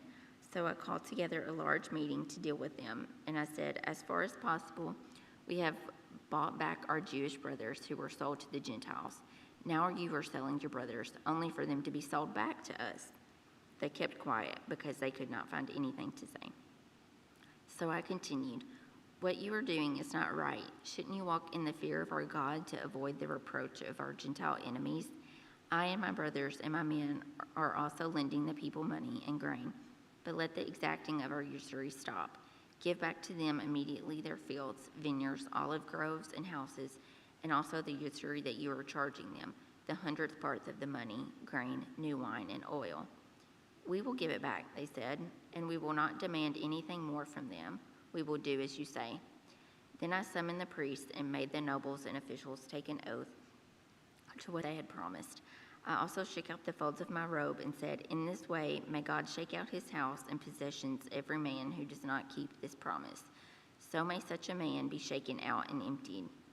At this, the whole assembly said, "Amen," and praised the Lord. And the people did as they had promised. Moreover, from the 20th year of King Artaxerxes, when I was appointed to be their governor in the land of Judah until his 32nd year, 12 years, neither I nor my brothers ate the food allotted to the governor. But the earlier governors, those preceding me, placed a heavy burden on the people and took 40 shekels of silver from them in addition to their food and wine. Their assistants also lorded it over the people, but out of reverence for God I did not act like that. Instead, I devoted myself to the work on this wall. All my men were assembled there for the work. We did not acquire any land. Furthermore, 150 Jews and officials ate at my table, as well as those who came to us from the surrounding nations. Each day, 1 ox, 6 choice sheep, and some poultry were prepared for me, and every 10 days an abundant supply of wine of all kinds. In spite of all this, I never demanded the food allotted to the governor, because the demands were heavy on the people. Remember me with favor, O my God, for all I have done for these people. Nehemiah chapter 6. When word came to Sanballat, Tobiah, Geshem the Arab, and the rest of our enemies that I had rebuilt the wall and not a gap was left in it, though up to that time I had not set the doors and the gates, Sanballat the Geshem sent me this message: "Come, let us meet together in one of the villages on the plain of Ono." But they were scheming to harm me. So I sent messengers to them with this reply: I am carrying on a great project and cannot go down. Why should the work stop while we leave it and I go down to you?" 4 times they sent me the same message, and each time I gave them the same answer. Then the 5th time, Sanballat sent his aide to me with the same message, and in his hand was an unsealed letter in which was written, "It is reported among the nations, and Geshem says it's true, that you and the Jews are plotting to revolt, and therefore you are building the wall. Moreover, according to these reports, you are about to become their king and have even appointed prophets to make this proclamation about you in Jerusalem. There is a king in Judah. Now this report will get back to their king. So come, let us confer together."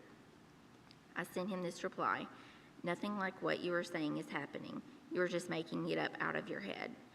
They were all trying to frighten us, thinking, "Their hands will get too weak for their work, and it will not be completed." But I prayed, "Now strengthen my hands." One day I went to the house of Shemaiah, son of Deliah, the son of Metabel, who is shut in at his home. He said, "Let us meet in the house of God, inside the temple, and let us close the temple doors, because men are coming to kill you. By night they are coming to kill you." But I said, "Should a man like me run away, or should one like me go into the temple to save his life? I will not go." I realized that God had not sent him, but that he had prophesied against me because Tobiah and Sanballat had hired him.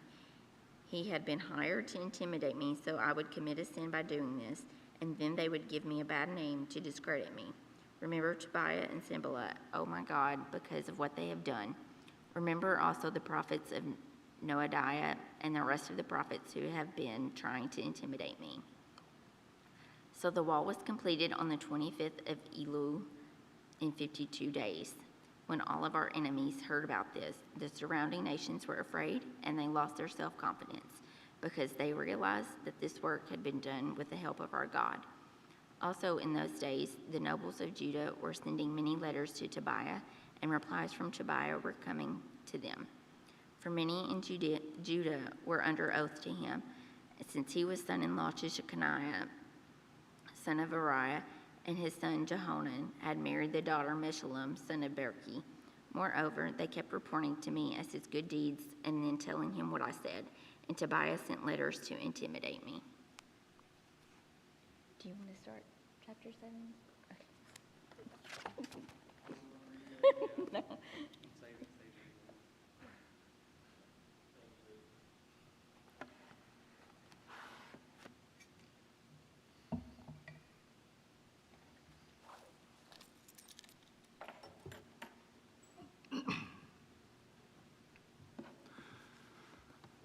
Nehemiah chapter 7. Now when the wall was rebuilt, and I had set up the doors and the gatekeepers, and the singers and the Levites were appointed, then I put Hanai, my brother, and Hananiah, the commander of the fortress, in charge of Jerusalem, for he was a faithful man and feared God more than many. Then I said to them, "Do not let the gates of Jerusalem be opened until the sun is hot." And while they were standing guard, let them shut and bolt the doors. Also appoint guards from the inhabitants of Jerusalem, each at his post, each in front of his own house. Now the city was large and spacious, but the people in it were few, and the houses were not built. Then my God put it into my heart to assemble the nobles, the officials, and the people to be enrolled by genealogies. And I found the book of genealogy of the one who came up first, in which I found the following record. These are the people of the province who came up out of captivity of the exiles from Nebuchadnezzar and the king of Babylon had carried away, and who returned to Jerusalem and Judah, each to his city, who came with Zerubbabel, Jeshua, Nehemiah, Azariah, Ramiah, Nehemiah, Mordecai, Bilshan, Mispereth, Begavi, Nahum, Benah. The number of men of the people of Israel, the sons of Parash, 2,172. The sons of Sheptiah, 372. The sons of Arah, 652. The sons of Pahath Moab, and of the sons of Jeshua and Joab, 2,818. The sons of Elam, 1,254. The sons of Zatu, 845. The sons of Zekai, 760. The sons of Benu, 648. The sons of Bebe, 628. The sons of Azgad, 2,322. The sons of Adakiah, 667, the sons of Begavi, 2,067, the sons of Aden, 655, the sons of Ater of Hezekiah, 98, the sons of Hashem, 328, the sons of Bezai, 324, the sons of Harip, 112, the sons of Gibeon, 95, the men of Bethlehem and Nepotah, 188, the men of Anatoth, 128, the men of Beth Azrameth, 42, the men of Kerith Jearim, Sephriah, and Beroth, 743, the men of Ramah and Geba, 621, the men of Micus, 122, the men of Bethel and Ai, 123, the men of other Nebo, 52, the sons of other Elam, 1,254, the sons of Haram, 320, the men of Jericho, 345, the sons of Lod, Hadid, and Ono, 721, the sons of Sanah, 3,930, the priest, the sons of Jediah, the house of Jeshua, 973, the sons of Immer, 1,052, the sons of Pashur, 1,247, the sons of Haram, 1,017, the Levites, the sons of Jeshua of Kadmiel, the sons of Hodeva, 74, the singers, the sons of Ashpa, 148, and the gatekeepers, the sons of Shalom, the sons of Ater, the sons of Talmon, the sons of Akkub, the sons of Hatiah, and the sons of Shobai, 138, the temple servants, the sons of Ziha, the sons of Hashpa, the sons of Tabbath, the sons of Kerith, the sons of Sia, the sons of Padon, the sons of Lebna, the sons of Hagabah, the sons of Shalmai, the sons of Hanan, the sons of Gidel, the sons of Gahar, the sons of Rei, the sons of Rezin, the sons of Nekodoah, the sons of Gazam, the sons of Uzzah, the sons of Pashia, the sons of Basiah, the sons of Mernam, the sons of Nepusium, the sons of Bakbuk, the sons of Hakapah, the sons of Harhur, the sons of Basleth, the sons of Mahida, the sons of Harsha, the sons of Barkos, the sons of Sisera, the sons of Tamai, the sons of Neziah, the sons of Hadapah, the sons of Solomon's servants, the sons of Sotai, the sons of Sopertith, the sons of Perida, the sons of Jala, the sons of Darkon, the sons of Gedel, the sons of Shepida, the sons of Hatil, the sons of Pokereth, Hazibeam, the sons of Ammon. All the temple servants and the sons of Solomon's servants were 392.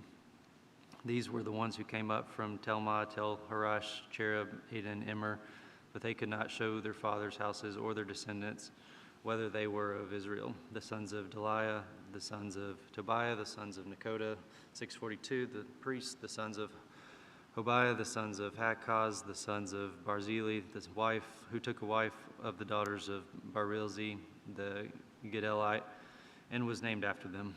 These searched among their ancestral registration, but it could not be located. Therefore, they were considered unclean and excluded from priesthood. The governor said to them that they should not eat from the most holy things until a priest arose with Urim and Thummim. The whole assembly together was 42,360, besides their male and female servants, of whom there were 7,337, and they had 245 male and female singers. Their horses were 736, their mules 245, their camels 435, their donkeys 6,720. Some from among the heads of the father's household gave to the work. The governor gave to the treasury 1,000 gold drachmas, 50 basin, 530 priests' garments. Some of the heads of the father's households gave into the treasury of the work 20,000 gold drachma, 2,200 silver minas.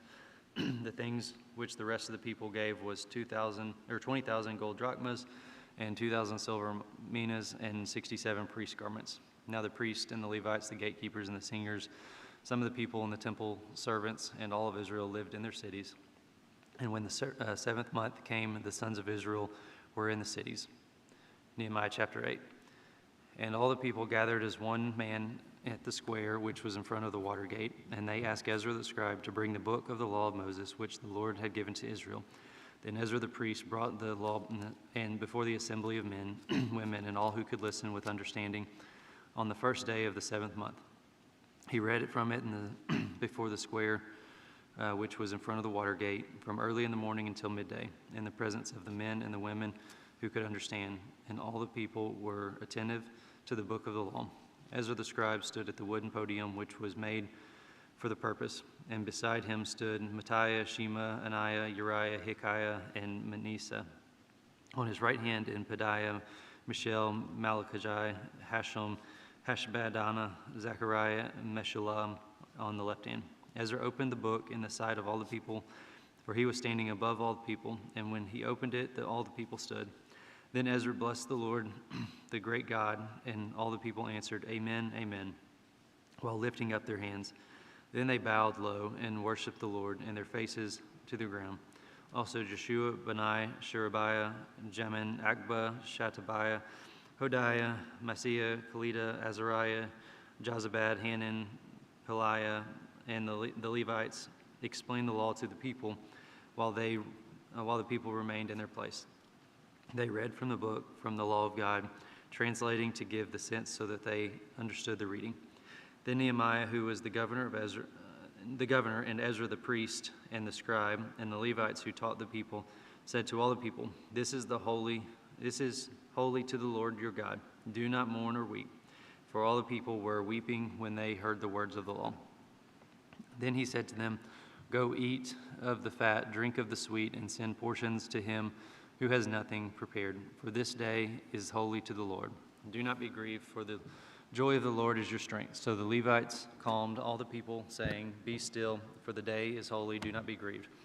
All the people went away to eat and drink, to send portions, and to celebrate a great festival, because they understood the words which had been made known to them.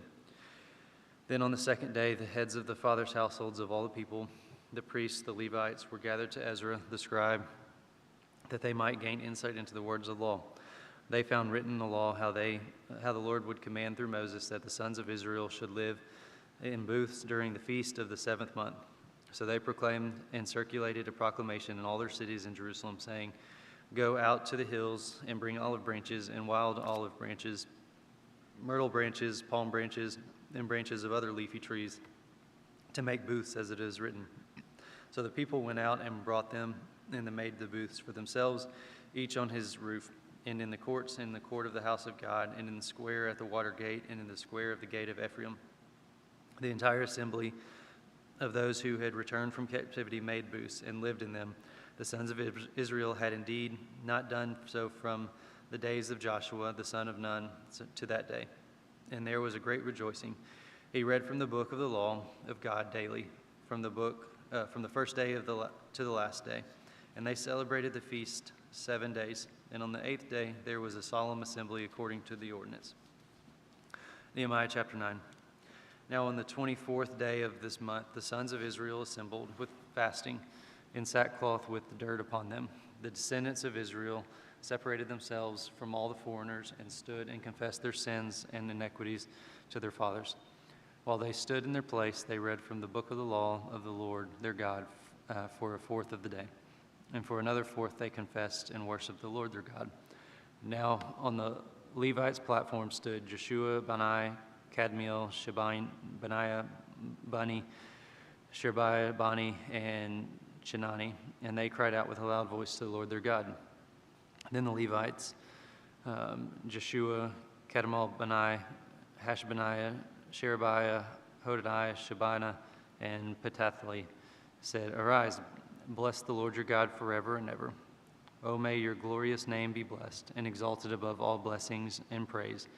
You alone are the Lord. You have made the heavens of heavens with all their host, the earth and all that is on it, the seas and all that is in them. You give life to all of them, and the heavenly host bows down before you. You are the Lord God. You chose Abram. You brought him out of Ur of the Chaldees and gave him the name Abraham. You found his heart faithful before you. You made a covenant with him to give him the land of the Canaanites, of the Hittites, the Amorite, and the Perizzite, the Jebusites, and the Girgashites, to give it to your descendants, and you have fulfilled your promise. You are righteous. You saw the affliction of our fathers in Egypt, and you heard the cry by the Red Sea. Then you performed signs and wonders against Pharaoh, against all his servants, and all the people of the land. You knew that they acted arrogantly toward them, and made a name for yourself as it is this day. You divided the sea before them, so they passed through the midst of the sea on dry ground. And their pursuers you hurled into the depths like a stone into the raging waters. With a pillar of cloud you led them by day, and with a pillar of fire you led them by night, to light the way for them in which they were to go. Then you came down on Mount Sinai and spoke with them from heaven. You gave them just ordinance and true laws, good statutes and commandments, so that you made known to them your holy Sabbath, and laid down for them commandments, statutes, and law through your servant Moses. You provided bread from heaven for them for their hunger. You brought forth water from a rock for them for their thirst. You told them to enter in order to possess the land which you swore to give them.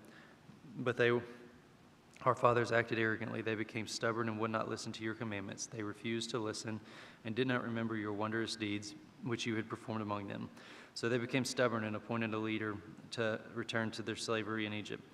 But you are a God of forgiveness, gracious and compassionate, slow to anger, abounding in loving kindness. And you did not forsake them, even when they made themselves a calf of molten metal and said, "This is your God who brought you from Egypt," and committed great blasphemy. You in your great compassion did not forsake them in the wilderness. The pillar of cloud did not leave them by day to guide them on their way, nor the pillar of fire by night to light them for them the way in which they were to go.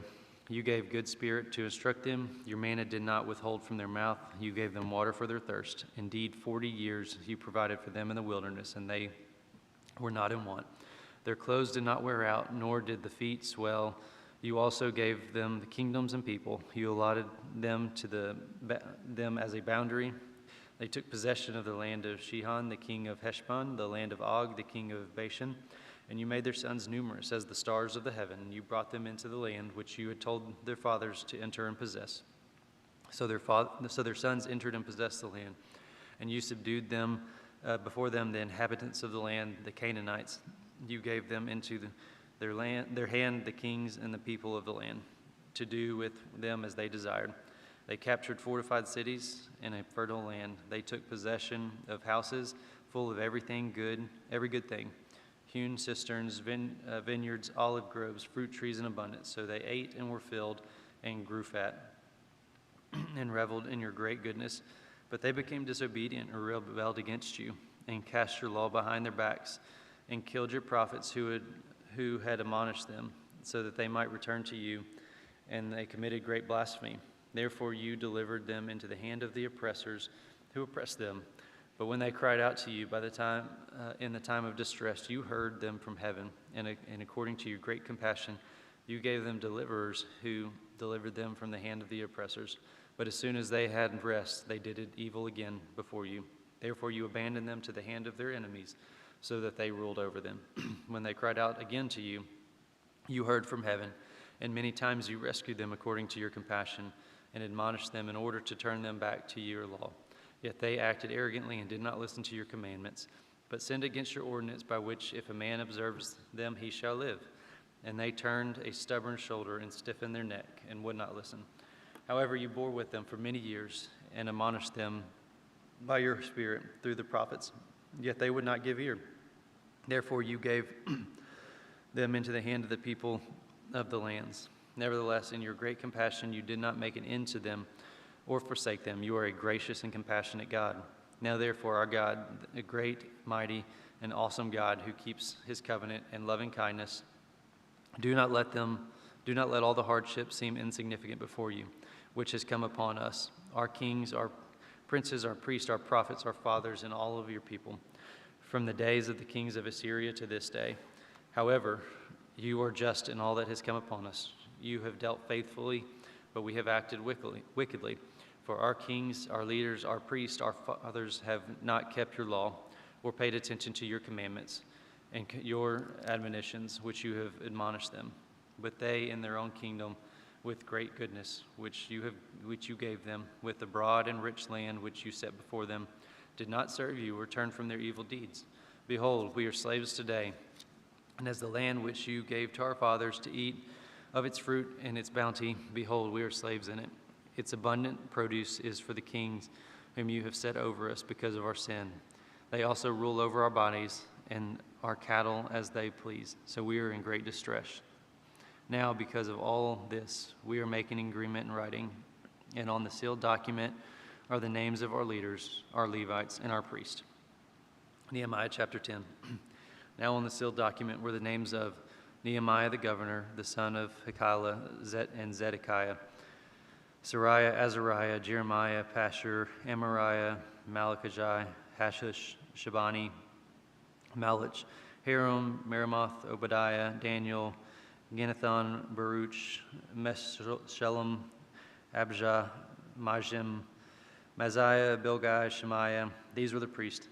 And the Levites, Jeshua the son of Anzaniah, Benu the son of Hedadad, Kadmiel, and also the brothers of Shabani, Hodiah, Kelatha, Peliah, Hanan, Micah, Rehob, Hashabiah, Zechur, Sherebiah, Shebaniah, Hodiah, Benaiah, Benu, the leaders of the people, Parash, Path-Moab, Elam, Zatu, Benai, Bunni, Asgad, Bebe, Adonijah, Begavi, Aden, Ater, Hezekiah, Azur, Hodiah, Hashum, Bazai, Harith, Ananoth, Nibai, Mashkabai, Meshullam, Hezer, Meshzabel, Zadok, Jada, Belitha, Hanan, Anaiah, Hoshea, Anaiah, Hashbub, Haloesh, Pilha, Shobek, Rahum, Hashbanah, Messiah,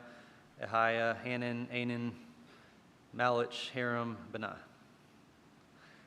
Now the rest of the people of the priests and the Levites, the gatekeepers and the singers and the temple servants, and all those who had separated themselves from the people of the lands to the law of God, their wives, their sons, their daughters, and all who had knowledge and understanding are joining with them, their kinsmen, their nobles, and taking on themselves a curse and an oath to walk in God's law, which was given through Moses, God's servant, and to keep and to observe all the commandments of God our Lord, and his ordinance and his statutes.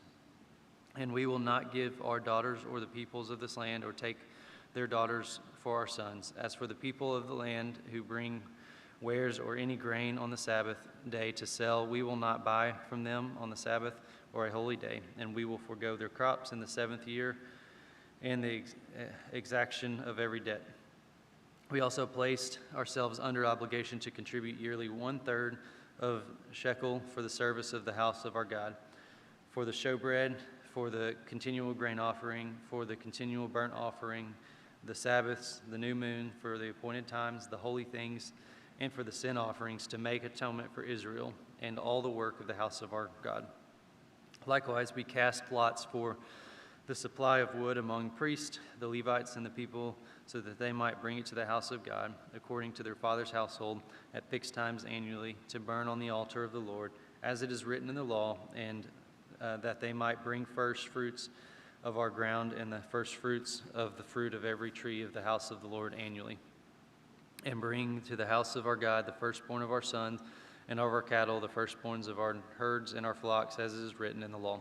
For the priests who are ministering in the house of our God, we will also bring the first dough, our contributions, the fruit of every tree, the new wine, the oil, the priest at the chamber of the house of the Lord our God, and the tithe of our ground to the Levites, for the Levites are who receive the tithes in the rural towns. The priest, the son of Aaron, shall be with the Levites when the Levites receive tithes, and the Levites shall bring up the 10th of the tithes to the house of our God, to the chambers of the storehouse.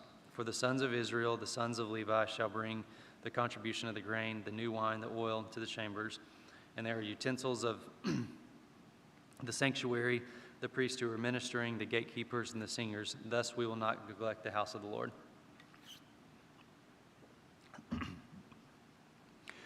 Nehemiah chapter 11. Now the leaders of the people lived in Jerusalem, but the rest of the people cast lots to bring one out of the 10 to live in Jerusalem, the holy city, while 9/10 remained in the other cities. And the people blessed all men who volunteered to live in Jerusalem. Now these are the heads of the providences who lived in Jerusalem. But in the cities of Judah, each lived his own property in their cities. The Israelites and the priests and the Levites, the temple servants and the descendants of Solomon's servants. The sons of Judah and the sons of Benjamin lived in Jerusalem. From the sons of Judah, Athaiah, the son of Uzziah, the son of Zechariah, the son of Amariah, the son of Sheptiah, the son of Mahila, the son of Perez, the son of Messiah, the son of Baruch, the son of Kol-Hosea, the son of Haziah, the son of Ada, the son of Juriah, the sons of Zechariah, the sons of the Shilonite. And all the sons of Perez who lived in Jerusalem were 468 able men.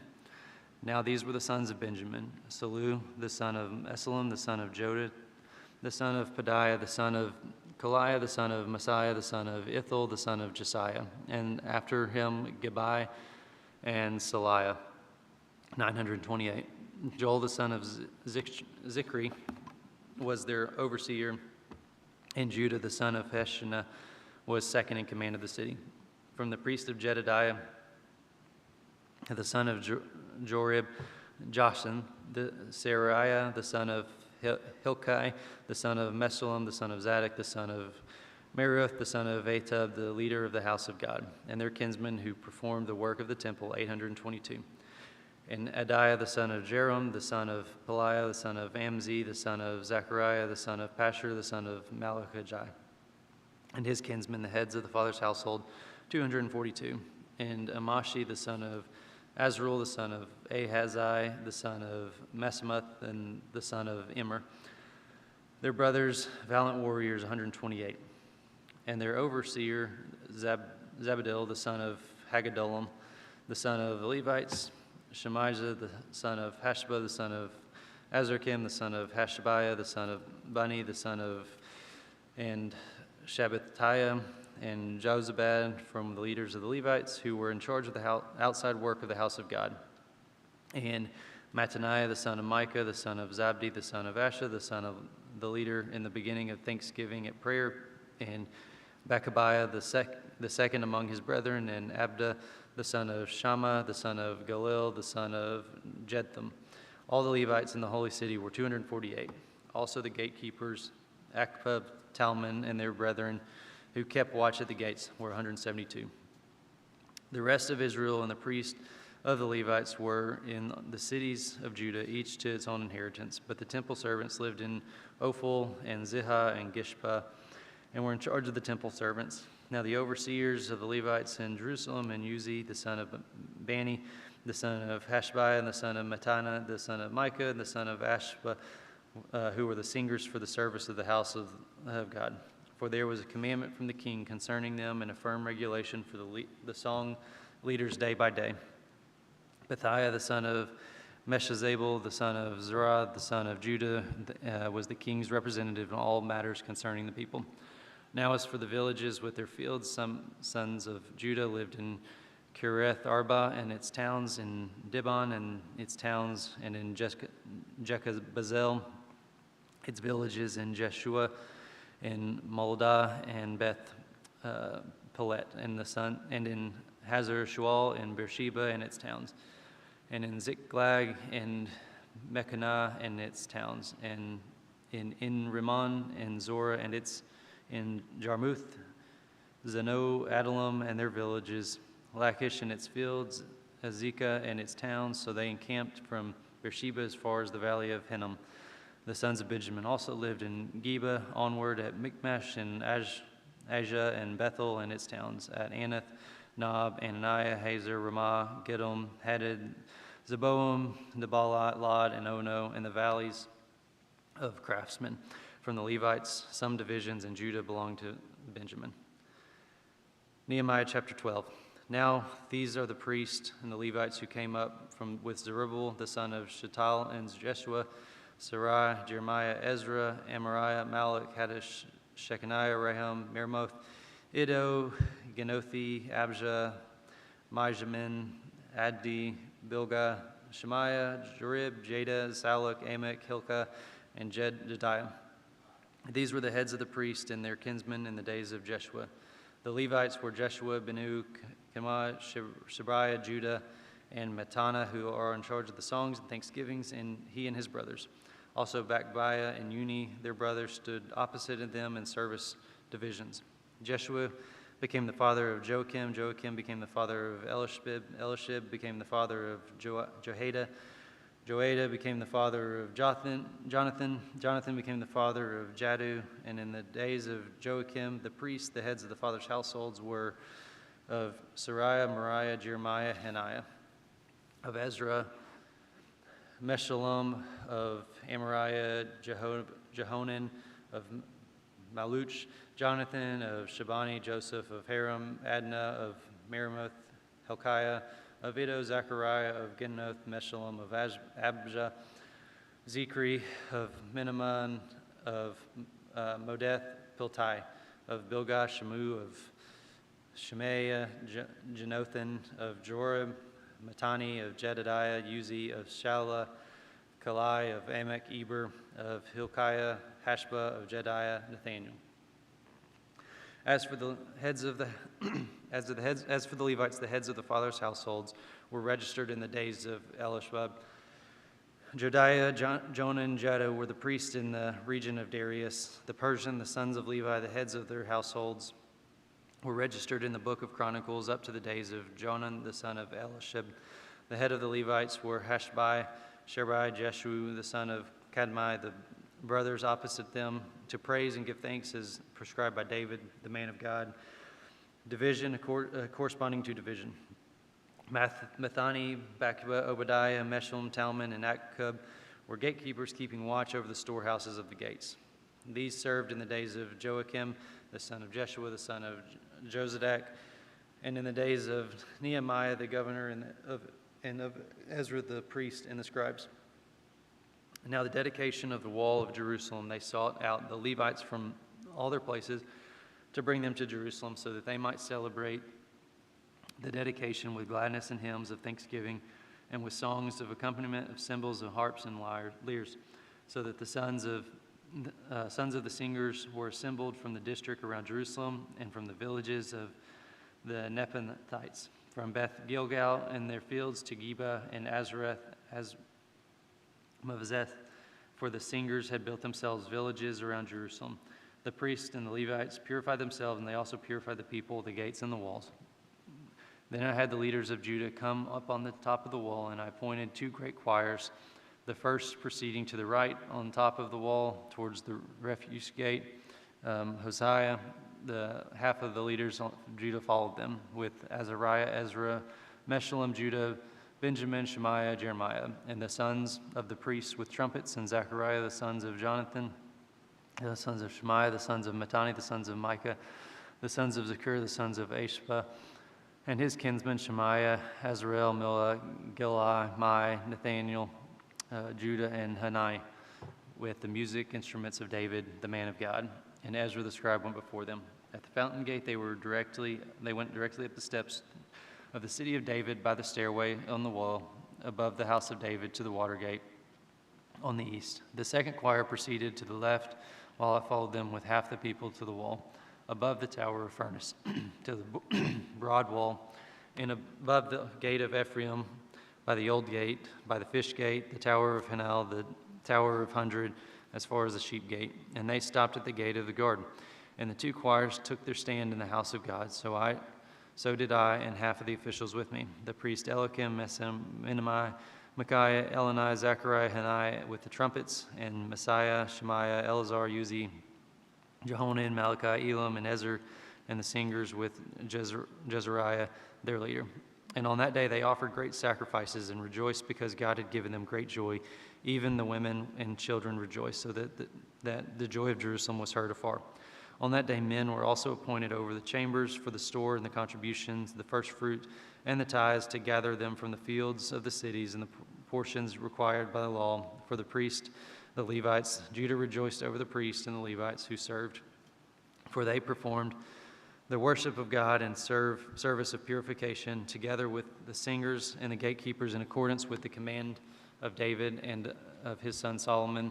For in the days of David and Ashba in the ancient times, there were leaders of singers and songs of praise and hymns of thanksgiving to God.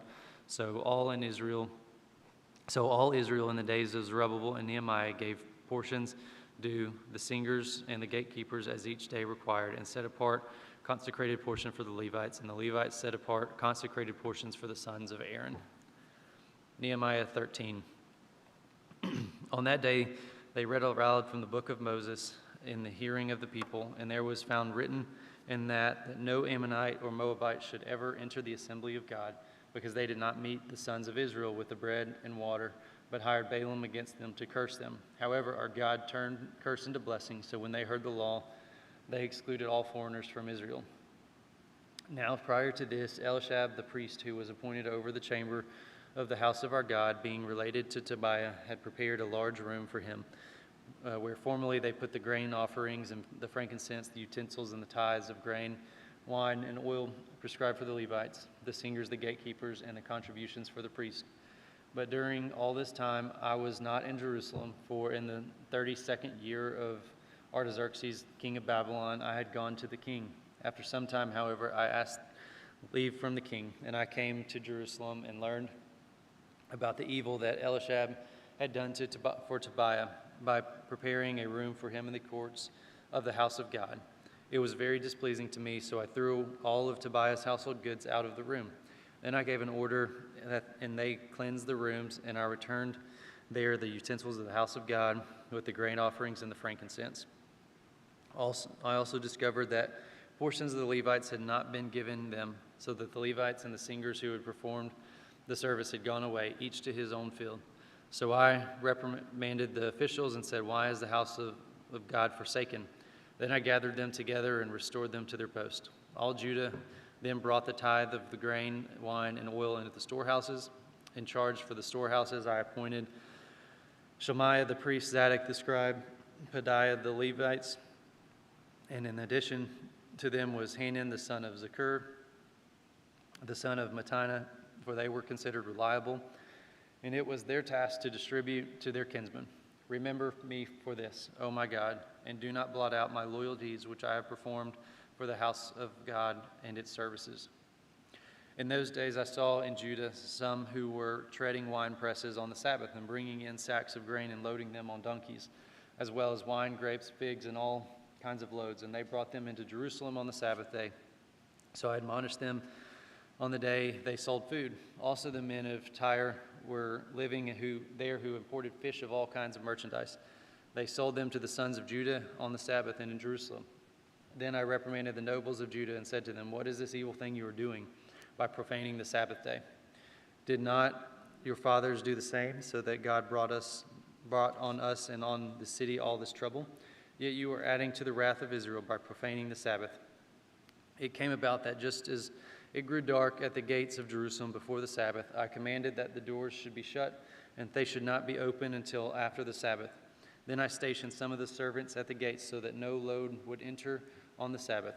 Once or twice the traders and the merchants of every kind of merchandise spent the night outside Jerusalem. Then I warned them and said to them, "Why do you spend the night in front of the wall? If you do so again, I will use force against you." From that time on, they did not come on the Sabbath. And I commanded the Levites that they should purify themselves and come as gatekeepers to sanctify the Sabbath. For this also remember me, O my God, and have compassion on me according to the greatness of your loving kindness. In those days I also saw that Jews had married women from Ashdod, Ammon, and Moab. As for the children, half spoke in the language of Ashdod, and none of them was able to speak the language of Judah, but the language of his own people. So I contended with them and cursed them and struck some of them and pulled out their hair and made them swear by God, "You shall not give your daughters to their sons, nor take their daughters for your sons or for yourselves. Did not Solomon, king of Israel, sin regarding these things? Yet among many nations there was no king like him, and he was loved by God, and God made him king over all of Israel. Nevertheless, the foreign women caused even him to sin. Do we then hear about you that you have committed all these great evil acts by acting unfaithfully against our God by marrying foreign women? Even one of the sons of Joadah, the son of Elishab, the high priest, as a son-in-law of Sanballat the Hornite, so that I drove him away from me. Remember them, O my God, because they have defiled the priesthood and the covenant of the priesthood and the Levites. Thus I purified them from everything foreign and appointed duties for the priests and the Levites, each in his task. And I arranged for the supply of wood at appointed times for the first fruits. Remember me, O my God, for good. The Book of Esther. Now it took place in the days of Ashurus the Ashura, who reigned from India to Ethiopia over 127 provinces. In those days, as King Ashura sat on his royal throne, which was at the citadel in Susa, in the 3rd year of his reign, he gave a banquet for all the princes in attendance, the army of officers of Persia and Media, and the nobles and the princes of the provinces being in his presence. And he displayed the riches of his royal glory and the splendor of his great majesty for many days, 180 days.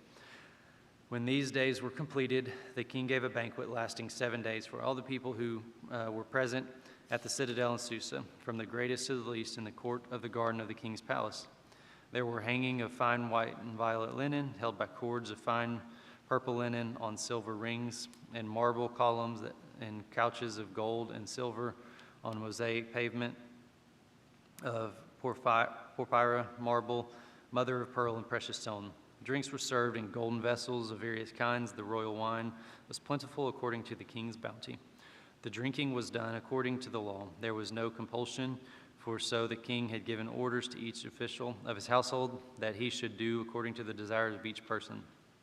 Queen Vashti also gave a banquet for the women in the palace which belonged to King Ashura.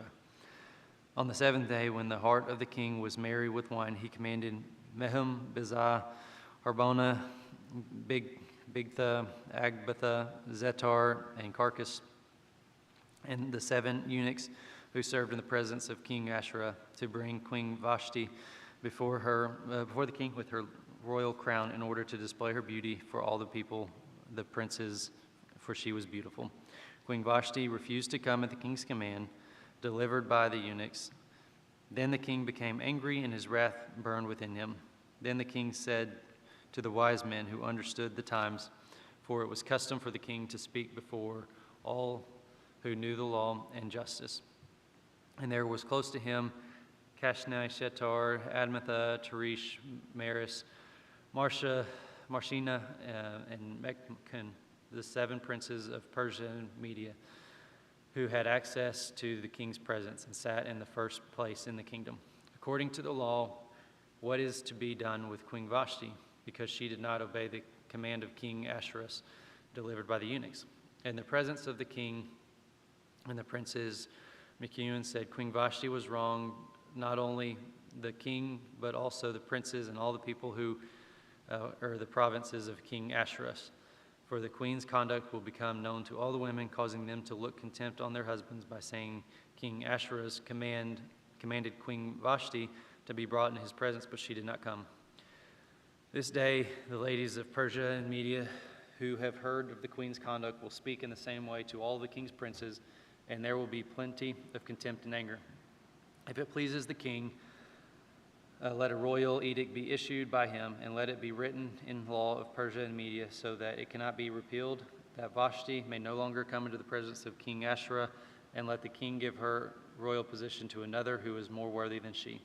When the king's edict, which he will make, is heard throughout all the kingdom, great as it is, then all women will give honor to their husbands, great and small. This word pleased the king and the princes, and the king did as Mechcan proposed. So he sent letters to all the king's provinces, to each province according to its script, and to every people according to their language, that every man should be the master in his own house, and that the one who speaks in the language of his own people. Esther chapter 2. After these things, when the anger of King Ahasuerus had subsided, and he remembered Vashti and what she had done and what had been decreed against her, the king's attendant who served him said, Let beautiful women, virgins, be brought to the king. Let the king appoint overseers in all the provinces of this kingdom, that they may gather every beautiful woman, virgin, to the citadel of Susa, to the harem, into the custody of Haggai, the king's eunuch, who is in charge of the women, and let their cosmetics be given to them. Then let young lady who pleases the king be queen in the place of Vashti, and the matter pleased the king, and he did accordingly. Now there was at the citadel in Susa a Jew whose name was Mordecai, the son of Jair, the son of Shimei, and the son of Kish, a Benjamite, who had been taken into exile from Jerusalem with the captives who had been exiled with Jeconiah, the king of Judah, whom Nebuchadnezzar, the king of Babylon, had exiled. He was bringing up Hashda, and that is Esther, his uncle's daughter, for she had no father or mother. Now the young lady was beautiful of form and face, and when her father and mother died, Mordecai took her as his own daughter. So it came about when the command and the decree from the king was heard, and many young ladies were gathered to the citadel of Susa into the custody of Haggai, that Esther, who was taken into the king's palace, into the custody of Haggai, who was in charge of the women. Now the young lady pleased him and found favor with him, so he quickly provided her with cosmetics and food and gave her 7 choice maids from the king's palace and transferred her and her maids to the best place in harem. Esther did not make known her people or her kindred, for Mordecai had instructed her that she should not make them known. Every day Mordecai walked back and forth in front of the court of the harem to learn how Esther was and how she fared. Now when the turn of each young lady came to go into the king Ashra, and after the end of the 12 months under the regulation for the women, for the days of their beautification were completed as follows: 6 months with oil of myrrh, and 6 months with spices and cosmetics for women. The young lady would go into the king in this way. Anything that she desired was given to her to take with her from harem to the king's palace. In the evening she would go in, and in the morning she would return to the second harem, to the custody of Shashka, the king's eunuchs, who was in charge of the concubines. She would not again go into the king unless the king delighted in her, and she was summoned by name. Now when the turn of Esther, the daughter of Abihail, the uncle of Mordecai, who had taken her as her daughter, came to go into the king, she did not request anything except what Haggai, the king's eunuch, who was in charge of the women, advised. And Esther found favor in his eyes of all who saw her. So Esther was taken into King Ahasuerus to his royal palace in the 10th month, which was the month Tebeth, in the 7th year of his reign. The king loved Esther more than all the women. She found favor and kindness with him more than all the virgins, so that he set a royal crown on her head and made her queen instead of Vashti. Then the king gave a great banquet, Esther's banquet, for all the princes and servants. He also made a holiday for the provinces and gave gifts according to the king's bounty. When the virgins were gathered together the second time, when Mordecai was sitting at the king's gate, Esther had not yet made known to her kindred or her people, even as Mordecai had commanded her. For Esther did what Mordecai told her, as she had done when she came under his care. In those days, while Mordecai was sitting at the king's gate, Bigthan, the Teresh, 2 of the king's officials from those who guarded the door, became angry and sought to lay hands on King Ahasuerus. But the plot became known to Mordecai, and he told Queen Esther, and Esther informed the king in Mordecai's name. Now when the plot was investigated and found to be so, they were both hanged on the gallows, as it was written in the book of Chronicles in the king's presence. Esther chapter 3. After these events, King Ahasuerus promoted Haman, the son of Hammedatha, and Agatha, and advanced him and established him authority over all the princes who were with him. And all the king's servants who were at the king's gate bowed down and paid homage to Haman, for so the king had commanded concerning him. But Mordecai neither bowed nor paid homage. The king's servants who were at the king's gate said to Mordecai, "Why are you transgressing the king's command?"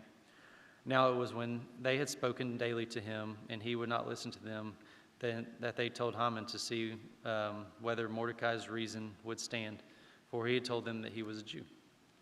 When Haman saw that Mordecai neither bowed nor paid homage to him, Haman was filled with rage. But he disdained to lay hands on Mordecai alone, for they had told him who the people of Mordecai were. Therefore Haman sought to destroy all the Jews, the people of Mordecai, who were throughout the whole kingdom of Ahasuerus. In the first month, which is the month Nisan, in the 12th year of King Ahasuerus, that is the lot, who was cast before Haman from day to day and from month to month until the 12th month, that is month Adar. Then Haman said to King Ahasuerus, "There is a certain people scattered and dispersed among the peoples in all the provinces of your kingdom. Their laws are different from those of all other people. They do not observe the king's laws. So it is not in the king's interest to let them remain. If it is pleasing to the king, let it be decreed that they be destroyed, and I will pay 10,000 talents of silver into the hands of those who carry on the king's business to put in the king's treasury." Then the king took his signet ring from his hand and gave it to Haman, the son of Hammedatha, the Agagite, the enemy of the Jews. The king said to Haman, "The silver is yours, and the people also, to do with them as you please." Then the king's scribes were summoned on the 13th day of the first month, and it was written just as Haman commanded to the king's satraps, to the governors who were over each province, and to the princes of each people, each province according to its script, each people according to its language, being written in the name of King Asherah and sealed with the king's signet ring. Letters were sent by couriers to all the king's provinces to destroy and kill and annihilate the Jews, both young and old, women and children, in one day, the 13th day of the 12th month, which is the month Adar, and to seize the possessions as plunder. A copy of this edict is to be issued as law in every province and published to all the people so that they should be ready for this day. The couriers went out impelled by the king's command, while the decree was issued at the citadel of Susa. While the king and Haman sat down to drink, the city of Susa was in confusion. Esther chapter 4. When Mordecai learned all that had been done, he tore his clothes, put on sackcloth and ashes, and went out in the midst of the city and wailed loudly and bitterly. He went as far as the king's gate, for no one was to enter the king's gate clothed in sackcloth. In each and every province where the command and decree of the king came, there was great mourning from the Jews, with fasting and weeping and wailing, and many lay on sackcloth and ashes. Then Esther's maidens and her eunuchs came and told her, and the queen wreathed in great anguish. And she sent garments to Mordecai that he might remove the sackcloth from him, and he did not accept them. Then Esther summoned Hashus, the king's eunuchs from the king had appointed to attend to her, and ordered him to go to Mordecai to learn what this was and why it was. So Hashus went out to Mordecai to the city square in front of the king's gate. Mordecai told him all that had happened to him and the exact amount of money that Haman had promised to pay the king's treasuries for the destruction of the Jews. He also gave him a copy of the text of the edict, which had been issued in Susa for their destruction, that he might show Esther and inform her, and to order her to go into the king to implore him of his favor and to plead for his people. Hattuch came back and related Mordecai's words to Esther. Then Esther spoke to Hattuch and ordered him to reply to Mordecai. All the king's servants and the people of the king's provinces know that for any man or woman who comes to the king to the inner court who is not summoned, he has but one law, that he be put to death, unless the king holds out to him the golden scepter so that he may live. And I have not been summoned to come to the king for these 30 days. They related Esther's words to Mordecai. Then Mordecai told them to reply to Esther, "Do not imagine that you are in the king's palace can escape any more than all of the Jews. For if you remain silent at this time, relief and deliverance will arise for the Jews from another place, and you and your father's house will perish. And who knows whether you have not attained royalty for such a time as this?" Then Esther told them to reply to Mordecai, "Go, assemble all the Jews who are found in Susa, and fast for me. Do not eat or drink for 3 days, night or day. I and my maidens also will fast in the same way, and thus I will go into the king, which is not according to the law, which I perish, and if I perish, I perish." So Mordecai went away and did just as Esther had commanded. Esther chapter 5. Now it came about on the 3rd day that Esther put on her royal robes and stood in the inner court to the king's palace in front of the king's rooms. And the king was sitting on his royal throne in the throne room opposite the entrance of the palace. And when the king saw Esther, the queen, standing in the court, she obtained favor in his sight. And the king extended to Esther the golden scepter which was in his hand. So Esther came near and touched the top of the scepter. Then the king said to her, "What is troubling you, Queen Esther? And what is your request?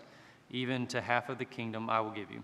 Esther said, "If it pleases the king, may the king and Haman come to this day to the banquet I have prepared for them." Then the king said, "Bring Haman quickly, that we may do as Esther desires." So the king and Haman came to the banquet which Esther had prepared. As they drank their wine at the banquet, the king said to Esther, "What is your petition? For it shall be granted to you. What is your request? Even half of the kingdom, it shall be done." So Esther replied, "My petition and my request. If I have found favor in the sight of the king, and it pleases the king to grant my petition and to do what I request, may the king and Haman come to the banquet which I prepare for them, and tomorrow I will do as the king says."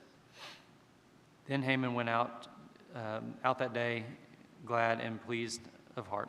But when Haman saw Mordecai at the king's gate, he did not stand up or tremble before him. Haman was filled with anger against Mordecai. Haman controlled himself, however, went to his house and sent for his friend and his wife Zeresh. Then Haman recounted to them the glory of his riches, the number of his sons, and every instance where the king had magnified him above the princes and the servants of the king. Haman also said, even Esther the queen, let no one but me come with the king to the banquet which she had prepared, and tomorrow I am invited by the king with her. Yet all of this does not satisfy me every time I see Mordecai the Jew sitting at the king's gate. Then Zeresh, his wife, and all of his friends said to him, have a gallows of 50 cubits high made, and in the morning ask the king to have Mordecai hanged on it. Then joyfully with the king to the banquet, and the advice pleased Haman, so he had the gallows made.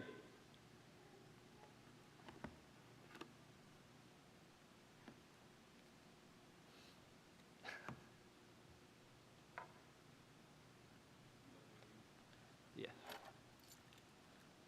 She was going to do those last few minutes. I'm on 6. I got it. That night the king could not sleep, so one was commanded to bring the book of records of the Chronicles, and they were read before the king. And it was found written that Mordecai had told of Bigthana and Teresh, two of the king's eunuchs, the doorkeepers who had sought to lay hands on King Ahasuerus. Then the king said, what honor or dignity has been bestowed on Mordecai for this? And the king's servants who attended him said, nothing has been done for him. So the king said, who is in the court? Now Haman had just entered the outer court of the king's palace to suggest that the king hang Mordecai on the gallows that he had prepared for him. The king's servants said to him, Haman is there standing in the court, and the king said, let him come in. So Haman came in, and the king asked him, what shall be done for the man whom the king delights to honor? Now Haman thought in his heart, whom would the king delight to honor more than me? And Haman answered the king, for the man whom the king delights to honor, let a royal robe be brought, which the king has worn, and a horse on which the king has ridden, which has a royal crest placed on its head. Then let this robe and horse be delivered to the hand of one of the king's most noble princes, that he may array the man whom the king delights to honor. Then parade him on horseback through the city square and proclaim before him, thus shall it be done to the man whom the king delights to honor.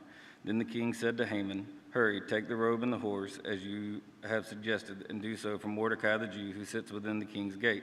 Leave nothing undone of all that you have spoken. So Haman took the robe and the horse, arrayed Mordecai, and led him on horseback through the city square, and proclaimed before him, thus shall it be done to the man whom the king delights to honor. Afterward Mordecai went back to the king's gate, but Haman hurried to his house mourning and with his head covered. When Haman and his wife Zeresh and all his friends told his wife Zeresh and all his friends everything that had happened to him, his wise men and his wife Zeresh said to him, if Mordecai, before whom you have begun to fall, is of Jewish descent, you will not prevail against him, but will surely fall before him. While they were still talking with him, the king's eunuchs came and hastened to bring Haman to the banquet which Esther had prepared.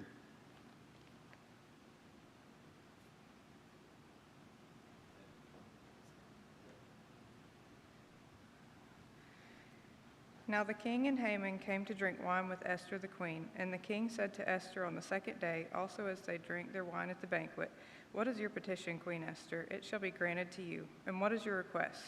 Even to half of the kingdom it shall be done. Then Queen Esther replied, if I have found favor in your sight, O king, and if it pleases the king, let my life be given to me as my petition, and my people as my request. For we have been sold, and I and my people, to be destroyed, to be killed, and to be annihilated. Now if we had only been sold as slaves, men and women, I would have remained silent, for the trouble would not be commensurate with the annoyance to the king. Then King Ahasuerus asked Queen Esther, who is he and where is he? Who would presume to do thus? Esther said, a foe and an enemy is this wicked Haman. Then Haman became terrified before the king and queen. The king arose in his anger from drinking wine and went into the palace garden, but Haman stayed to beg for his life from Queen Esther, for he saw that harm had been determined against him by the king. Now when the king returned from the palace garden into the place where they were drinking wine, Haman was falling on the couch where Esther was. Then the king said, "Will he even assault the queen with me in the house?" As the word went out of the king's mouth, they covered Haman's face. Then Harbonah, one of the eunuchs who were before the king, said, "Behold, indeed, the gallows standing at Haman's house, 50 cubits high, which Haman made for Mordecai, who spoke good on behalf of the king." And the king said, "Hang him on it." So they hanged Haman on the gallows, which he had prepared for Mordecai, and the king's anger subsided. On that day, King Azarias gave the house of Haman, the enemy of the Jews, to Queen Esther, and Mordecai came before the king, for Esther had disclosed what he was to her. The king took off his signet ring, which he had taken away from Haman, and gave it to Mordecai. And Esther sat Mordecai over the house of Haman. Then Esther spoke again to the king, fell at his feet, wept, and implored him to avert the evil scheme of Haman the Agagite and his plot which he had devised against the Jews. The king extended the golden scepter to Esther. So Esther arose and stood before the king. And then she said, "If it pleases the king, and if I have found favor before him, and the matter seems proper to the king, and I am pleasing in his sight, let it be written to revoke the letters devised by Haman, the son of Hammedatha the Agagite, which he wrote to destroy the Jews who were in all the king's provinces. For how can I endure to see the calamity which will befall my people, and how can I endure to see the destruction of my kindred?" So King Azariah said to Queen Esther and Mordecai the Jew, "Behold, I have given the house of Haman to Esther, and him they have hanged on the gallows because he stretched out his hands against the Jews. Now you write to the Jews as you see fit, in the king's name, and seal it with the king's signet ring, for a decree which is written in the name of the king and sealed with the king's signet ring may not be revoked." So the king's scribes were called at that time in the 3rd month, that is, the month of Sivan, on the 23rd day. And it was written according to all that Mordecai commanded the Jews, the satraps, the governors, and the princes of the provinces which extended from India to Ethiopia, 127 provinces, to each province according to its script, and to every people according to their language, as well as to the Jews according to their script and their language. He wrote in the name of King Azarias and sealed it with the king's signet ring, and sent letters by couriers on horses riding on steeds sired by the royal stud. In them, the king granted the Jews who were in each and every city the right to assemble and to defend their lives, to destroy, to kill, and to annihilate the entire army of any people or province which might attack them, including children and women, and to plunder their spoil.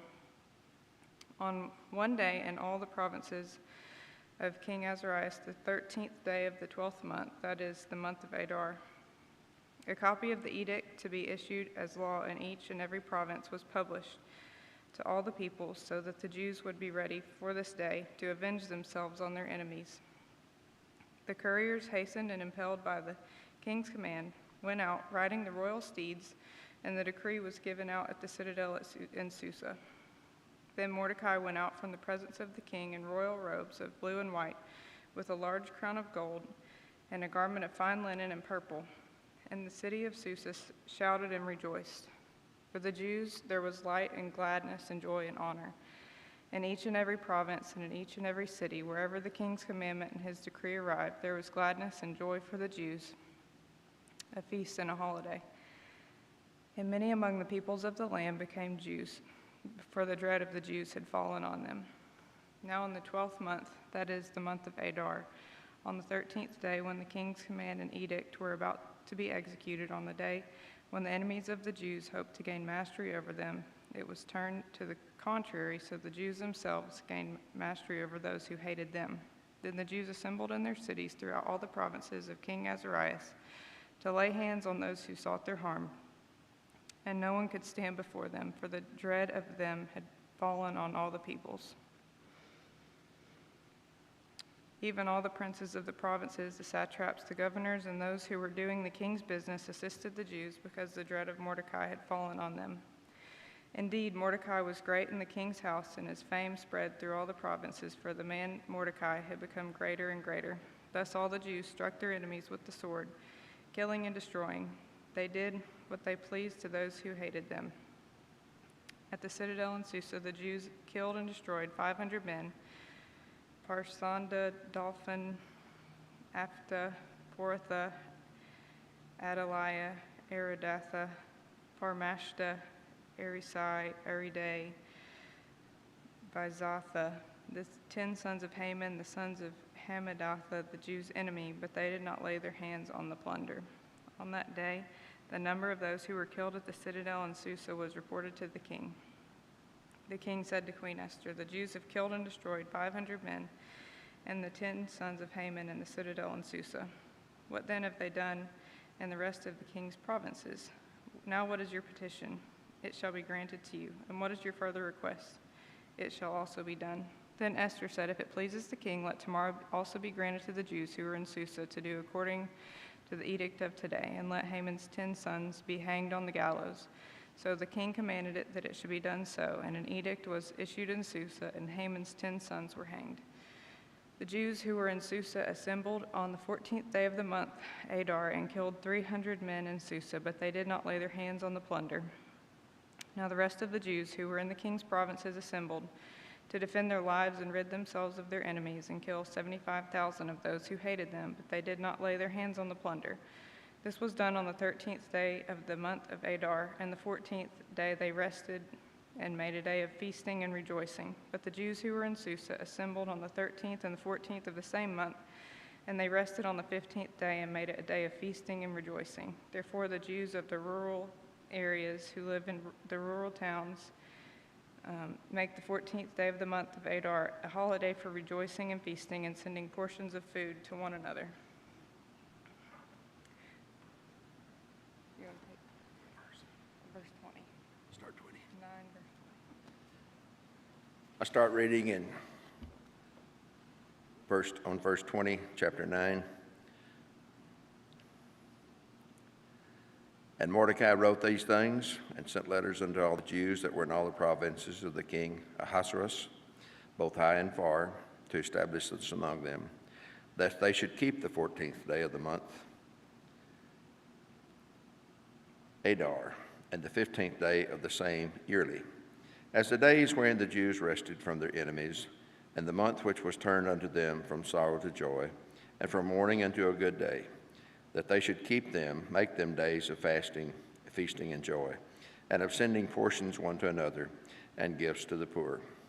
And the Jews undertook to do as they had begun, and as Mordecai had written unto them, because Haman, the son of Hammedatha, the Agagite, the enemy of all the Jews, had devised against the Jews to destroy them, and had cast pur, that is, the lot to consume them and to destroy them. But when Esther came before the king, he commanded by letters that his wicked device, which he devised against the Jews, should return upon his own head, and that he and his son should be hanged on the gallows. Wherefore they call these days Purim, after the name of Pur. Therefore, for all the words of this letter, and of that which they had seen concerning this matter, and which had come unto them, the Jews ordained and took upon them and upon their seed and upon all such as joined themselves unto them, so as it should not fail, that they would keep these 2 days according to their writing and according to their appointed time every year, and that these days should be remembered and kept throughout every generation, every family, every province, and every city, and that these days of Purim should not fail from among the Jews, nor the memorial of them perish from their seed.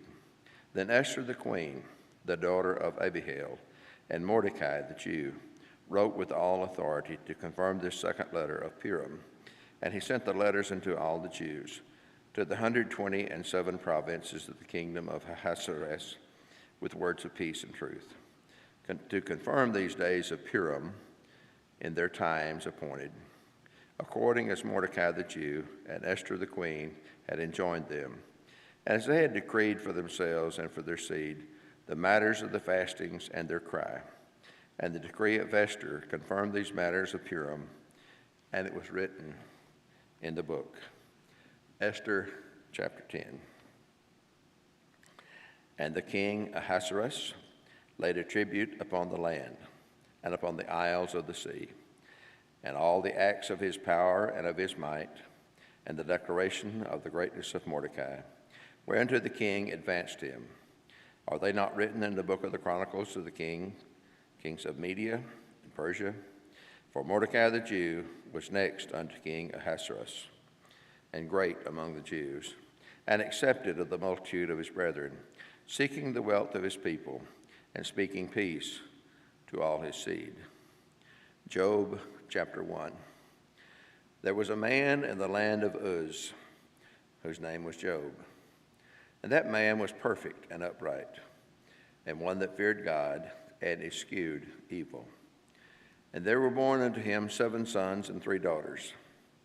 His substance also was 7,000 sheep, and 3,000 camels, and 500 yoke of oxen, and 500 she-asses, and a very great household, so that this man was the greatest of all the men of the East. And his sons went and feasted in their houses, every one his day, and sent and called for their 3 sisters to eat and to drink with them. And it was so, when the days of their feasting were gone about, that Job sent and sanctified them, and rose up early in the morning, and offered burnt offerings according to the number of them all. For Job said, It may be that my sons have sinned, and cursed God in their hearts. Thus did Job continually. Now there was a day when the sons of God came to present themselves before the Lord, and Satan came also among them. And the Lord said unto Satan, Whence comest thou? Then Satan answered the Lord and said, From going to and fro in the earth, and from walking up and down in it. And the Lord said unto Satan, Hast thou considered my servant Job, that there is none like him in the earth, a perfect and an upright man, one that feareth God and eschewed evil? Then Satan answered the Lord and said, Doth Job fear God for naught? Hast not thou made an hedge about him, and about his house, and about all that he hath, and even on every side? Thou hast blessed the work of his hands, and the substance is increased in the land. But put forth thine hand now, and touch all that he hath, and he will curse thee to your face. And the Lord said unto Satan, Behold, all that he has is in thy power. Only upon himself put forth not your hand. So Satan went forth from the presence of the Lord. And there was a day when his sons and his daughters were eating and drinking wine in their oldest brother's home. And there came a messenger unto Job and said, The oxen were plowing, and the asses feeding beside them, and the Sabins fell upon them and took them away. Yea, they have slain the servants with the edge of the sword, and I only am escaped alone to tell thee. While he was yet speaking, there came also another and said, The fire of God is fallen from heaven, and hath burned up the sheep and the servants, and consumed them, and I only am escaped alone to tell thee. While he was yet speaking, there came also another, and said, The Chaldeans made out 3 bands, and fell upon the camels, and have carried them away. Yea, and slain the servants with the edge of the sword. And only I am escaped alone to tell you. While he was yet speaking, there came also another, and said, Your sons and your daughters were eating and drinking wine in their oldest brother's home. And behold, there came a great wind from the wilderness, and smote the 4 corners of the house. And it fell upon the young men, and they are dead. And only I am escaped alone to tell you. Then Job arose and rent his mantle and shaved his head and fell down upon the ground and worshipped and said, Naked came I out of my mother's womb, and naked shall I return thither. The Lord gave, the Lord hath taken away. Blessed be the name of the Lord. In all this, Job sinned not, nor charged God foolishly. Job chapter 2. Again, there was a day when the sons of God came to present themselves before the Lord. And Satan came also among them to present himself before the Lord. And the Lord said unto Satan, From whence comest thou? And Satan answered the Lord and said, From going to and fro in the earth, and from walking up and down in it. And the Lord said unto Satan, Have you considered my servant Job, that there is none like him in the earth, a perfect and an upright man, one that feareth God, one that escheweth evil, and still he holdeth fast his integrity? Although thou movest me against him to destroy him without cause. And Satan answered the Lord and said, Skin for skin, yea, all that a man hath will he give for his life. But put forth thine hand now, and touch his bone and his flesh, and he will curse thee to thy face. And the Lord said unto Satan, Behold, he is in thine hand, but save his life. So went Satan forth from the presence of the Lord, and smote Job with sore boils from the sole of his foot unto his crown. And he took him a potsherd to scrape himself withal. And he sat down among the ashes. Then said his wife unto him, Dost thou still retain thy integrity? Curse God and die. But he said unto her, Thou speakest as one of the foolish women speaketh. What?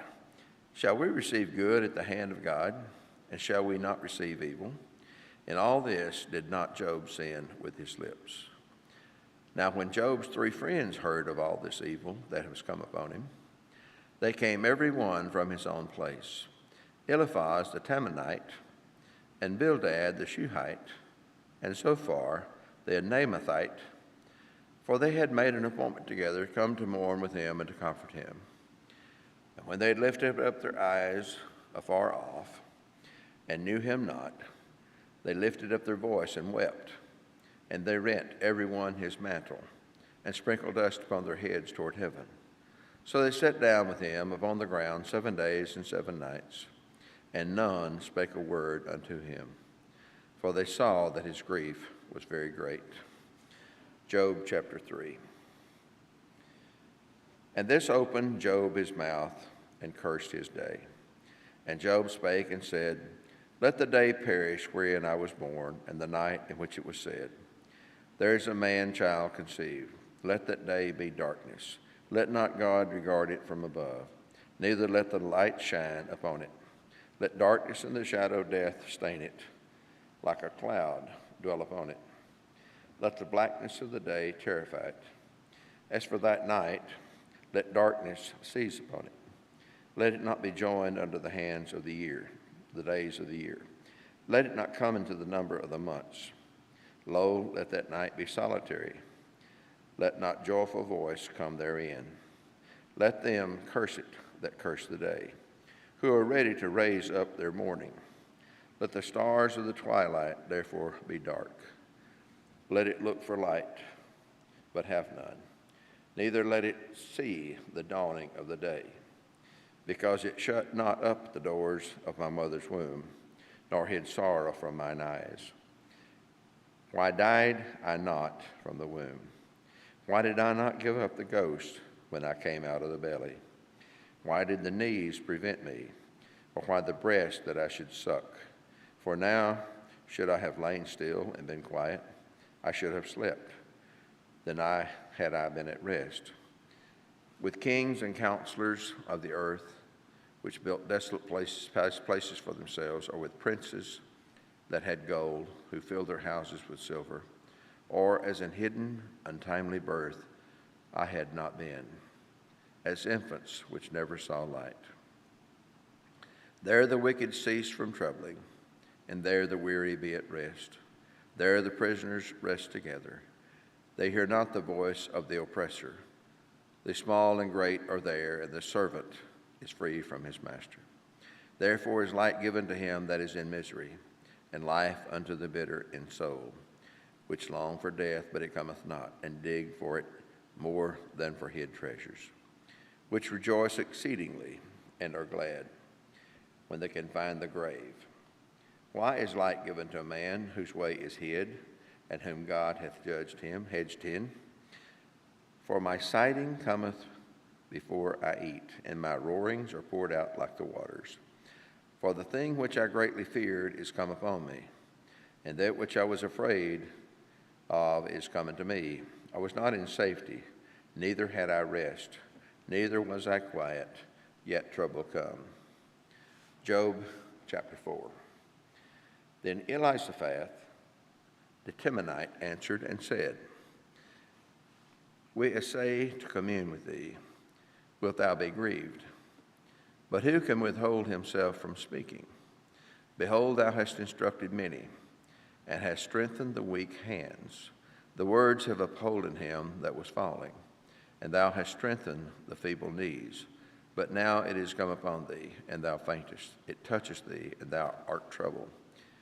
Is not this thy fear, thy confidence, thy hope, and the uprightness of thy ways?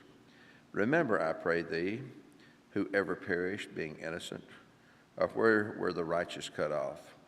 Even as I have seen, they that plow iniquity and sow wickedness reap the same. By the blast of God they perish, and by the breath of his nostrils are they consumed. The roaring of the lion and the voice of the fierce lion and the teeth of the young lions are broken. The old lion perisheth for lack of prey, and the stout lion's whelps are scattered abroad. Now a thing was secretly brought to me, and my ear received a little thereof. In thoughts from the visions of the night, when deep sleep falleth on men, fear came upon me, and trembling, which made all my bones to shake. Then a spirit passed before my face. The hair of my flesh stood up, it stood still, but I could not discern the form thereof. An image was before mine eyes. There was silence, and I heard a voice saying, Shall mortal man be more just than God? Shall a man be more pure than his Maker? Behold, he put no trust in his servants, and his angels he charged with folly. How much less in them that dwell in houses of clay, whose foundation is in the dust, which are crushed before the moth. They are destroyed from morning to evening. They perish forever without any regarding it. Doth not their excellency which is in them go away? They die, even without wisdom. Job chapter 5. Call now, if there be any that will answer thee, and to which of the saints wilt thou more turn? For wrath killeth a foolish man, and envy slayeth a silly one. I have seen the foolish taking root, but suddenly I cursed his habitation. His children are far from safety, and they're crushed in the gate. Neither is there any to deliver them, whose harvest the hungry eateth up, and taketh it even out of the thorns, and the robber swalloweth up their substance. Although affliction cometh not forth out of the dust, neither doth trouble spring out of the ground. Yet man is born unto trouble, as the sparks fly upward. I would seek unto God, and to God would I commit my cause, which doeth great things, and unsearchable, marvelous things without number. Who giveth rain upon the earth, and sendeth waters upon the fields?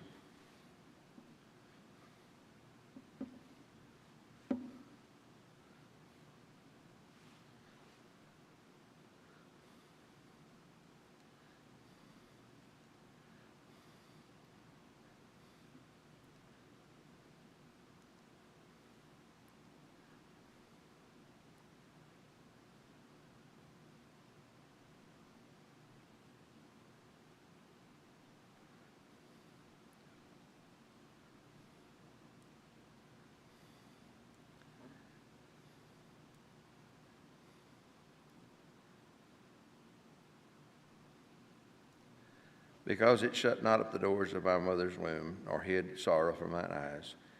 Why died I not from the womb? Job chapter 4. Then Elizaphat the Temanite answered and said, We essay to commune with thee. Wilt thou be grieved? But who can withhold himself from speaking? Behold, thou hast instructed many, and thou hast strengthened the weak hands. Thy words have upholden him that was falling, and thou hast strengthened the feeble knees. But now it is come upon thee, and thou faintest. It touches thee, and thou art troubled. Is not this the day that thou fear, thy confidence, thy hope, and the uprightness of thy ways? Remember, I pray thee, whoever perished, being innocent, or where were the righteous cut off, even as I have seen. They that plow iniquity and sow wickedness reap the same. By the blast of God they perish, and by the breath of his nostrils are they consumed. The roaring of the lion, and the voice of the fierce lion, and the teeth of the young lions are broken. The old lion perished for lack of prey. The stout lion's whelps are scattered abroad. Now a thing was secretly brought to me, and mine ear received a little thereof. In thoughts from the visions of the night, when deep sleep falleth on men, fear came upon me, and trembling, which made all my bones to shake. Then a spirit passed before my face. The hair of my flesh stood up. It stood still, but I could not discern the form thereof. An image was before mine eyes. There was silence, and I heard a voice saying, Shall mortal man be more just than God? Shall a man be more pure than his Maker? Behold, he put no trust in his servants, and his angels he charged with folly. How much less in them that dwell in houses of clay, whose foundation is in the dust, which are crushed before the moth. They are destroyed from morning to evening. They perish forever without any regarding it. Doth not their excellency which is in them go away? They die, even without wisdom.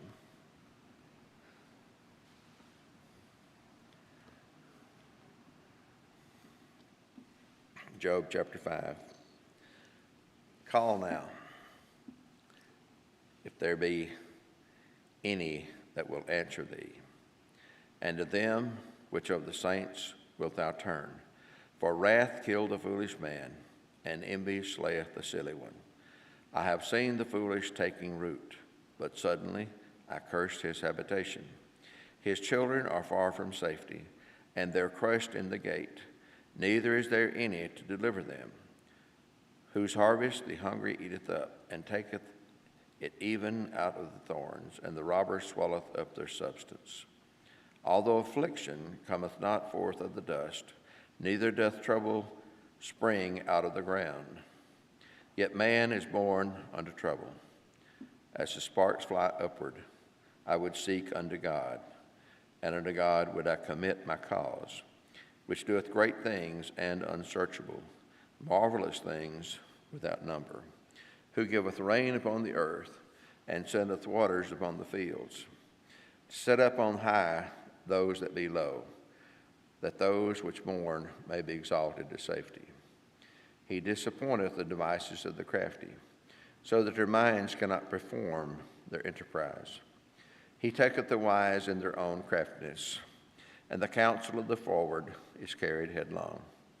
They meet with darkness in the daytime, and grope in the noonday as in the night. But he saveth the poor from the sword, from their mouth, and from the hand of the mighty. So the poor hath hope, and iniquity stoppeth her mouth. Behold, happy is the man whom God correcteth. Therefore despise not thou the chastening of the Almighty. For he maketh sore, and bindeth up. He woundeth, and his hands make whole. He shall deliver thee in 6 troubles. Yea, in 7 there shall no evil touch thee. In famine he shall redeem thee from death, and in war from the power of the sword. Thou shalt be hid from the scourge of the tongue. Neither shalt thou be afraid of destruction when it cometh. At destruction and famine thou shalt laugh. Neither shalt thou be afraid of the beast of the earth. For thou shalt be in league with the stones of the field, and the beast of the field shall be at peace with thee. And thou shalt know that thy tabernacle shall be in peace, and that shalt visit thy habitation, and shall not sin. Thou shalt also know that thy seed shall be great, and thine offspring as the grass of the earth. Thou shalt come to thy grave in a full age, like as a shock of corn cometh in his season. Lo, this, we have searched it. So it is, hear it, and know thou for thy good.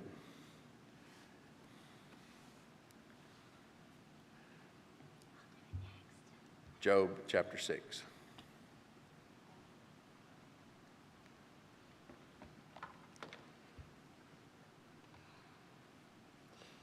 Job chapter 6. Then Job answered and said, Oh, that my grief were fully weighed, and my calamity laid with its on the scales. For then it would be heavier than the sand of the sea. Therefore my words have been rash. For the arrows of the Almighty are within me. My spirit drinks in their poison. The terrors of God are arrayed against me. Does the wild donkey bray when it has grass? Or does the ox lower over its fodder? Can flavorless food be eaten without salt? Or is there any taste in the white of an egg? My soul refuses to touch them. They are as loathsome food to me. Oh, that it might have my request, that God would grant me the thing that I long for, that it would please God to crush me, that he would loose his hand and cut me off. Then I would still have comfort. Though in anguish I would exult, he would not spare, for I have not concealed the words of the Holy One. What strength do I have that I should hope? And what is my end, and I should prolong my life? Is my strength the strength of stones, or is my flesh bronze? Is my help not within me, and is success driven from me? To him who is afflicted, kindness should be shown by his friend. Even though he forsakes the fear of the Almighty, my brothers have dealt deceitfully like a brook, like the streams of the brooks that pass away, which are dark because of the eyes, and into which the snow vanishes. When it is warm, they cease to flow. When it is hot, they vanish from their place. The paths of their way turn aside.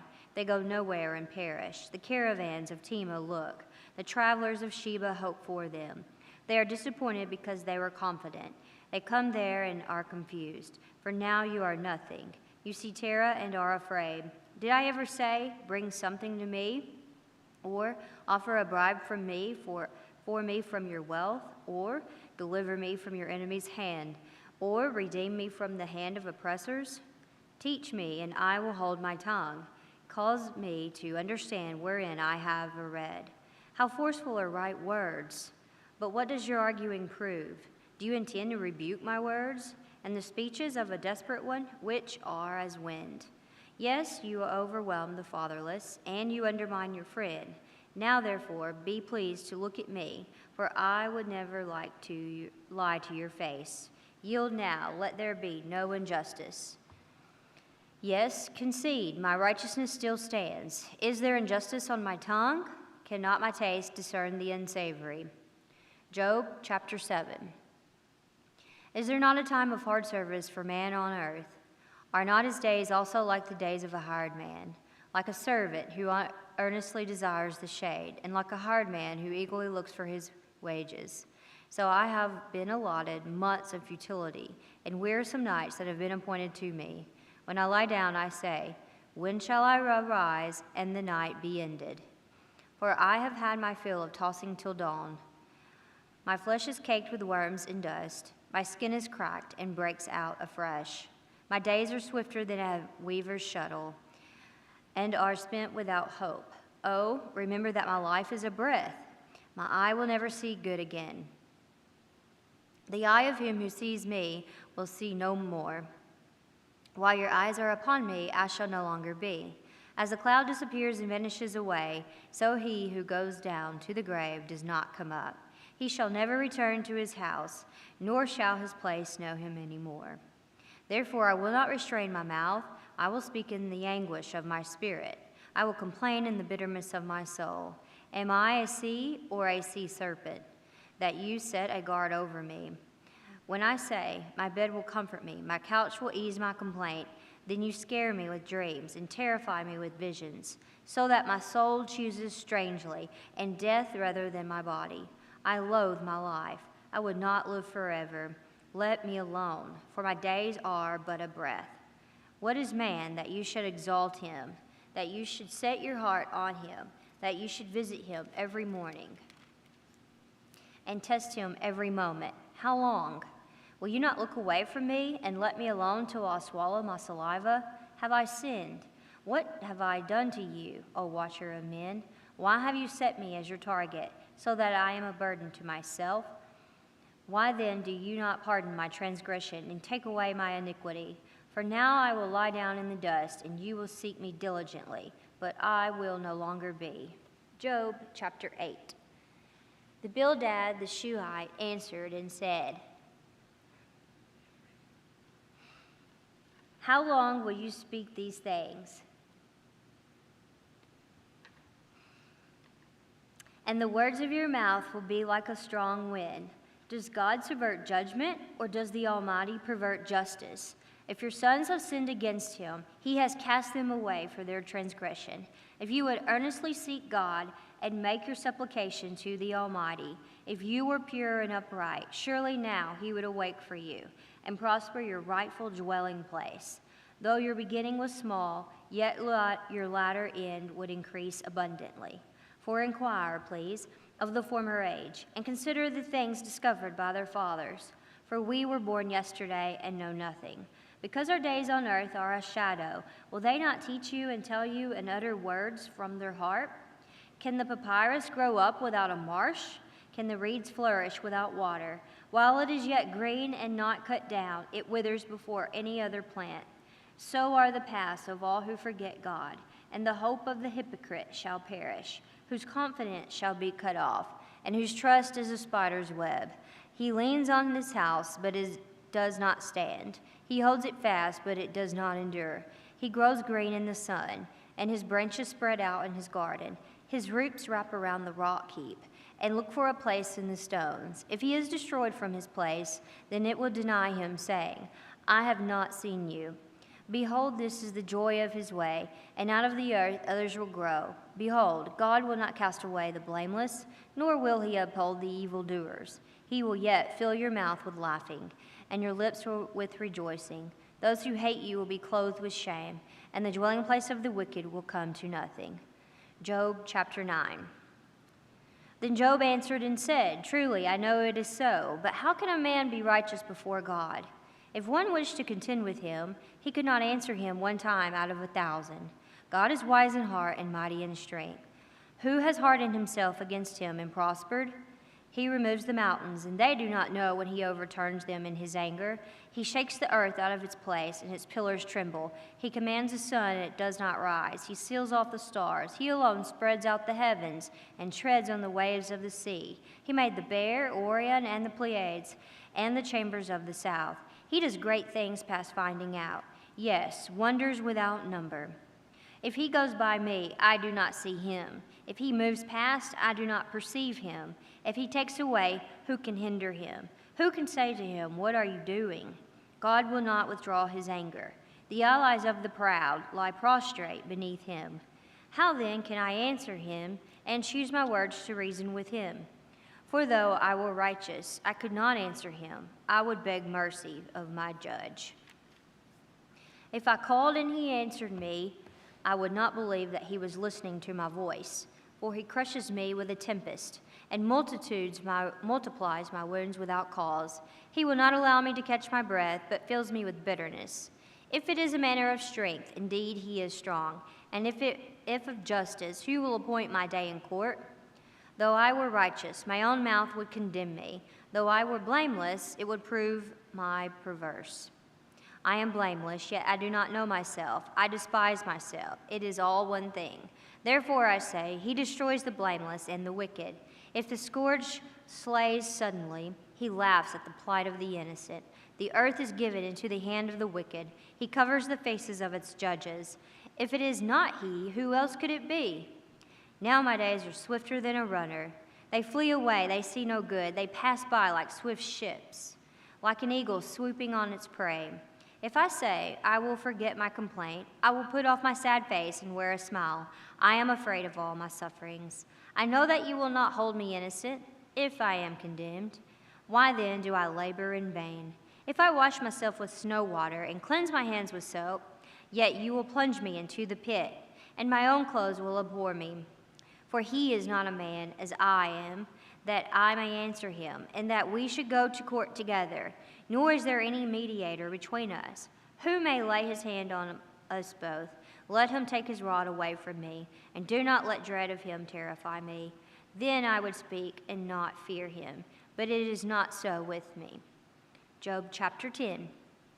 My soul loathes my life. I will give free course to my complaint. I will speak in the bitterness of my soul. I will say to God, do not condemn me. Show me why you contend with me. Does it seem good to you that you should oppress, that you should despise the work of your hands, and smile on the counsel of the wicked? Do you have eyes of flesh, or do you see as man sees? Are your days like the days of a mortal man? Are your years like the days of a mighty man, that you should seek for my iniquity and search out my sin? Although you know that I am not wicked, and there is not one who can deliver from your hands have made me and fashioned me in intricate unity. Yet you would destroy me. Remember, I pray, that you have made me like clay, and will you turn me into dust again? Did you not pour me out like milk, and curdle me like cheese, clothe me with skin and flesh, and knit me together with bones and sinews? You have granted me life and favor, and your care has preserved my spirit. And these things you have hidden in your heart. I know that this was with you. If I sin, then you mark me, and I will not acquit me of my iniquity. If I am wicked, woe to me. Even if I am righteous, I cannot lift up my head. I am full of disgrace. See my misery? If my head is exalted, you hunt me like a fierce lion. And again you show yourself awesome against me. You renew your witness against me, and increase your indignation toward me. Changes in war are ever with me. Why then have you brought me out of the womb? Oh, that I had perished, and no eye had seen me. I would have been as though I had not been. I would have been carried from the womb to the grave. Are not my days few? Cease. Leave me alone, that I may take a little comfort, before I go to the place from which I shall not return, to the land of darkness and the shadow of death, a land as dark as darkness itself. As the shadow of death without any order, where even the light is the darkness. Job chapter 11. Then Zophar the Naamathite answered and said, should not the multitude of words be answered, and should a man full of talk be vindicated? Should your empty talk make men hold their peace? And when you mock, should no one rebuke you? For you have said, my doctrine is pure, and I am clean in your eyes. But oh, the God that would speak, open his lips against you, that he would show you the secrets of wisdom, for they would double your prudence. Know therefore that God exacts from you less than your iniquity deserves. Can you search out the deep things of God? Can you find out the limits of the Almighty? They are higher than heaven. What can you do? Deeper than Sheol. What can you know? Their measure is longer than the earth and broader than the sea. If he passes by, imprisons and gathers to judgment, then who can hinder him? For he knows deceitful men. He sees wickedness also. Will he not then consider it? For an empty-headed man will be wise when a wild donkey's coat is born a man. If you would prepare your heart and stretch out your hands toward him, if iniquity were in your hand and you put it far away and would not let wickedness dwell in your tents, then surely you could lift up your face without spot. Yes, you could be steadfast and not fear, because you would forget your misery and remember it as waters that have passed away, and your life would be brighter than noonday. Though you were dark, you would be like the morning, and you would be secure because there is hope. Yes, you would dig around you and take your rest in safety. You would also lie down, and no one would make you afraid. Yes, many would court your favor. But the eyes of the wicked will fail, and they shall not escape, and their hope, loss of life. Job chapter 12. Then Job answered and said, no doubt you are the people, and wisdom will die with you. But I have understanding as well as you. I am not inferior to you. Indeed, who does not know such things as these? I am one mocked by his friends, who called on God, and he answered them, the just and blameless who is ridiculed. A lamp is despised in the thought of one who is at ease. It is made ready for those whose feet slip. The tents of robbers prosper, and those who provoke God are secure, in what God provides by his hand. But now ask the beast, and they will teach you, and the birds of the air, and they will teach you. Or speak to the earth, and it will teach you, and the fish of the sea will explain to you. Who among all these does not know that the hand of the Lord has done this? And whose hand is the life of every living thing, and the breath of all mankind? Does not the ear test words, and the mouth taste its food? Wisdom is with aged men, and with length of days understanding. With him are wisdom and strength. He has counsel and understanding. If he breaks a thing down, it cannot be rebuilt. If he imprisons a man, there can be no release. If he withholds the waters, they dry up. If he sends them out, they overwhelm the earth. With him are strength and prudence. The deceived and the deceiver are his. He leads counselors away plundered and makes fools of the judges. He loosens the bonds of kings and binds their waist with a belt. He leads princes away plundered and overthrows the mighty. He deprives the trusted ones of speech and takes away the discernment of the elders. He pours contempt onto princes and disarms the mighty. He uncovers deep things out of darkness and brings the shadow of death to light. He makes nations great and guides them. He takes away the understanding of the chiefs of the people of the earth and makes them wander in a pathless wilderness. They grope in the dark without light, and he makes them stagger like a drunken man.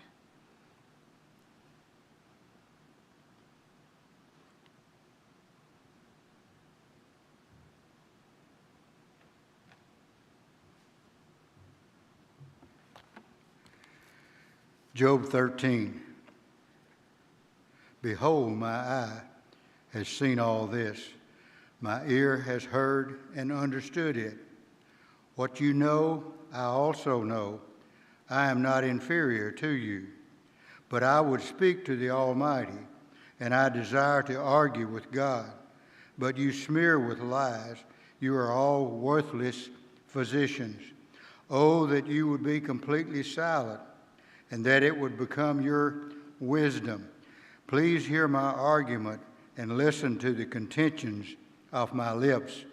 Will you speak what is unjust for God and speak what is deceitful for him? Will you show partiality for him?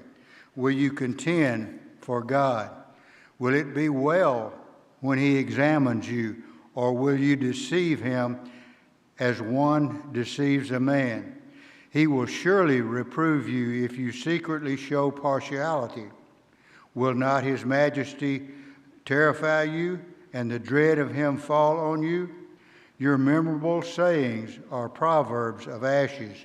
Your defenses are defenses of clay. Be silent before me, so that I may speak. Then let come on me what may. Why should I take my flesh in my teeth and put my life in my hands? Though he slay me, I will hope in him. Nevertheless, I will argue my ways before him. This also will be my salvation, for a godless man may not come before his presence. Listen carefully to my speech, and let my declaration fill your ears. Behold, now I have prepared my case. I know that I will be vindicated. Who will contend with me? For then I would be silent and die. Only two things do not do to me. Then I will not hide from your face. Remove your hand from me, and let not the dread of you terrify me. Then call, and I will answer, or let me speak, then reply to me. How many are my iniquities and sins? Make known to me my rebellion and my sin. Why do you hide your face and consider me your enemy? Will you cause a driven leaf to tremble, or will you pursue the dry shaft?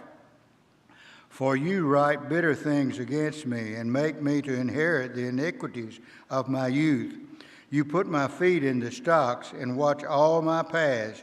You set a limit for the soles of my feet. While I am decaying like a rotten thing, like a garment that is moth-eaten. Job chapter 14. Man who is born of woman is short-lived and full of turmoil. Like a flower he comes forth and withers. He also flees like a shadow and does not remain. You also open your eyes on him and bring him into judgment with yourself. Who can make the clean out of the unclean? No one.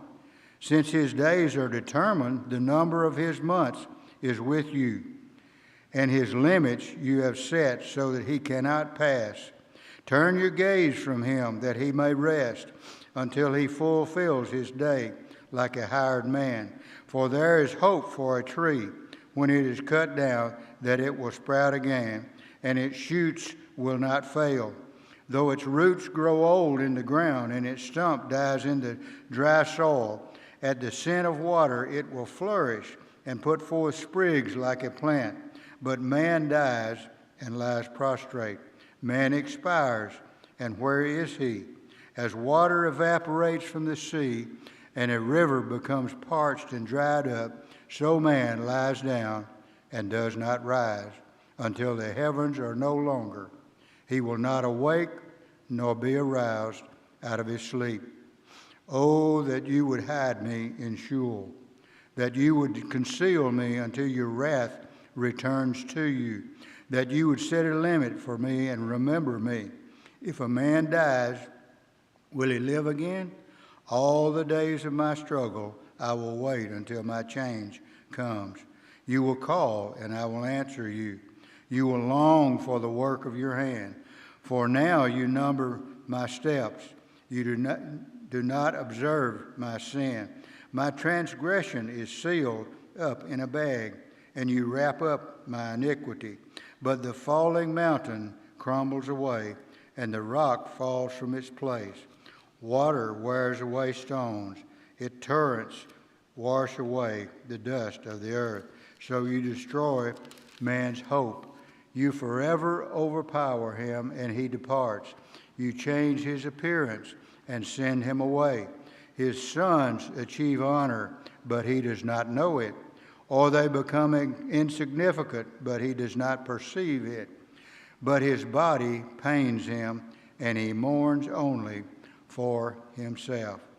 Job chapter 15.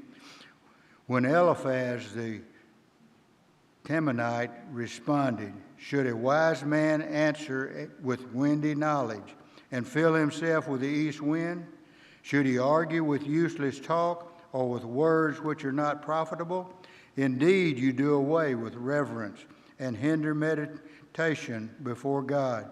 For his guilt teaches your mouth, and you choose the language of the crafty. For your own mouth condemns you, and not I, but your own lips testify against you.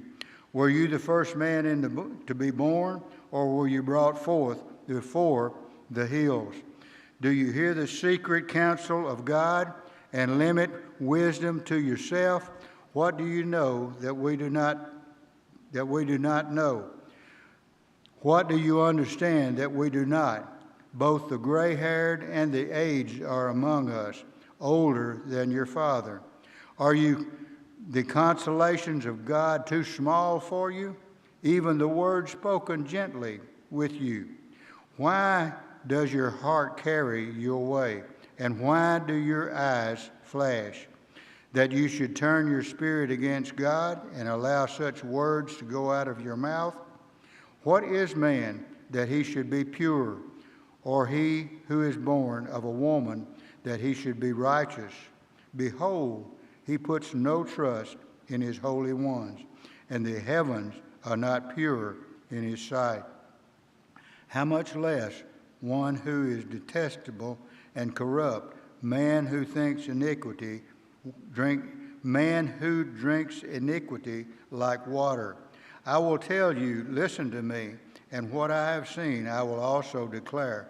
What wise men have told and have not concealed from their fathers, to whom alone the land was given, and no alien passed among them. The wicked man writhes in pain all his days, and numbered are the years stored up for the ruthless. Sounds of terror are in his ears.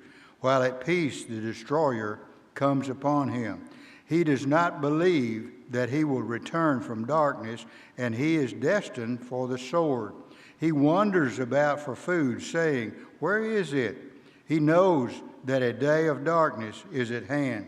Distress and anguish terrify him. They overpower him like a king ready for the attack, because he has stretched out his hand against God and conducts himself arrogantly against the Almighty. He rushes headlong at him with his massive shield, for he has covered his face with his fat and made his thighs heavy with flesh. He has lived in desolate cities, in houses no one would inhabit, which are destined to become ruins. He will not become rich, nor will his wealth endure, and his grain will not bend down to the ground. He will not escape from darkness. The flame will wither his shoots, and by the breath of his mouth he will go away. Let him not trust in emptiness, deceiving himself, for emptiness will be his reward. It will be accomplished before his time, and his palm branch will not be green.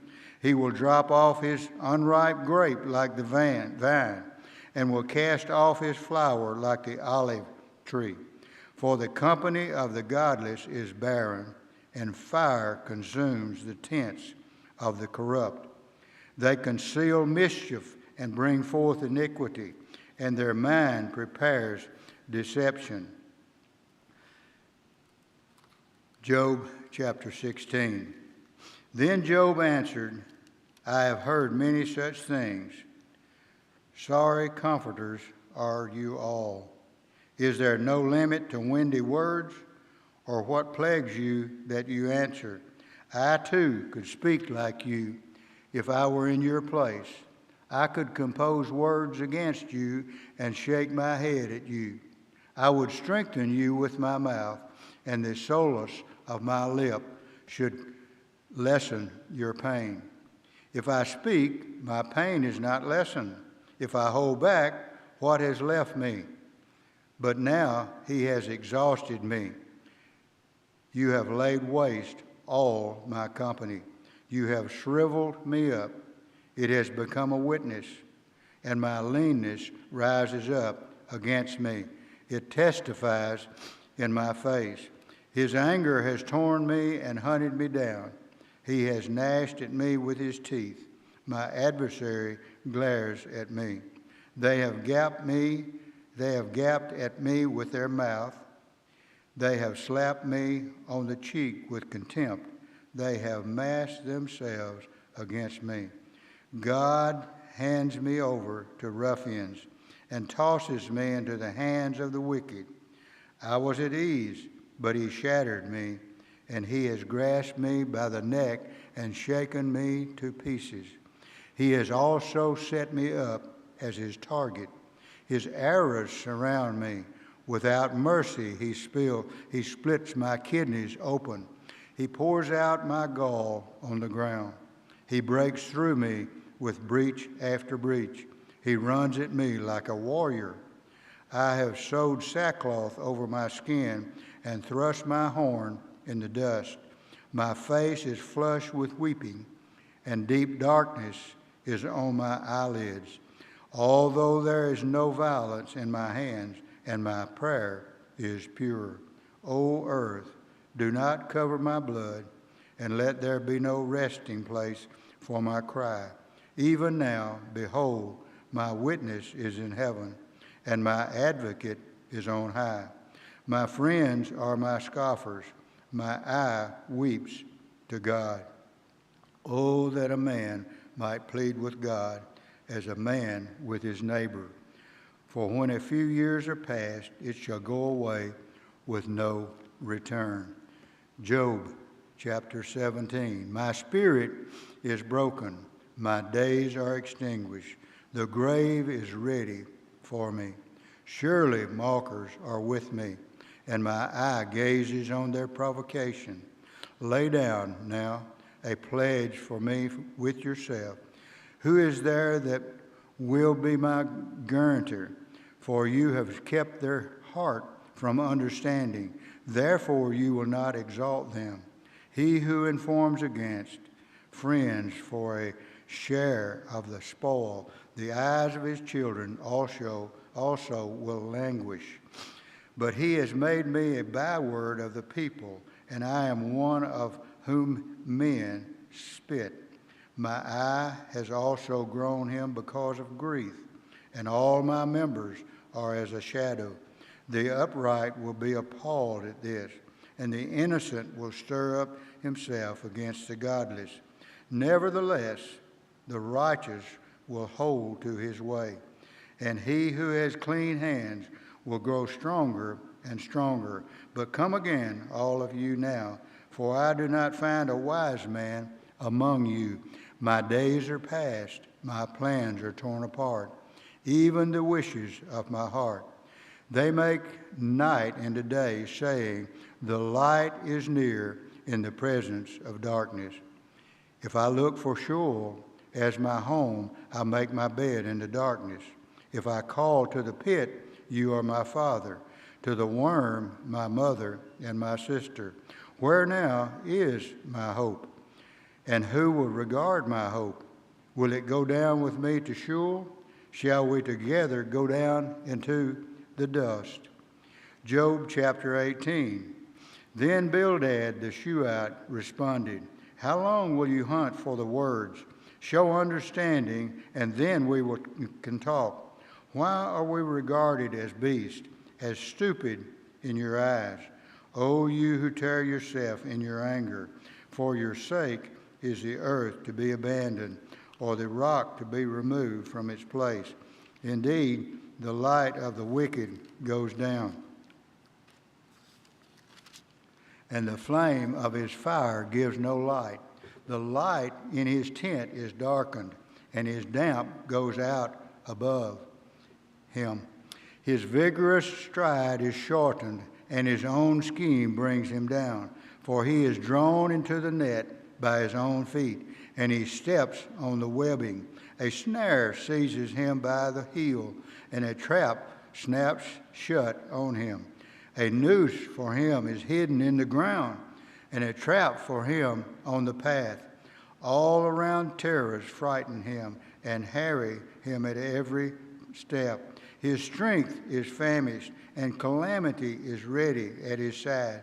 His skin is devoured by disease. The firstborn of death devours his limb. He is torn from the security of his tent, and they march him before the king of terrors. There dwells in his tent nothing of his. Brimstone is scattered on his habitation. His roots are dried below, and his branch is cut off above. Memory of him perishes from the earth, and he has no name abroad. He is driven from light into darkness, and chased from the inhabited world. He has no offspring or prosperity among his people, nor any survivor where he sojourned. Those in the west are appalled at his fate, and those in the east are seized with terror. Surely such are the dwellings of the wicked, and this is the place of him who does not know God. Job chapter 19. Then Job responded, how long will you torment me and crush me with words? These 10 times you have insulted me. You are not ashamed to wrong me. Even if I have truly erred, my error lodges with me. If indeed you vaunt yourselves against me and prove my disgrace to me, know then that God has wronged me and has closed his net around me. Behold, I cry violence, but I get no answer. I shout for help, but there is no justice. He has walled up my way so that I cannot pass, and he has put darkness on my paths. He has stripped my honor from me and removed the crown from my head. He breaks me down on every side, and I am gone, and he has uprooted my hope like a tree. He has also kindled his anger against me and considered me as his enemy.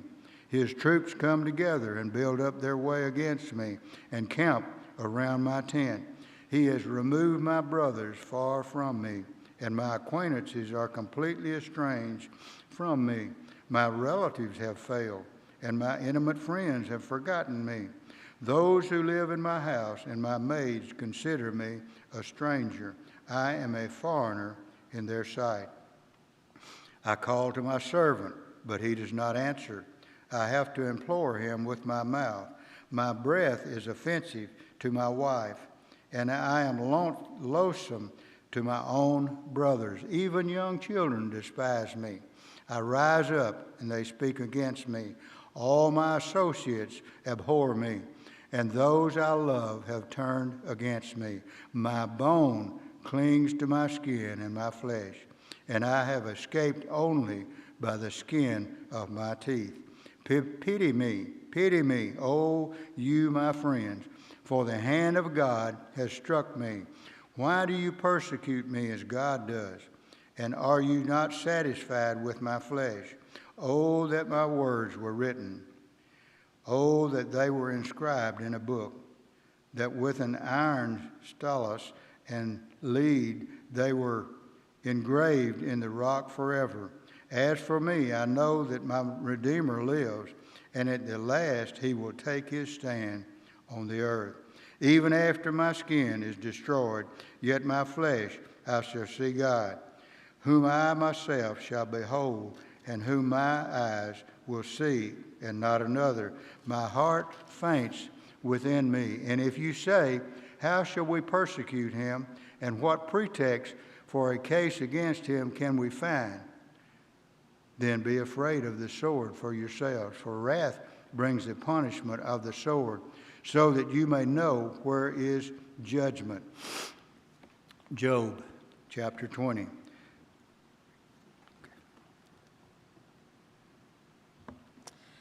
Job chapter 20.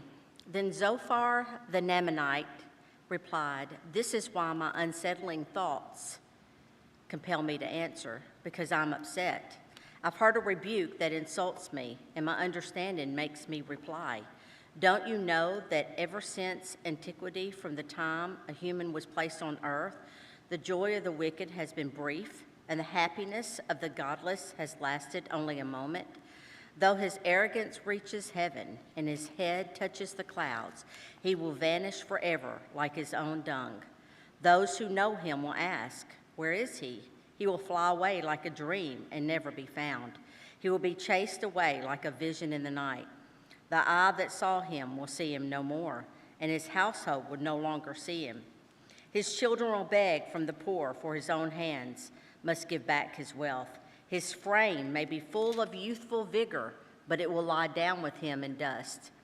Though evil tastes sweet in his mouth, and he conceals it under his tongue, though he cherishes it and will not let it go, but keeps it in his mouth, yet the food in his stomach turns into cobra's venom inside him. He swallows wealth, but must vomit it up. God would force it from his stomach.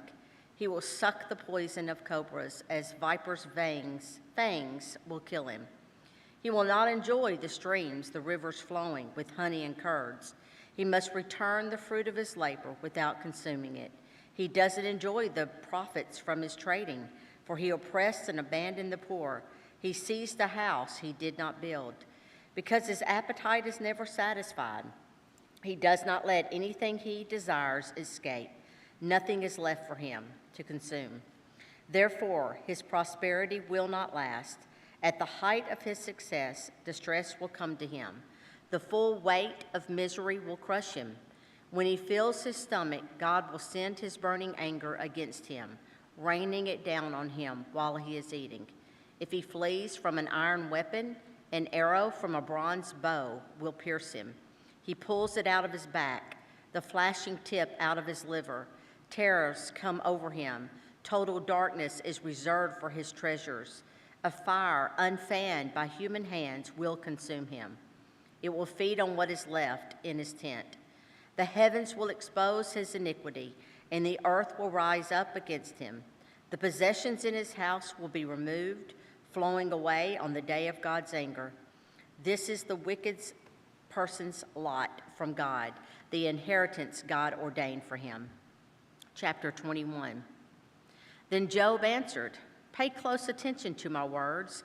Let this be the consolation you offer. Bear with me while I speak. Then after I have spoken, you may continue mocking. As for me, is my complaint against a human being? Then why shouldn't I be impatient? Look at me and shudder. Put your hand over your mouth. When I think about it, I'm terrified, and my body trembles in horror. Why do the wicked continue to live, growing old and becoming powerful? Their children are established while they are still alive, and their descendants before their eyes. Their homes are secure and free of fear. No rod from God strikes them. Their bulls breed without fail. Their cows calve and do not miscarry.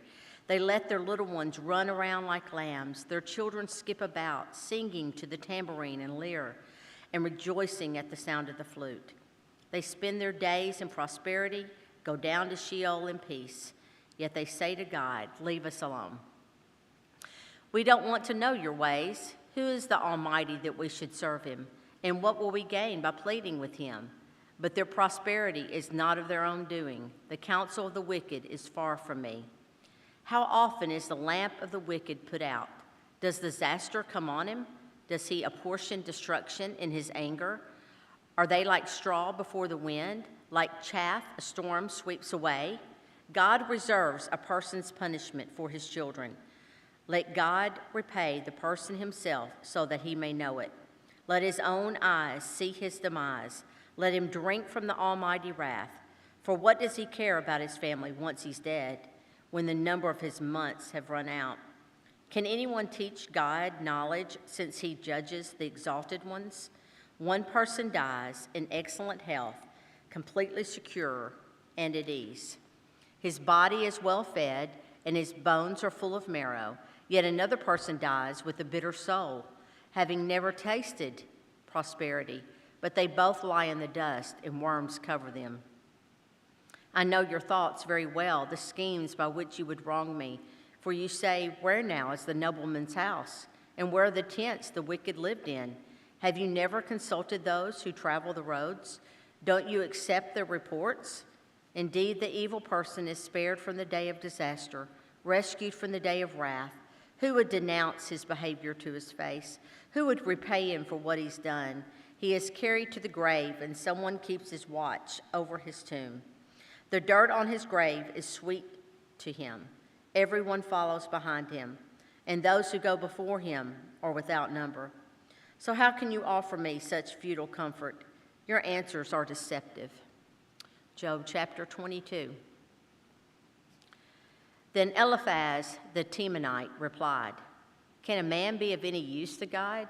Can even a wise man be of use to him? Does it delight the Almighty if you're righteous? Does he profit if you perfect your behavior? Does he correct you and take you to court because of your piety? Isn't your wickedness abundant and aren't your iniquities endless? For you took collateral from your brothers without cause, stripping off their clothes and leaving them naked. You gave no water to the thirsty and withheld food from the famished. While the land belonged to a powerful man and an influential man lived on it, you sent widows away empty-handed, and the strength of the fatherless was crushed. Therefore, snares surround you, and sudden dread terrifies you, or darkness so you cannot see. And flood of water covers you. Isn't God as high as the heavens? And look at the highest stars, how lofty they are. Yet you say, what does God know? Can he judge through total darkness? Clouds veil him so that you cannot see. As he walks on the circle of the sky, will you continue on the ancient path that wicked men have walked? They were snatched away before their time, and their foundations were washed away by a river. They were the ones who said to God, 'Leave us alone, and what can the Almighty do to us?' But it was he who filled their houses with good things. The counsel of the wicked is far from me. The righteous see this and rejoice, and innocent mock them, saying, 'Surely your opponents are destroyed, and fire has consumed what they left behind.' Come to terms with God and be at peace. In this way, good will come to you. Receive instruction from his mouth and place his sayings in your heart. If you return to the Almighty, you will be renewed. If you banish injustice from your tent and consign your gold to the dust, the gold of Ophir to the stones in the Wadis, the Almighty will be your gold and your finest silver. Then you will delight in the Almighty and lift up your face to God. You will pray to him and he will hear you, and you will fulfill your vows. When you make a decision, it will be carried out, and light will shine on your ways. When others are humiliated, you say, lift them up. God will save the humble. He will even rescue the guilty one, who will be rescued by the purity of your hands.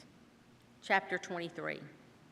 Then Job answered, today also my complaint is bitter. His hand is heavy despite my groaning.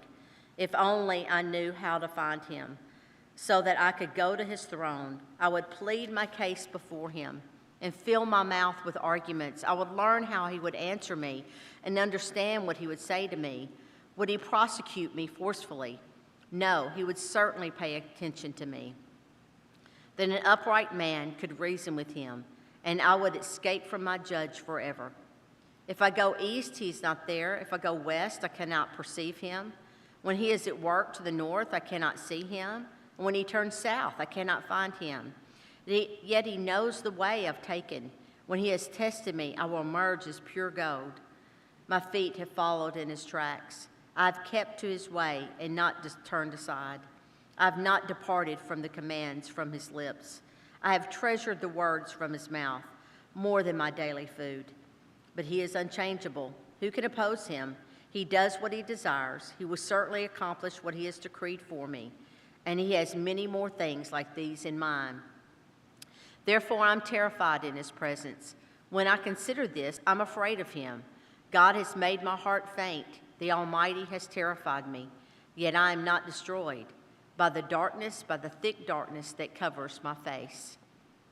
Chapter 24. Why does the Almighty not reserve times for judgment? Why do those who know him never see his days? The wicked displace boundary markers. They steal a flock and provide pasture for it. They drive away the donkeys owned by the fatherless and take the widow's ox as collateral. They push the needy off the road. The poor of the land are forced into hiding. Like wild donkeys in the wilderness, the poor go out to their task of foraging for food. The desert provides nourishment for their children.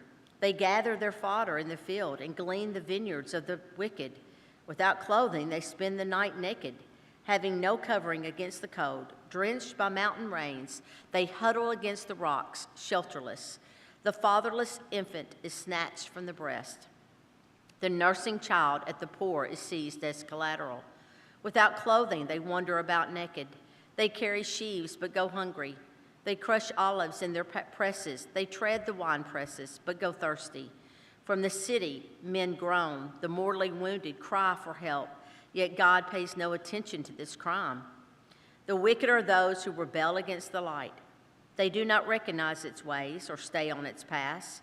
The murderer rises at dawn to kill the poor and needy, and by night he becomes a thief. The adulterer's eye watches for twilight, thinking no eye will ever see, and he covers his face. In the dark, they break into houses. By day, they lock themselves in, never experiencing the light. For the morning is like darkness to them. Surely they are familiar with the terrors of darkness. They float on the surface of the water. Their section of the land is cursed, so that they never go to their vineyards. As dry ground and heat snatch away the melted snow, so Sheol steals those who have sinned. The womb forgets them. Worms feed on them. They are remembered no more. So injustice is broken like a tree. They prey on the childless woman who is unable to conceive, and do not deal kindly with the widow. Yet God drags away the mighty by his power.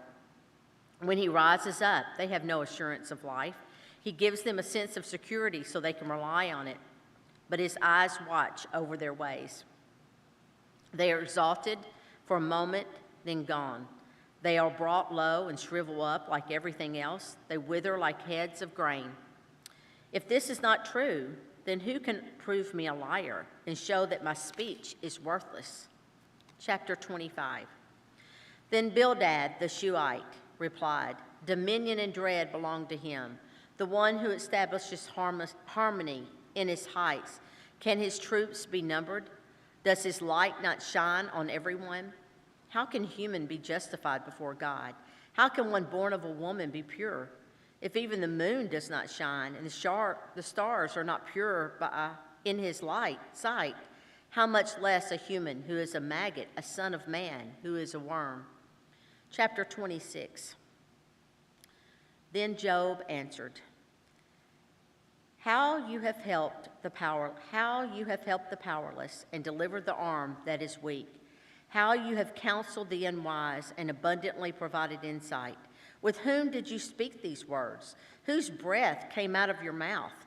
The departed spirits tremble beneath the waters and all that inhabit them. Sheol is naked before God, and Abaddon has no covering.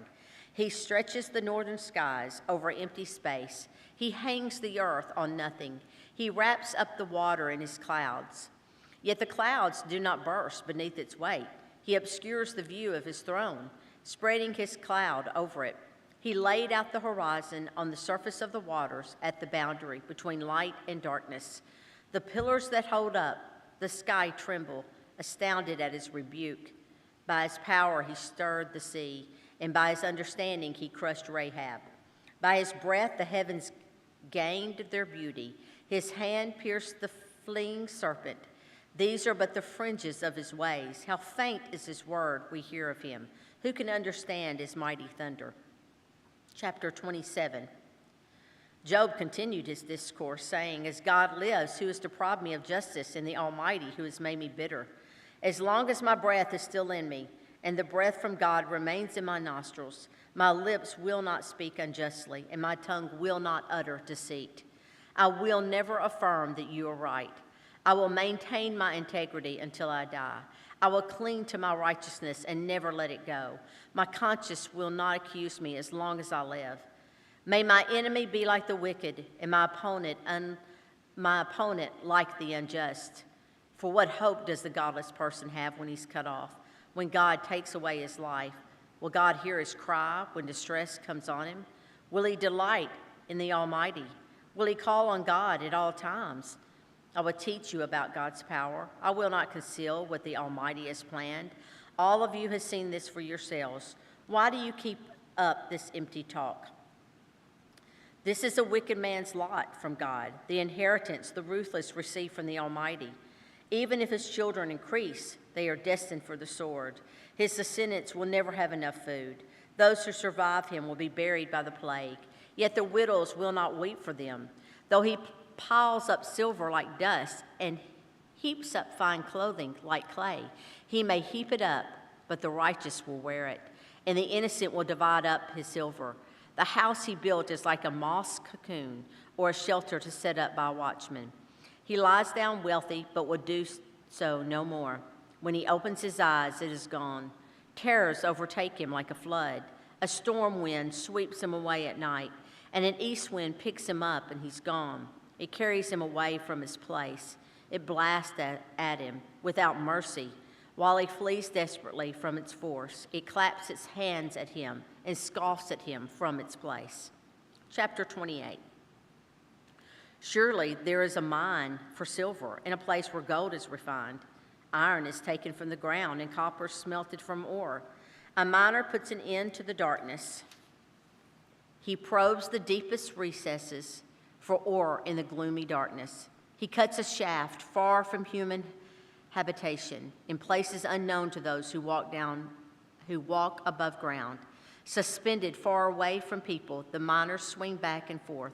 Food may come from the earth, but below the surface, the earth is transformed as by fire.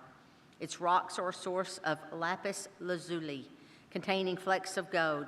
No bird of prey knows that path. No falcon's eye has seen it. Proud beasts have never walked on it. No lion has ever prowled over it. The miner uses a flint tool and turns up ore from the root of the mountains. He cuts out channels into the rocks, and his eyes spot every treasure. He dams up the streams from flowing, so that he may bring to light what is hidden. But where can wisdom be found? And where is understanding located? No one can know its value, since it cannot be found in the land of the living.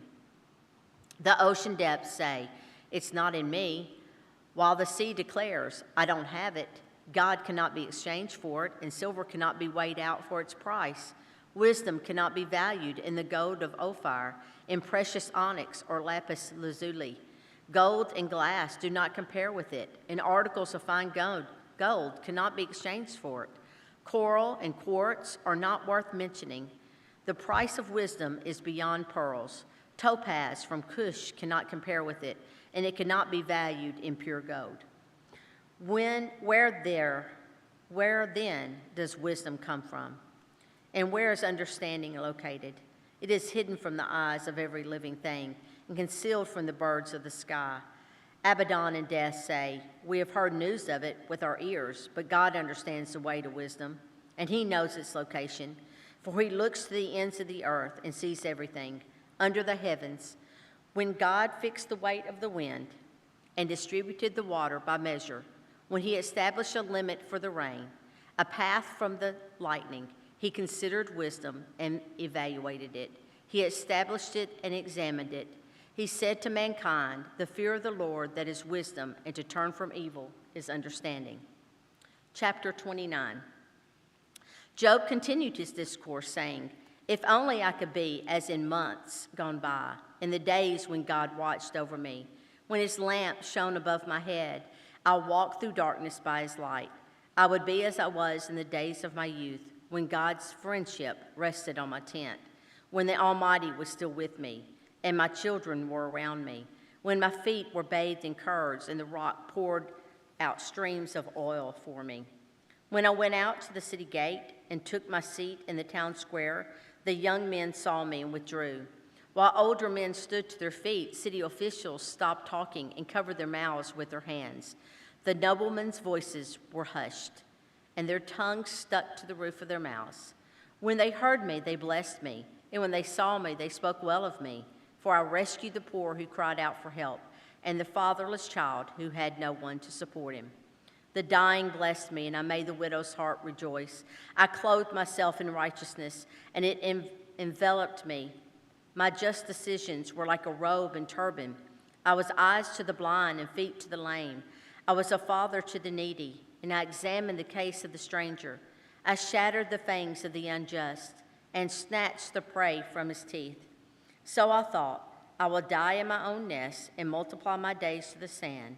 My roots will have access to water, and the dew will rest, and on my branches all night. My whole being will be refreshed within me, and my bow will be renewed in my hand. Men listened to me with expectation, waiting silently for my advice. After a word from me, they did not speak again. My speech settled on them like dew. They waited for me as for the rain, and opened their mouths as for spring showers. If I smiled at them, they couldn't believe it. They were thrilled at the light of my countenance. I directed their course and presided as chief. I lived as a king among his troops, like the one who comforts those who mourn."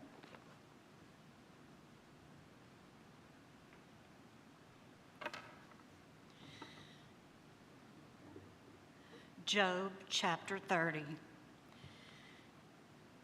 But now they mock me, men younger than I, whose fathers I would have disdained to put with my sheepdogs. Of what use was the strength of their hands to me, since their vigor had gone from them? Haggard from want and hunger, they roamed the parched land, in desolate wastelands at night. In the brush they gathered salt herbs, and their food was the root of the broom brush.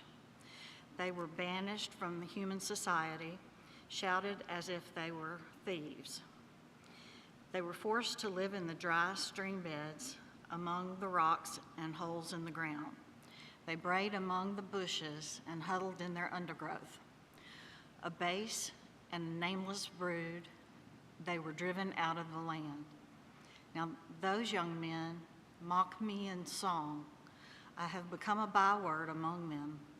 They detest me and keep their distance. They do not hesitate to spit in my face. Now that God has unstrung my bow and afflicted me, they throw off restraint in my presence. On my right, the tribe attacks. They lay snares for my feet. They build their siege ramps against me. They break up my road. They succeed in destroying me. No one can help him, they say. They advance as through a gaping breach. Amid the ruins, they come rolling in. Terrors overwhelm me. My dignity is driven away as by the wind. My safety vanishes like a cloud. And now my life ebbs away. Days of suffering grip me. Night pierces my bones. My gnawing pains never rest. In his great power, God becomes like clothing to me. He binds me like the neck of my garment. He throws me into the mud, and I'm reduced to dust and ashes. I cry out to you, God, but you do not answer. I stand up, but you merely look at me. You turn on me ruthlessly. With the might of your hand, you attack me. You snatch me up and drive me before the wind. You toss me about in the storm. I know you'll bring me down to death, to the place appointed for all the living. Surely no one lays a hand on a broken man when he cries for help in this distress. Have I not wept for those in trouble? Has not my soul grieved for the poor? Yet when I hoped for good, evil came. When I looked for light, then came darkness. The churning inside me never stops. Days of suffering confront me. I go about blackened, but not by the sun. I stand up in the assembly and cry for help. I have become a brother of jackals, a companion of owls. My skin grows black and peels. My body burns with fever. My lyre is tuned to mourning, and my pipe to the sound of wailing. Job 31. I made a covenant with my eyes, not to look lustfully at a young woman. For what is our lot from God above, our heritage from the Almighty on high? Is it not ruin for the wicked, disaster for those who do wrong? Does he not see my ways and count my every step? If I've walked with falsehood or my foot has hurried after deceit, let God weigh me in honest scales, and he will know that I'm blameless. If my steps have turned from the path, if my heart has been led by my eyes, or if my hands have been defiled, then may others eat what I have sown, and my crops be uprooted. If my heart has been enticed by a woman, or if I have lurked at my neighbor's door, then may my wife grind another man's grain, and may other men sleep with her. For that would have been wicked, a sin to be judged. It is a fire that burns to destruction. It would have uprooted my harvest. If I have denied justice to any of my servants, whether male or female, when they had a grievance against me, what will I do when God confronts me? What will I answer when called to account? Did he who made me in the womb make them? Did not the same one form us both within our mothers? If I've denied the desires of the poor, or let the eyes of the widow grow weary, if I've kept my bread to myself, not sharing with the fatherless, but from my youth I reared them as a father would. From my birth I guided the widow. If I had seen anyone perishing for lack of clothing, or needy without garments, or their hearts did not bless me for warming them with the fleece from my sheep, if I've raised my hand against the fatherless, knowing that I had influence in court, then let my arm fall from the shoulder. Let it be broken off at the joint. For I dreaded destruction from God. For the fear of his splendor, I could not do such things. If I'd put my trust in gold, or said to pure gold, you are my security. If I'd rejoiced over my great wealth, the fortune my hands had gained, and if I'd regarded the sun in its radiance, or the moon moving in its splendor, so that my heart was secretly enticed, and my hand offered them a kiss of homage. Then these would also be sins to be judged, for I would have been unfaithful to God on high. If I had rejoiced at my enemy's misfortune, or gloated over the trouble that came to him, I've not allowed my mouth to sin by invoking a curse against their life. If those in my household have never said, who has not been filled with Job's meat? But no stranger had to spend the night in the street, for my door was always open to the traveler. If I've concealed my sin, as people do, by hiding my guilt in my heart, because I feared the crowd and so dreaded the contempt of the clans that I kept silent and would not go outside. Oh, that someone to hear me. I sign my defense now. Let the Almighty answer me. Let my accuser put his indictment in writing. Surely I would wear it on my shoulder and would put it on like a crown. I would give him an account of my every step. I would present it to him as to a ruler. If my land cries out against me, and all its furrows are wet with tears, if I've devoured its yield without payment, or broken the spirit of its tenants, let the briars come up instead of wheat, and stinkweed instead of barley. The words of Job are ended. Chapter 32. So these three men stopped answering Job, because he was righteous in his own eyes. But Elihu, son of Barachel, the Buzite of the family of Ram, became very angry with Job for justifying himself rather than God. He was also angry with his three friends because they had found no way to refute Job and yet had condemned him. Now Elihu had waited before speaking to Job because they were older than he. But when he saw that the three men had nothing more to say, his anger was aroused. So Elihu, son of Barachel, the Buzite, said, I'm young in years and you are old, and that is why I was fearful, not daring to tell you what I know. I thought age should speak, advanced years should teach wisdom, but it is the spirit in a person, the breath of the Almighty, that gives them understanding. It's not only the old who are wise, not only the aged who understand what is right. Therefore I say, listen to me, I too will tell you what I know. I waited while you spoke. I listened to your reasoning.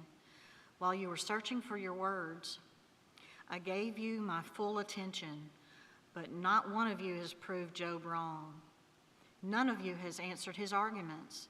Do not say, we found wisdom. Let God, not a man, refute him. But Job has not marshaled his words against me, and I will not answer him with your arguments. They are dismayed and have no more to say. Words have failed them, but I must wait now that they are silent, now that they stand here with no reply. I too will have my say. I too will tell what I know, for I am full of words, and the spirit within me compels me.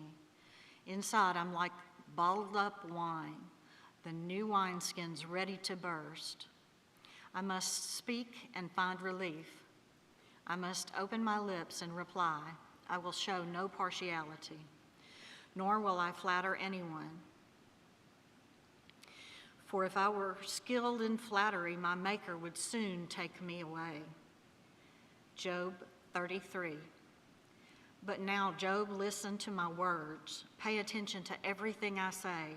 I'm about to open my mouth. My words are on the tip of my tongue. My words come from an upright heart. My lips sincerely speak what I know. The Spirit of God has made me. The breath of the Almighty gives me life. Answer me then, if you can.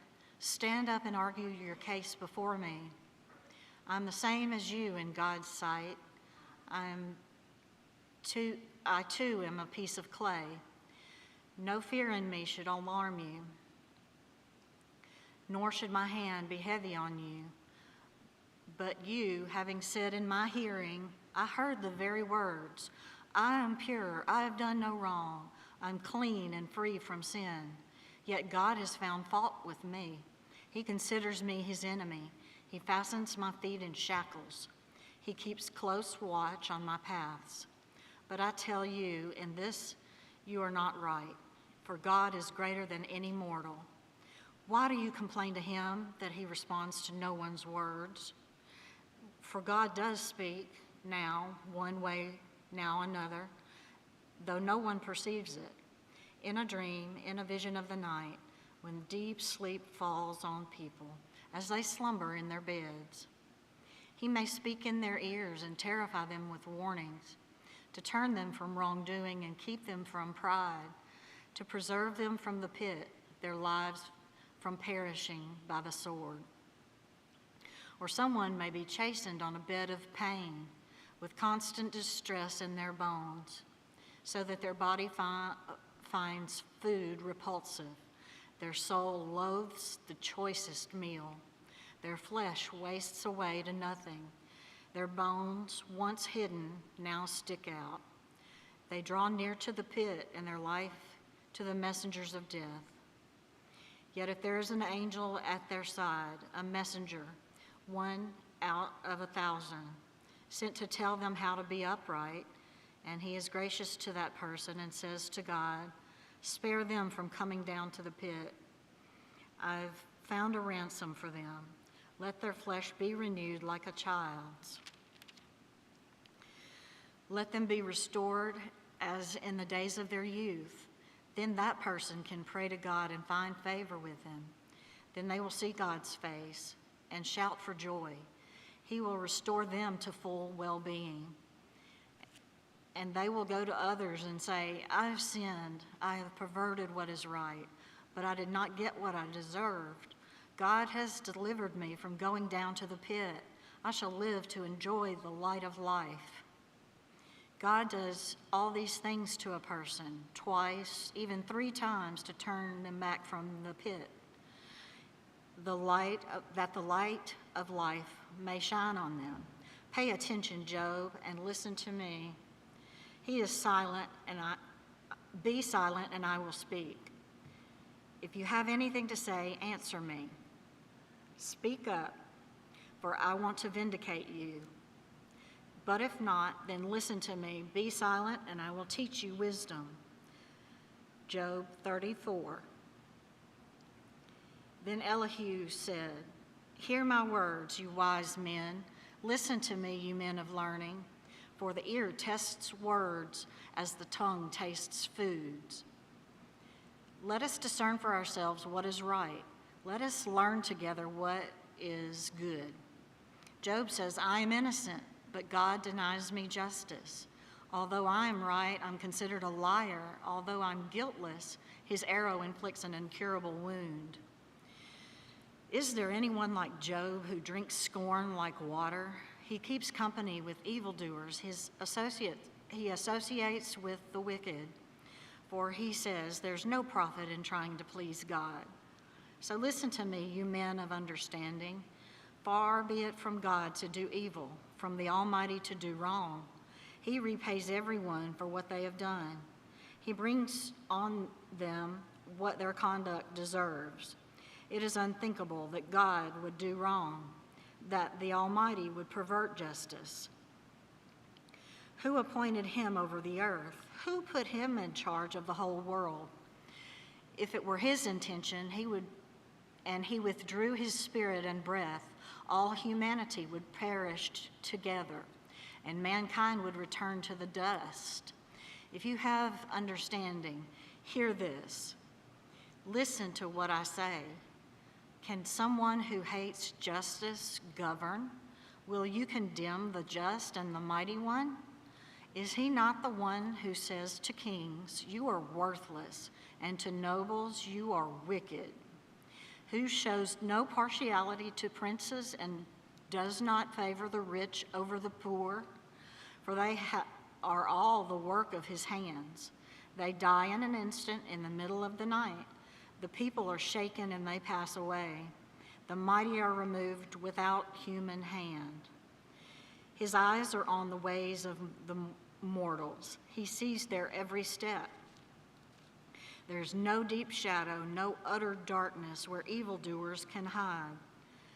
God has no need to examine people further, that they should come before him for judgment.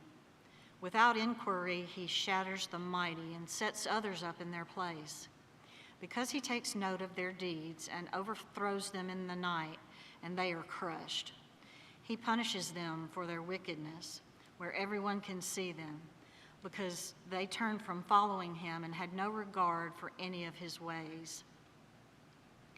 They caused the cry of the poor to come before him, so that he heard the cry of the needy. But if he remains silent, who can condemn him?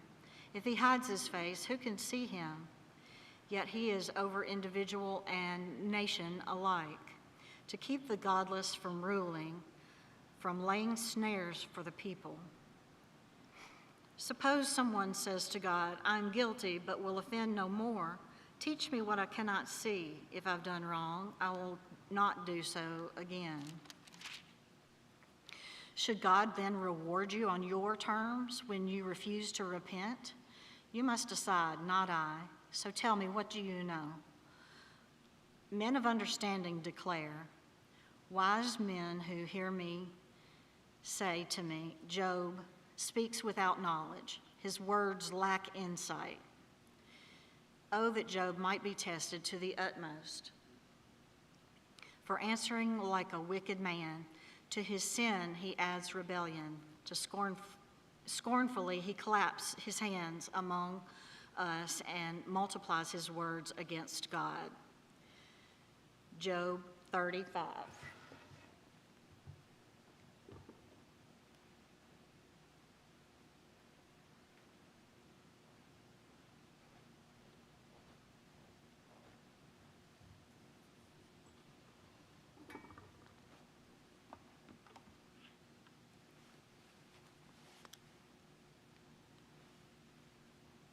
Book of Job, chapter 35. Then Elihu continued, saying, Do you think it is just when you say, I am righteous before God? For you ask, what does it profit you, and what benefit comes to me if I do not sin? I will answer you and your friends with you. Look at the heavens and see. Gaze at the clouds high above you. If you sin, how does it affect God? If you multiply your transgressions, what does it do to him? If you are righteous, what do you give him? Or what does he receive from your hand? Your wickedness affects a person like yourself, and your righteousness another human being. People cry out because of severe oppression. They shout for help from the arm of the mighty. But no one asks, where is God, my Maker, who provides us with songs in the night, who gives us more understanding than the animals of the earth, and makes us wiser than the birds of the sky. There they cry out, but he does not answer because of the pride of evil men. Indeed, God does not listen to empty cries, and the Almighty does not take note of it. How much less when you complain that you do not see him, that your case is before him, and you are waiting for him. But now, because God's anger does not punish, and he does not pay attention to transgression, Job opens his mouth in vain and multiplies words without knowledge. Then Elihu continued, saying, Be patient with me a little longer, and I will inform you, for there is still more to be said on God's behalf. I will get my knowledge from afar and ascribe righteousness to my Maker, for my arguments are without flaw. One who has perfect knowledge is with you. Yes, God is mighty, but he despises no one. He understands all things. He does not keep the wicked alive, but he gives justice to the afflicted. He does not remove his gaze from the righteous, but he seats them forever with enthroned kings, and they are exalted. If people are bound with chains and trapped by the cords of affliction, God tells them what they have done, and how arrogantly they have transgressed. He opens their ears to correction and insists they repent from iniquity. If they serve him obediently, they will end their days in prosperity and their years in happiness. But if they do not obey, they will cross the river of death and die without knowledge. Those who have a godless heart harbor anger. Even when God binds them, they do not cry for help. They die in their youth. Their life ends among male cult prostitutes. God rescues the afflicted by afflicting them. He instructs them by means of their torment. Indeed, he lured you from the jaws of distress to a spacious and unconfined place. Your table was spread with choice food. Yet now you are obsessed with the judgment due the wicked. Judgment and justice have seized you. Be careful that no one lures you with riches. Do not let a large ransom lead you astray. Can your wealth or all your physical exertion keep you from distress? Do not long for the night when nations will disappear from their places. Be careful that you do not turn to iniquity, for that is why you have been tested by affliction. Look, God shows himself exalted by his power. Who is a teacher like him? Who has appointed his way for him, and who has declared you have done no wrong? Remember that you should praise his work, which people have sung about. All mankind has seen it. People have looked at it from a distance. Look, God is exalted beyond our knowledge. The number of his years cannot be counted, for he makes water drops evaporate. They distill the rain into its mist, which the clouds pour out and shower abundantly on mankind. Can anyone understand how the clouds spread out, or how the thunder roars from God's pavilion? Look, he spreads his lightning around him and covers the depth of the sea. For he judges the nations with these. He gives food in abundance. He covers his hands with lightning and commands it to hit his mark. The thunder declares his presence, the cattle also the approaching storm. Chapter 37. My heart pounds at this and leaps from my chest. Just listen to his thunderous voice and the rumbling that comes from his mouth. He lets it loose beneath the entire sky, his lightning to the ends of the earth. Then there comes a roaring sound. God thunders with his majestic voice. He does not restrain the lightning when his rumbling voice is heard. God thunders marvelously with his voice. He does great things that we cannot comprehend. For he says to the snow, fall to the earth. And to the torrential rains, his mighty torrential rains, serve as his signature to all mankind, so that all men may know his work. The wild animals enter their lairs and stay in their dens. The windstorm comes from its chamber, and the cold from the driving north winds. Ice is formed by the breath of God, and watery expanses are frozen. He saturates clouds with moisture. He scatters his lightning through them. They swirl about, turning round and round at his discretion, at his direction, accomplishing everything he commands them over the surface of the inhabited world. He causes this to happen for punishment, for his land, or for his faithful love. Listen to this, Job. Stop and consider God's wonders. Do you know how God directs his clouds or makes their lightnings flash? Do you understand how the clouds float, those wonderful works of him who has perfect knowledge? You whose clothes get hot when the south wind brings calm to the land, can you help God spread out the skies as hard as a cast metal mirror? Teach us what we should say to him. We cannot prepare our case because of our darkness. Should he be told that if I want to speak, can a man speak when he is confused? Now men cannot even look at the sun when it is in the skies, after wind has swept through and cleared them away. Yet out of the north he comes, shrouded in a golden glow. Awesome majesty surrounds him. The Almighty, we cannot reach him. He is exalted in power. In his justice and righteousness he will not oppress. Therefore, men, fear him. He does not look favorably on any who are wise in heart. Chapter 38. Then the Lord answered Job from the whirlwind. He said, who is this who obscures my counsel with ignorant words? Get ready to answer me like a man. When I question you, you will inform me.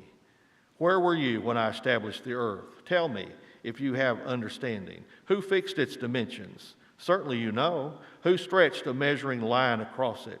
What supports its foundations? Or who laid its cornerstone while the morning stars sang together and all the sons of God shouted for joy? Who enclosed the sea behind doors when it burst from the womb? When I made the clouds its garment and thick darkness its blanket? When I determined its boundaries and put its bars and doors in place? When I declared, you may come this far, but no farther?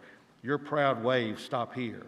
Have you ever in your life commanded the morning or assigned the dawn its place, so it may seize the edges of the earth and shake the wicked out of it?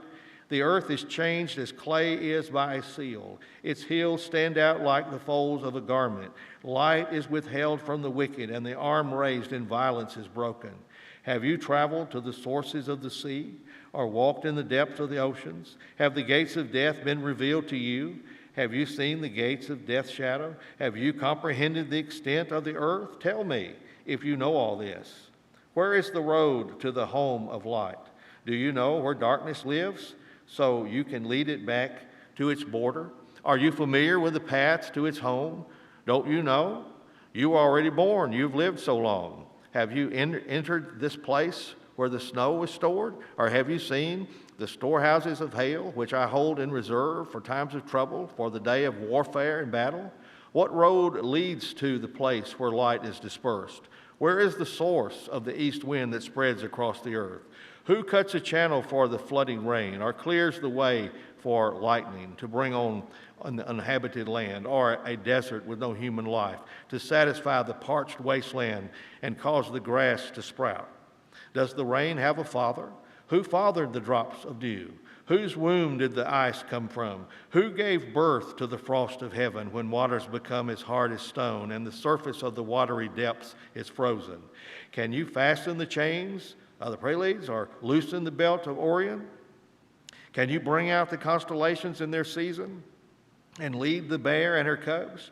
Do you know the laws of heaven? Can you impose its authority on earth? Can you command the clouds so that a flood of water covers you? Can you send out lightning bolts and they go? Do they report to you? Here we are. Who put wisdom in the heart or gave the mind understanding? Who has the wisdom to number the clouds, or who can tilt the water jars of heaven when the dust hardens like cast metal and the clods of dirt stick together? Can you hunt prey for a lioness or satisfy the appetite of young lions when they crouch in their dens and lie in wait within their lairs?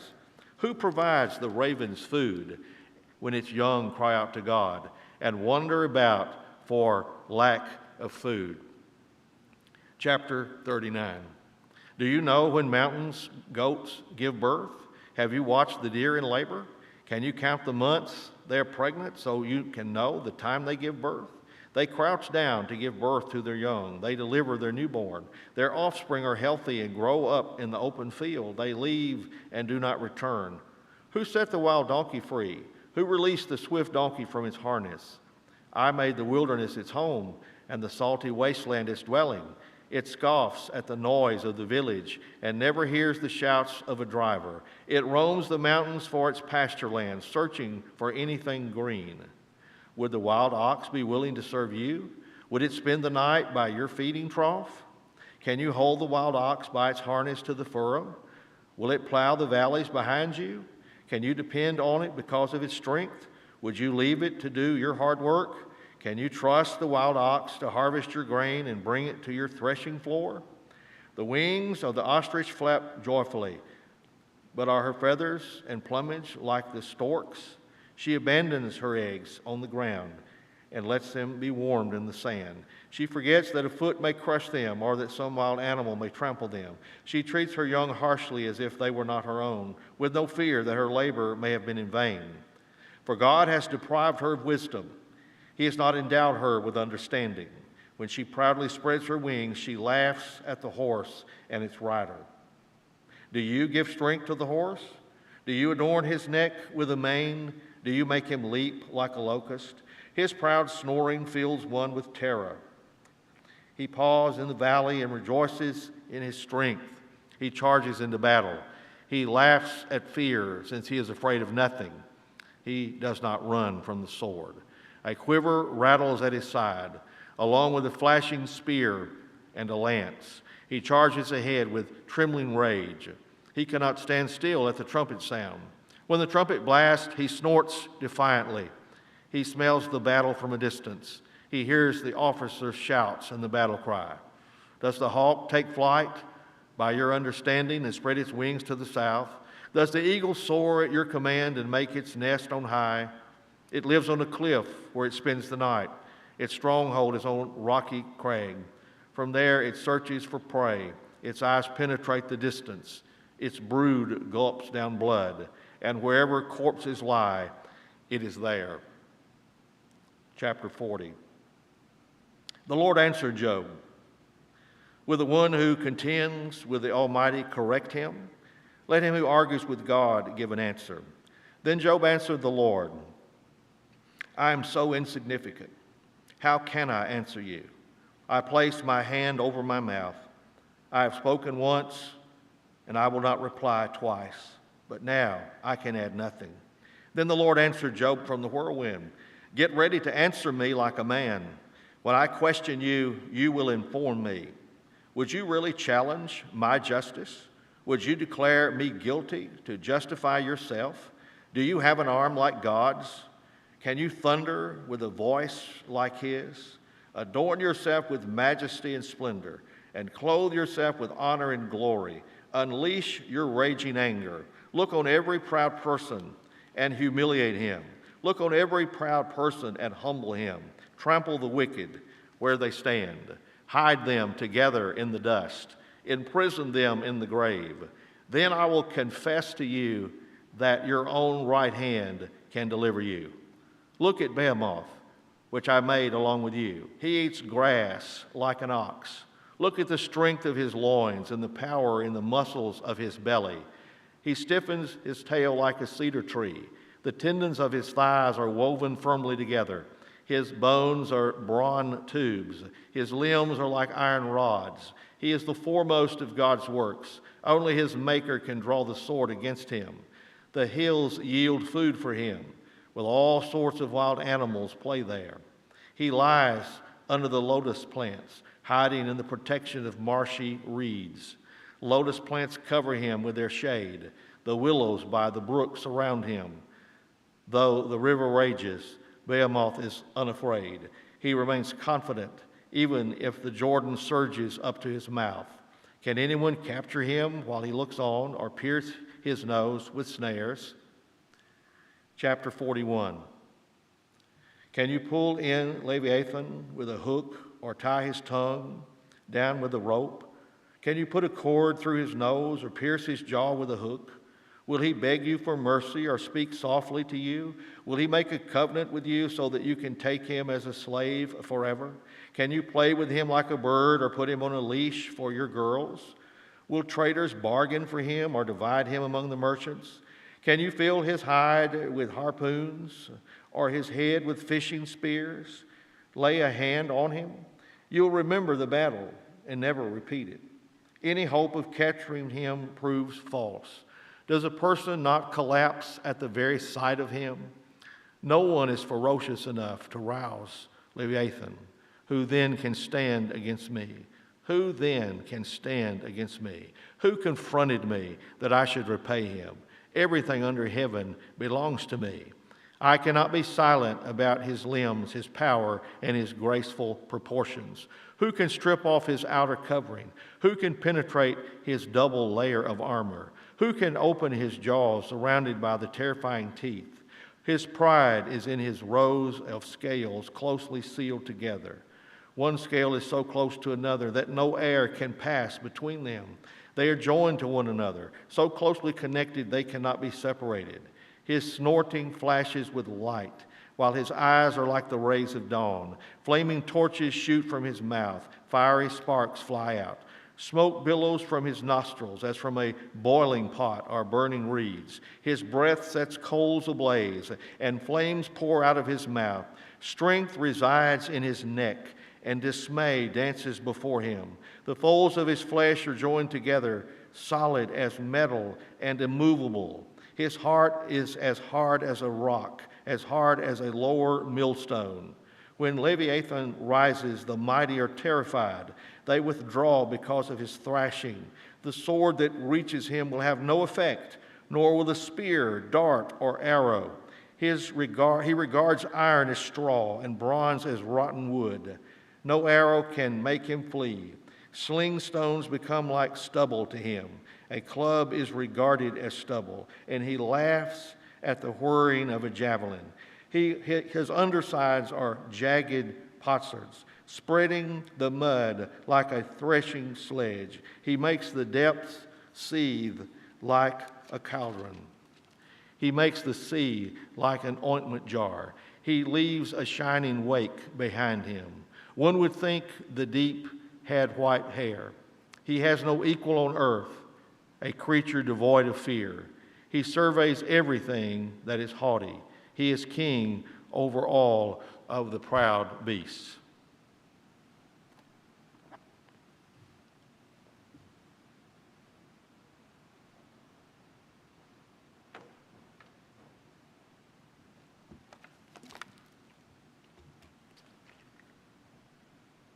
Job chapter 42.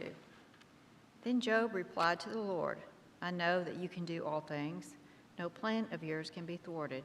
You ask, who is this that obscures my counsel without knowledge? Surely I spoke of things I did not understand, things too wonderful for me to know. You said, listen now, and I will speak. I will question you, and you shall answer me. My ears had heard of you, but now my eyes have seen you. Therefore I despise myself and repent in dust and ashes. After the Lord had said these things to Job, he said to Eliphaz the Temanite, I am angry with you and your friends because you have not spoken of me what is right, as my servant Job has. So now take 7 bulls and 7 rams and go to my servant Job and sacrifice a burnt offering for yourselves. My servant Job will pray for you, and I will accept his prayer and not deal with you according to your folly. You have not spoken of me what is right, as my servant Job has. So Eliphaz the Temanite, Bildad and Shuhite, and Zophar the Naamathite did what the Lord told them, and the Lord accepted Job's prayer. After Job had prayed for his friends, the Lord made him prosperous again and gave him twice as much as he had before. All his brothers and sisters and everyone who had known him before came and ate with him in his house. They comforted and consoled him over all the trouble the Lord had brought upon him, and each one gave him a piece of silver and a gold ring. The Lord blessed the latter part of Job's life more than the first. He had 14,000 sheep, 6,000 camels, 1,000 yoke of oxen, and 1,000 donkeys. And he also had 7 sons and 3 daughters. The first daughter he named Jemimah, the second Keziah, and the third Karen-Hapuk. Nowhere in all the land were there found women as beautiful as Job's daughters, and their father granted them an inheritance along with their brothers. After this, Job lived 140 years. He saw his children and their children to the 4th generation, and so he died, old and full of years. The Book of Psalms, Psalm 1. Blessed is the man who does not walk in the counsel of the wicked, or stand in the way of sinners, or sit in the seat of mockers. But his delight is in the law of the Lord, and on his law he meditates day and night. He is like a tree planted by streams of water, which yields its fruit in season, and whose leaf does not wither. Whatever he does prospers. Not so the wicked. They are like chaff that the wind blows away.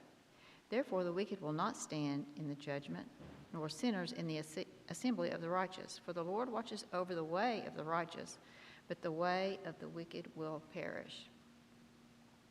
Why do the nations conspire and the people plot in vain? The kings of the earth take their stand, and the rulers gather together against the Lord and against his anointed one. Let us break their chains, they say, and throw off their fetters. The one enthroned in heaven laughs. The Lord scoffs at them.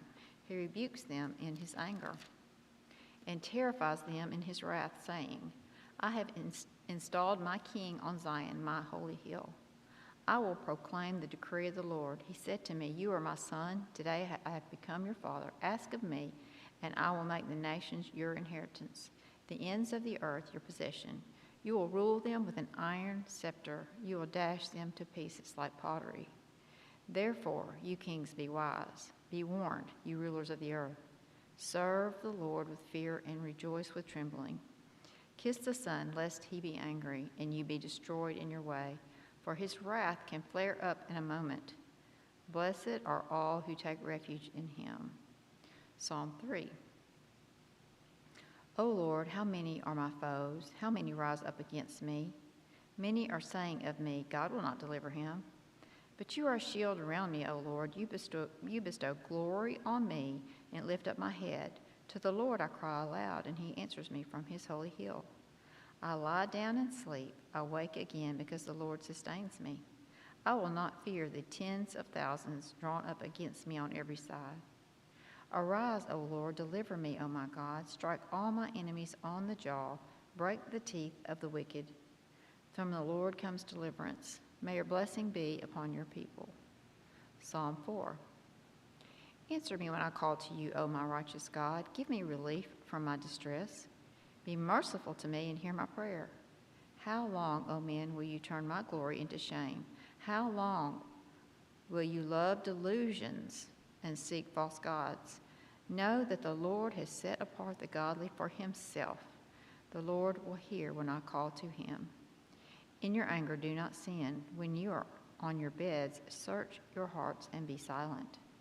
Offer right sacrifices to the Lord, and trust in the Lord. Many are asking, who can show us any good? Let the light of your face shine upon us, O Lord. You have filled my heart with greater joy than when their grain and new wine abound. I will lie down and sleep in peace. For you alone, O Lord, make me dwell in safety. Psalm 5. Give ear to my words, O Lord. Consider my sighing. Listen to my cry for help, my King and my God, for to you I pray. In the morning, O Lord, you hear my voice. In the morning I lay my request before you and wait in expectation. You are not a God who takes pleasure in evil. With you the wicked cannot dwell. The arrogant cannot stand in your presence. You hate all who do wrong. You destroy those who tell lies. Bloodthirsty and deceitful men the Lord abhors. But I, by your great mercy, will come into your house. In reverence will I bow down toward your holy temple. Lead me, O Lord, in your righteousness because of my enemies. Make straight your way before me. Not a word from their mouth can be trusted. Their heart is filled with destruction. Their throat is an open grave. With their tongue they speak deceit. Declare them guilty, O Lord. Let their intrigues be their downfall. Banish them for their many sins, for they have rebelled against you. Let all who take refuge in you be glad. Let them ever sing for joy.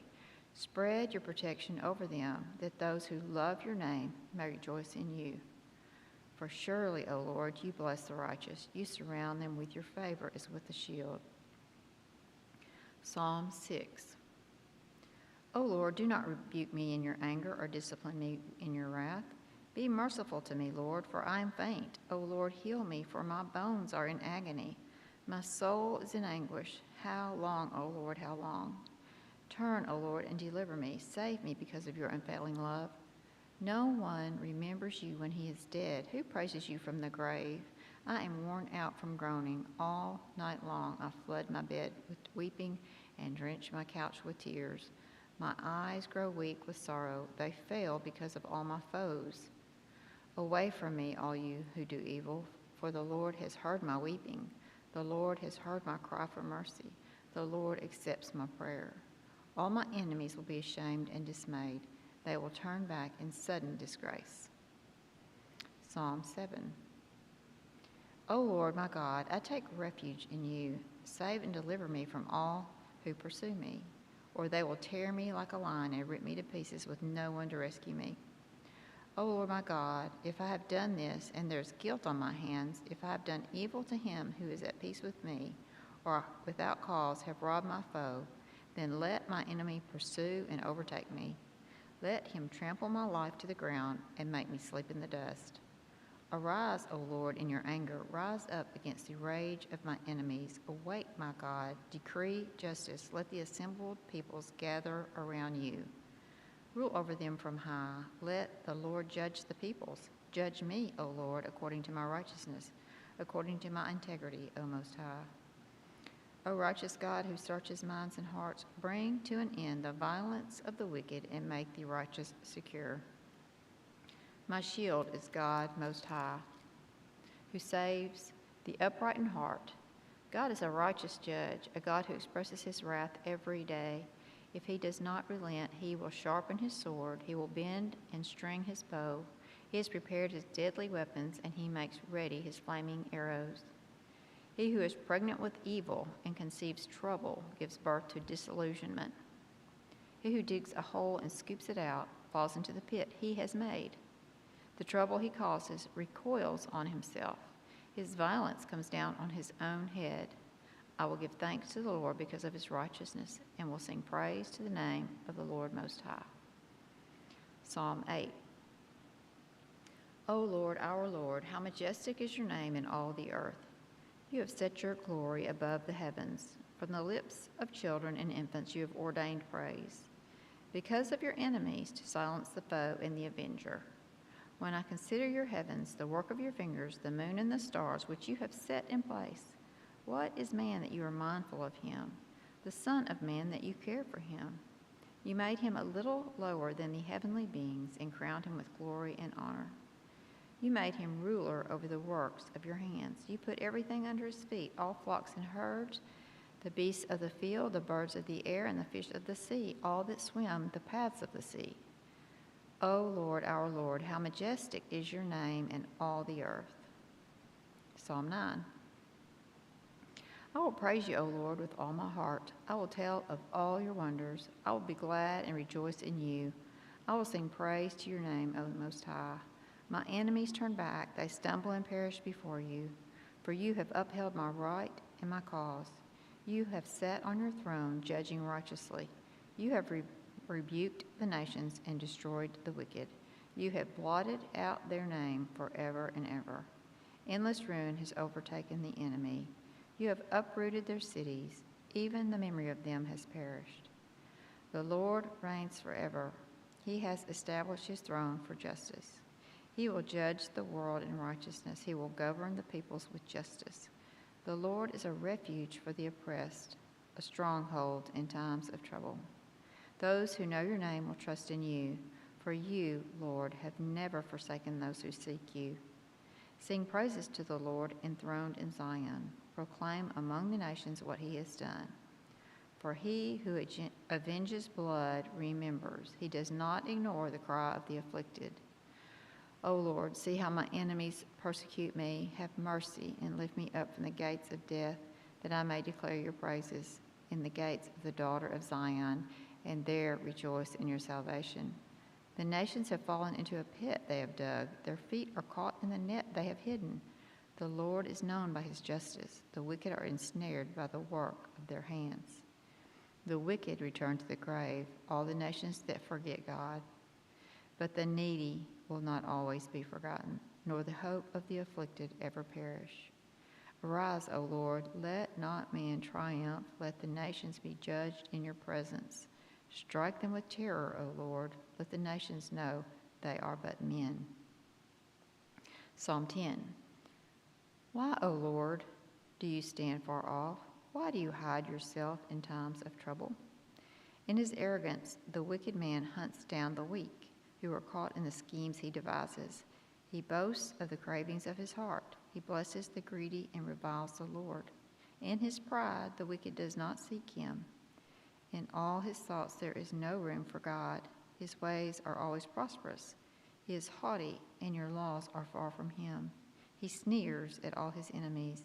He says to himself, nothing will shake me. I'll always be happy and never have trouble. His mouth is full of curses and lies and threats. Trouble and evil are under his tongue. He lies in wait near the villages. From ambush he murders the innocent, watching in secret for his victims. He lies in wait like a lion in cover. He lies in wait to catch the helpless. He catches the helpless and drags them off in his net. His victims are crushed. They collapse. They fall under his strength. He says to himself, God is forgotten. He covers his face and never sees. Arise, Lord, lift up your hand, O God. Do not forget the helpless. Why does the wicked man revile God? Why does he say to himself, he won't call me to account? But you, O God, do see trouble and grief. You consider it to take it in hand.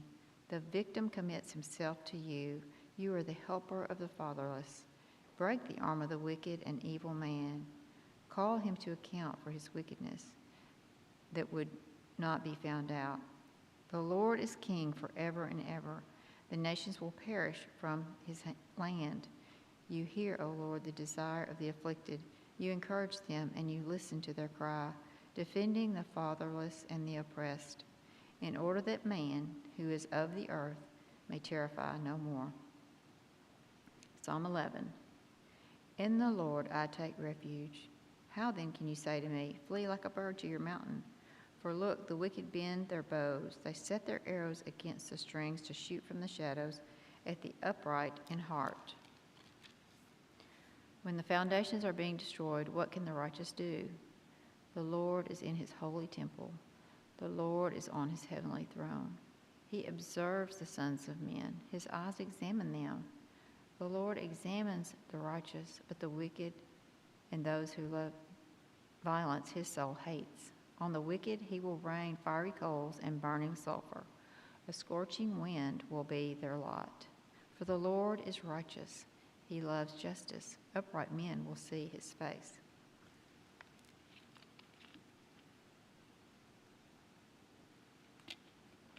Psalm 12. Help, Lord, for the godly are no more. The faithful have vanished from among men.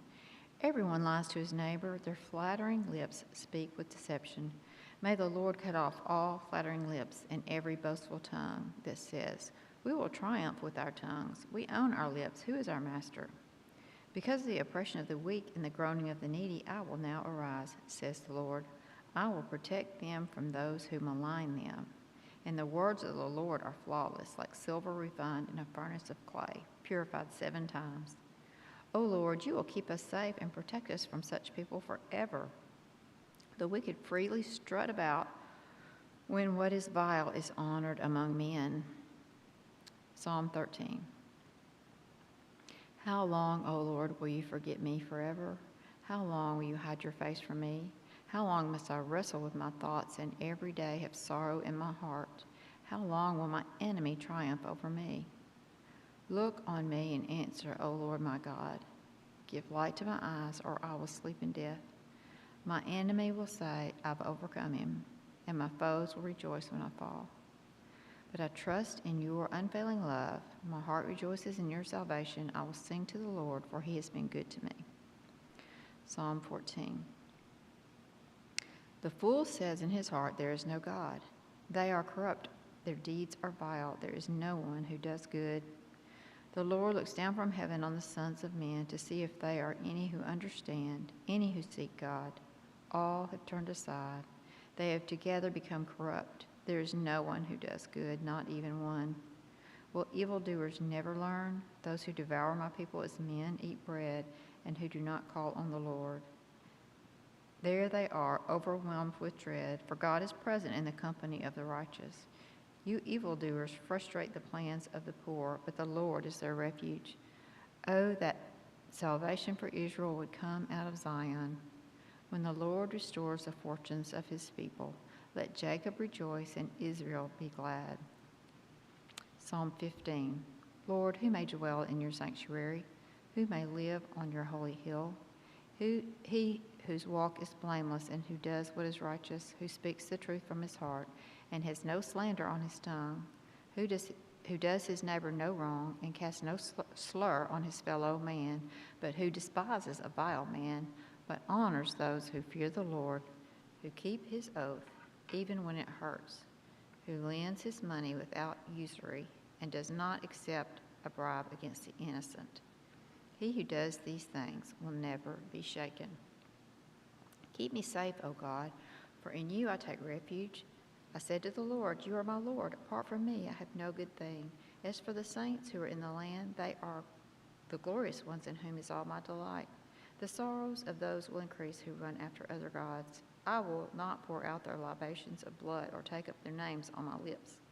Lord, you have assigned me my portion and my cup. You have made my lot secure. The boundary lines have fallen for me in pleasant places. Surely I have a delightful inheritance. I will praise the Lord who counsels me. Even at night, my heart instructs me. I have set the Lord always before me because he is at my right hand. I will not be shaken.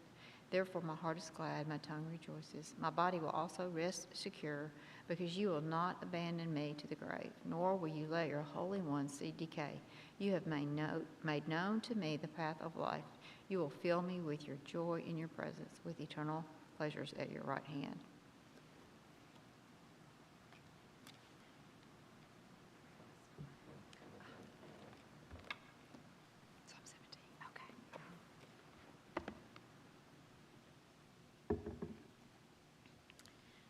Psalm 17, a prayer of David. Hear a just cause, O Lord, attend to my cry. Give ear to my prayer, for my lips free of deceit. From your presence let my vindication come. Let your eyes behold the right. You have tried my heart, you have visited me by night. You have tested me, and you will find nothing. I have purposed that my mouth will not transgress. With regard to the works of man by the word of your lips, I have avoided the ways of the violent. My steps have held fast to your paths. My feet have not slipped. I call upon you, for you will answer me, O God. Incline your ear to me and hear my words. Wondrously show your steadfast love, O Savior of those who seek refuge, from their adversaries at your right hand. Keep me as the apple of your eye. Hide me in the shadows of your wings, from the wicked who do violence to me, my deadly enemies who surround me. They close their hearts to pity. With their mouths they speak arrogantly. They have now surrounded our steps. They set their eyes to cast us to the ground. He is like a lion eager to tear, as a young lion lurking in ambush. Arise, O Lord, confront him, subdue him. Deliver my soul from the wicked by your sword, from men by your hand, O Lord, from men of the world whose portion is in this life. You fill their womb with treasure. They are satisfied with children, and they leave their abundance to their infants. As for me, I shall behold your face in righteousness. When I awake, I shall be satisfied with your likeness. Psalm 18. I love you, O Lord, my strength. The Lord is my rock and my fortress and my deliverer, my God, my rock, in whom I take refuge, my shield and the horn of my salvation, my stronghold. I call upon the Lord, who is worthy to be praised, and I'm saved from my enemies. The cords of death encompassed me. The torrents of destruction assailed me. The cords of Sheol entangled me. The snares of death confronted me. In my distress, I called upon the Lord. To my God, I cried for help. From his temple, he heard my voice, and my cry to him reached his ears. Then the earth reeled and rocked. The foundations also of the mountains trembled and quaked because he was angry. Smoke went up from his nostrils and devouring fire from his mouth. Glowing coals flamed forth from him. He bowed the heavens and came down. Thick darkness was under his feet. He rode on a cherub and flew. He came swiftly on the wings of the wind. He made darkness his covering, his canopy around him, thick clouds dark with water. Out of the brightness before him, hailstones and coals of fire broke through his clouds. The Lord also thundered in the heavens, and the Most High uttered his voice, hailstones and coals of fire. And he sent out his arrows and scattered them. He flashed forth lightnings and routed them. Then the channels of the sea were seen, and the foundations of the world were laid bare at your rebuke, O Lord, at the blast of the breath of your nostrils. He sent from on high, he took me, he drew me out of many waters. He rescued me from my strong enemy and from those who hated me, for they were too mighty for me. They confronted me in the day of my calamity, but the Lord was my support. He brought me out into a broad place. He rescued me because he delighted in me. The Lord dealt with me according to my righteousness, according to the cleanness of my hands he rewarded me. For I have kept the ways of the Lord, and have not wickedly departed from my God. For all his rules were before me, and his statutes I did not put away from me. I was blameless before him, and I kept myself from guilt. So the Lord has rewarded me according to my righteousness, according to the cleanness of my hands in his sight. With the merciful you show yourself merciful. With the blameless man you show yourself blameless. With the purified you show yourself pure. And with the crooked you make yourself seem tortuous. For you save a humble people, but the haughty eyes you bring down. For it is you who light my lamp. The Lord my God lightens my darkness. For by you I can run against a troop, and by my God I can leap over a wall. This God, his way is perfect. The word of the Lord proves true. He is a shield for all those who take refuge in him. For who is God but the Lord, and who is a rock except our God?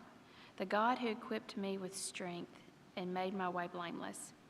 He made my feet like the feet of a deer and set me secure on the heights. He trains my hands for war so that my arms can bend a bow of bronze. You have given me the shield of your salvation, and your right hand supported me, and your gentleness made me great. You gave a wide place for my steps under me, and my feet did not slip. I pursued my enemies and overtook them, and did not turn back till they were consumed. I thrust them through so that they were not able to rise. They fell under my feet.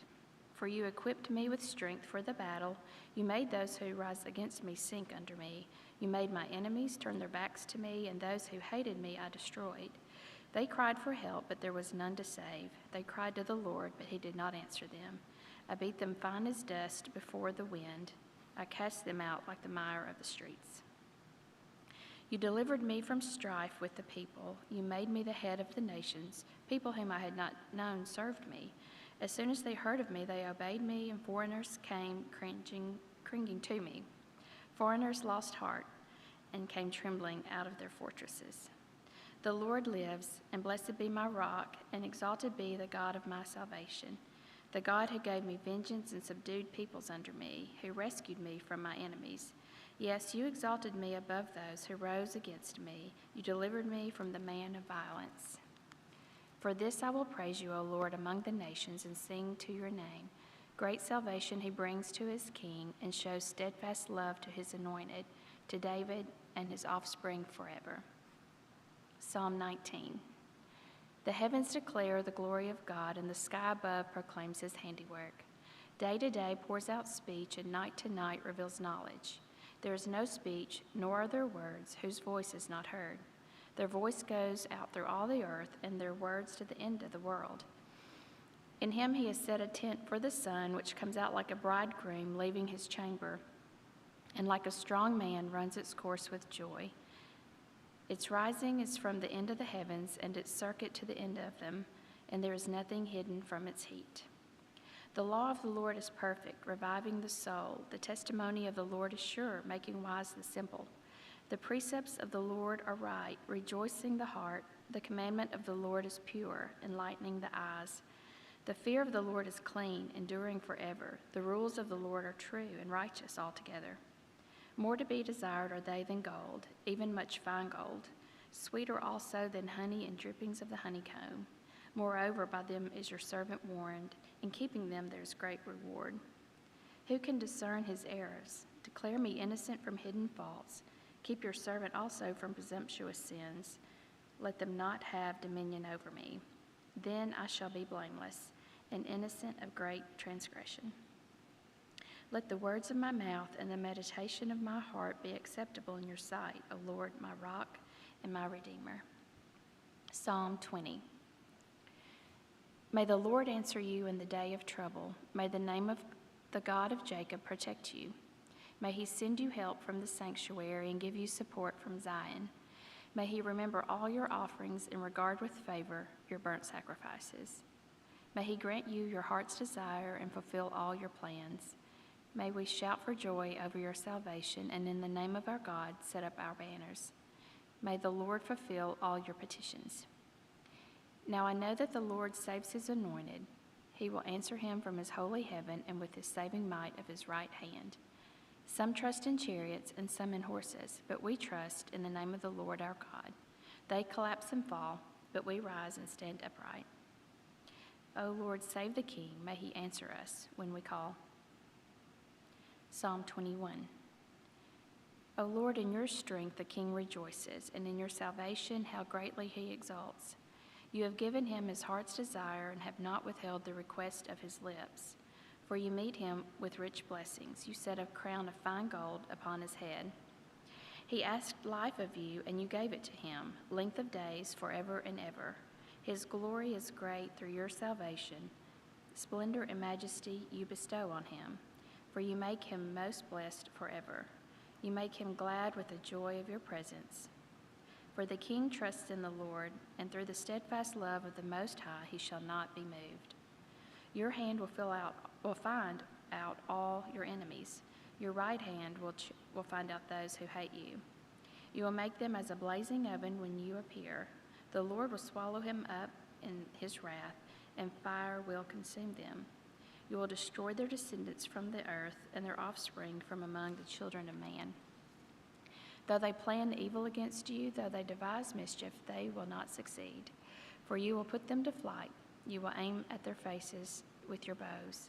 Be exalted, O Lord, in your strength. We will sing and praise your power. Psalm 22.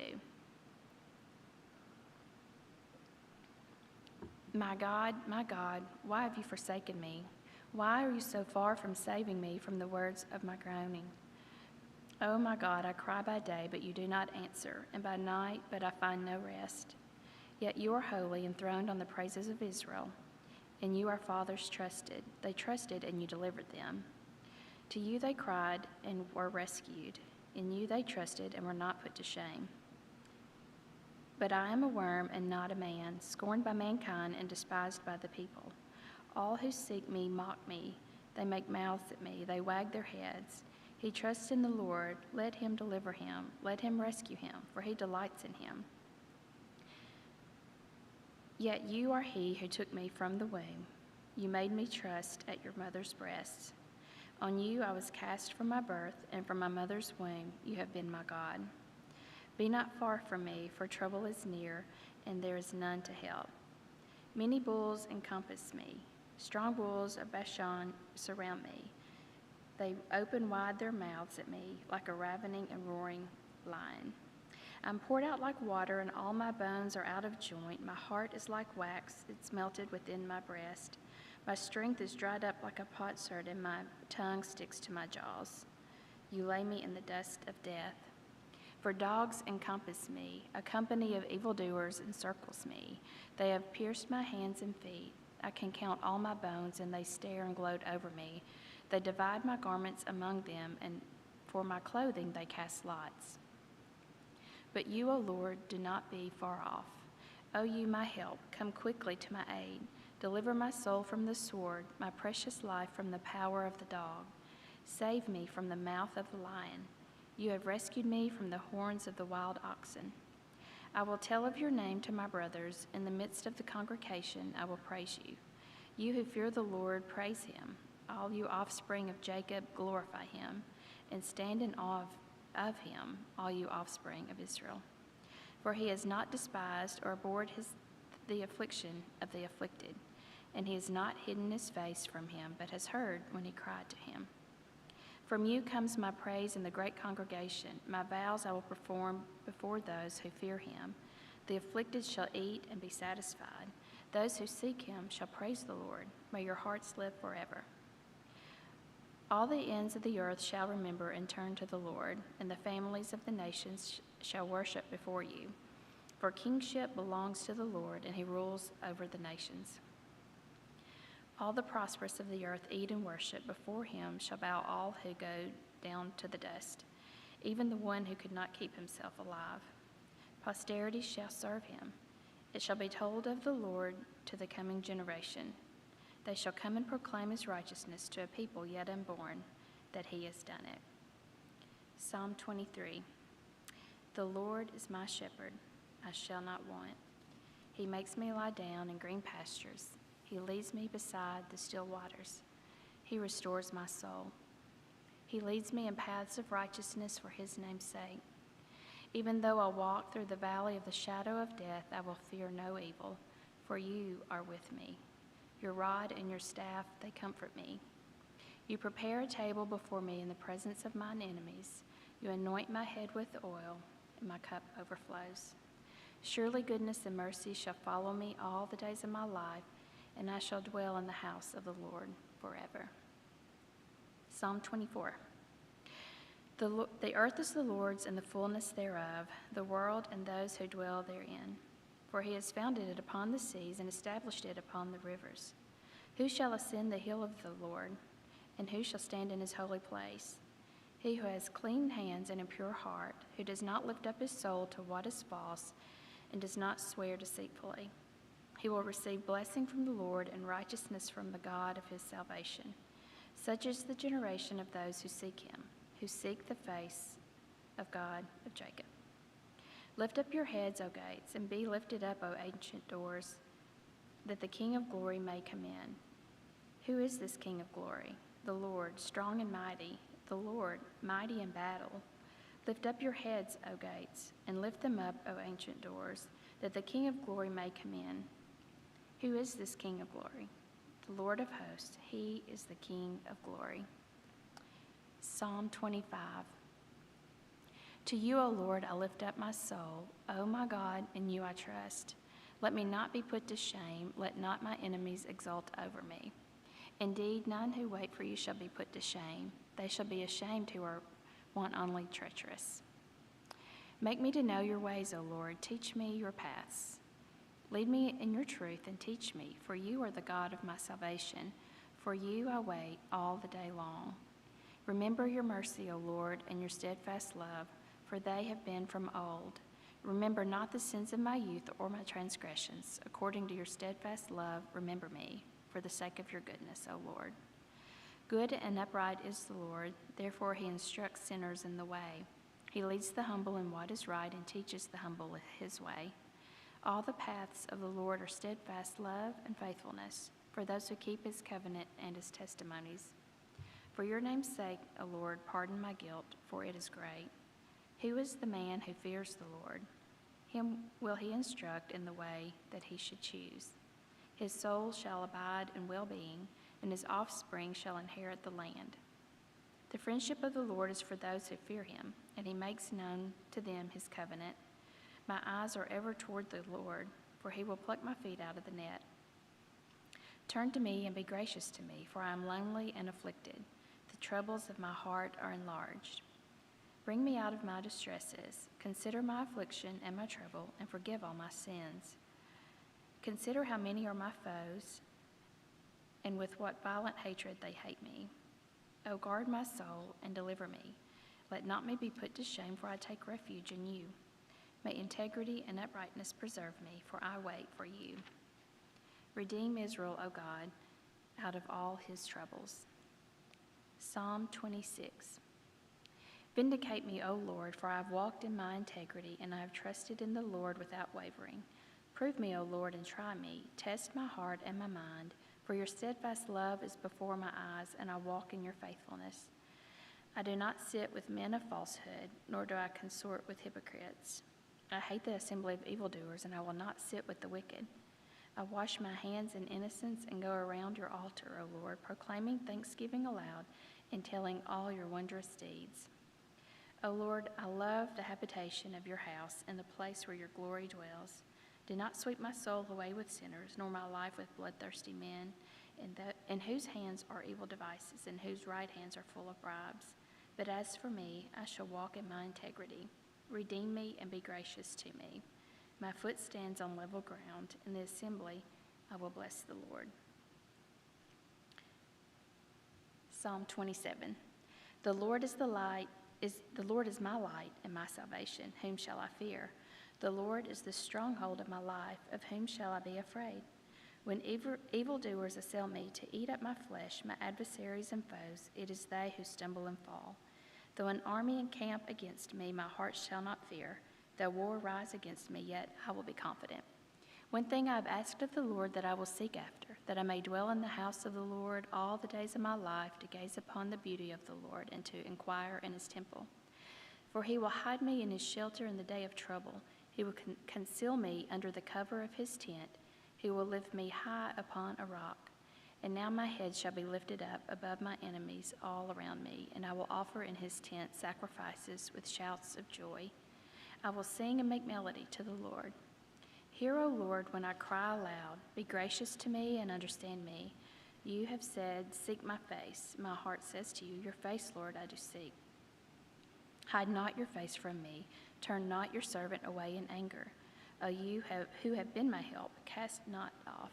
Forsake me not, O God of my salvation. For my father and my mother have forsaken me, but the Lord will take me in. Teach me your way, O Lord, and lead me on a level path because of my enemies. Give me not up to the will of my adversaries or false witnesses that have risen against me. They will breathe out violence. I believe I shall look upon the goodness of the Lord in the land of the living. Wait for the Lord. Be strong, and let your heart take courage. Wait for the Lord.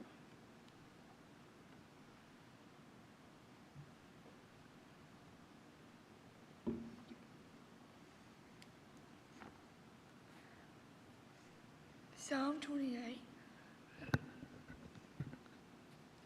I pray you, O Lord, my rock, do not turn a deaf ear to me. For if you are silent, I might as well give up and die. Listen to my prayer for mercy, cry out to you for help. As I lift my hands toward your holy sanctuary, do not turn me away with the wicked, with those who do evil, those who speak friendly words to their neighbors, putting evil in their hearts. Give them the punishment they deserve. Measure it out, proportions to their wickedness.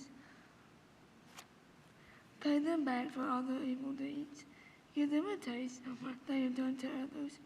They care nothing for what the Lord has done. Stands in vain, so he will tear them down, never be rebuilt. Praise the Lord. So my cry for mercy. The Lord is my strength and my shield. I will trust him with all my heart. He helps me, and my heart is filled with joy. I burst out in songs of thanksgiving. The Lord gives his people strength. He is a safe fortress, anointed king. Save your people. What is Israel, your special possession? With them like a shepherd, them in your arms forever. Psalm 29. Honor the Lord, your heavenly beings. Honor the Lord for his glory and strength. Honor the Lord for the glory of his name. Worship the Lord in the splendor of his holiness. The voice of the Lord echoes above the sea. The glory thunders. The Lord thunders over the mighty sea. The voice of the Lord is powerful. The voice of the Lord is majestic. The voice of the Lord splits the mighty cedars. The Lord shatters the cedars of Lebanon. He makes Lebanon's mountains skip like a calf. He makes Mount Hermon leap like a young wild ox. The voice of the Lord strikes with bolts of lightning. The voice of the Lord makes the barren wilderness quake. The Lord shakes the wilderness of Kadesh. The voice of the Lord twists mighty oaks and strips the forest bare. Simple, everyone shouts glory. The Lord rules over the flood waters. The Lord reigns as king forever. The Lord gives his people strength. The Lord clothes them with peace. I will exalt you, O Lord, for you have, Psalm 30. I will exalt you, O Lord, for you rescued me. You refused to let my enemies triumph over me. O Lord, my God, I cried to you for help. Restore my health. He brought me up from the grave, O Lord. He kept me from falling to the pit of death. Sing to the Lord, all you godly ones. Praise his holy name. For his anger only lasts a moment. His favor lasts a lifetime. Weeping may last through the night, joy comes with the morning. When I was prosperous, nothing can stop them now. Your favor, O Lord, secure as a mountain. Then you turned away from me, shattered. I cried to you, O Lord, Lord, for mercy, saying, what will you gain if I die? Sing into the grave. Can my dust praise you? Can it tell your faithfulness? Hear me, Lord, and have mercy on me. Help me, O Lord. joyful dancing. Taking away my clothes in mourning, be with joy, that I might sing praises to you and not be silent. O Lord my God, you thanks forever. Oh, Psalm 31. Oh Lord, come to you for protection. Don't let me be disgraced. Save me, for you do what is right. Turn your ear to listen to me. Rescue me quickly. Be my rock of protection, just where I will be safe. You are my rock and my fortress. For the honor of your name, this danger. Pull me from the trap, be set for me, for I find protection in you alone. I entrust my spirit into your hand. Rescue me, Lord, for you are faithful God. I hate those who worship with idols. I trust in the Lord. I will be glad to your unfailing love, for you have seen my troubles. Care about the anguish of my soul.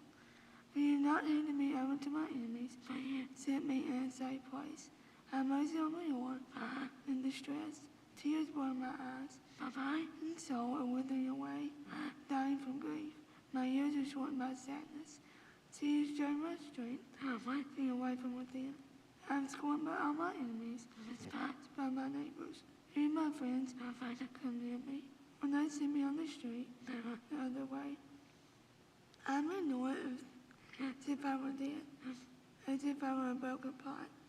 I have heard the many rumors about me, my terror. My enemies conspire against me to take my life, but I am trusting you, O Lord. You are my God. My future is in your hands. Me from those me down relentlessly. Let your favor shine on your servant. Unfailing love rescue me. Do not let me be disgraced, O Lord. Cry out to you for help. Let the wicked be disgraced. Lie silent in the grave. Silence the lying lips. Let's put on arrogant lips to accuse the godly. How great is the goodness stored up for those who fear you. You lavish in on those who fear for protection, voicing them before the watching world. You hide them in the shelter of your presence, those who conspire against them. You shelter them in your presence, far from accusing tongues. Praise the Lord. Show me the wonders of unfailing love. Keep me safe within my team under attack. In panic I cried out, I am cut off from the Lord. You heard my cry for mercy and my call for help. Let the Lord, all you godly ones, protect those who are loyal to him, but he harshly punishes the arrogant. So be strong and courageous and put your hope in the Lord.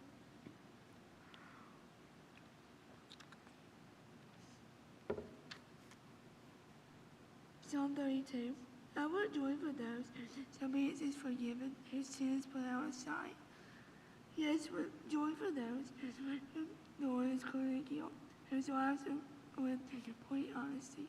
When I refuse to confess my sin, my mind wasted away, and I groaned all day long. Day and night your hand was heavy on me, my strength and my mind like water in the summer heat. Finally, I confessed all my sins to you, trying to hide my guilt. I said to myself, confess my rebellion to the Lord, and you forgave me. All my guilt is gone. Therefore, the Lord, we cry to you while there is still time, that they may not drown in the waters of judgment. For you, my hiding place, you protect me from trouble. Surround me with songs of victory. The Lord says, guide you along the best pathway for your life. Guide you and watch over you. Do not be on senseless horse or mule, so be it in bridle, but under control. Many sorrows come to the wicked, failing love surrounds those who trust in the Lord. So rejoice in the Lord and be glad. Who obey him, shout for joy, whose hearts are pure. Psalm 33. Let the godless sing for joy to the Lord. His feet for the pure to praise him. Praise the Lord, he's on the line. Make music for him, 10 stringed harp. Sing a new song to him, play skillfully on the harp, with joy. For the word of the Lord is true, and we can trust everything he does.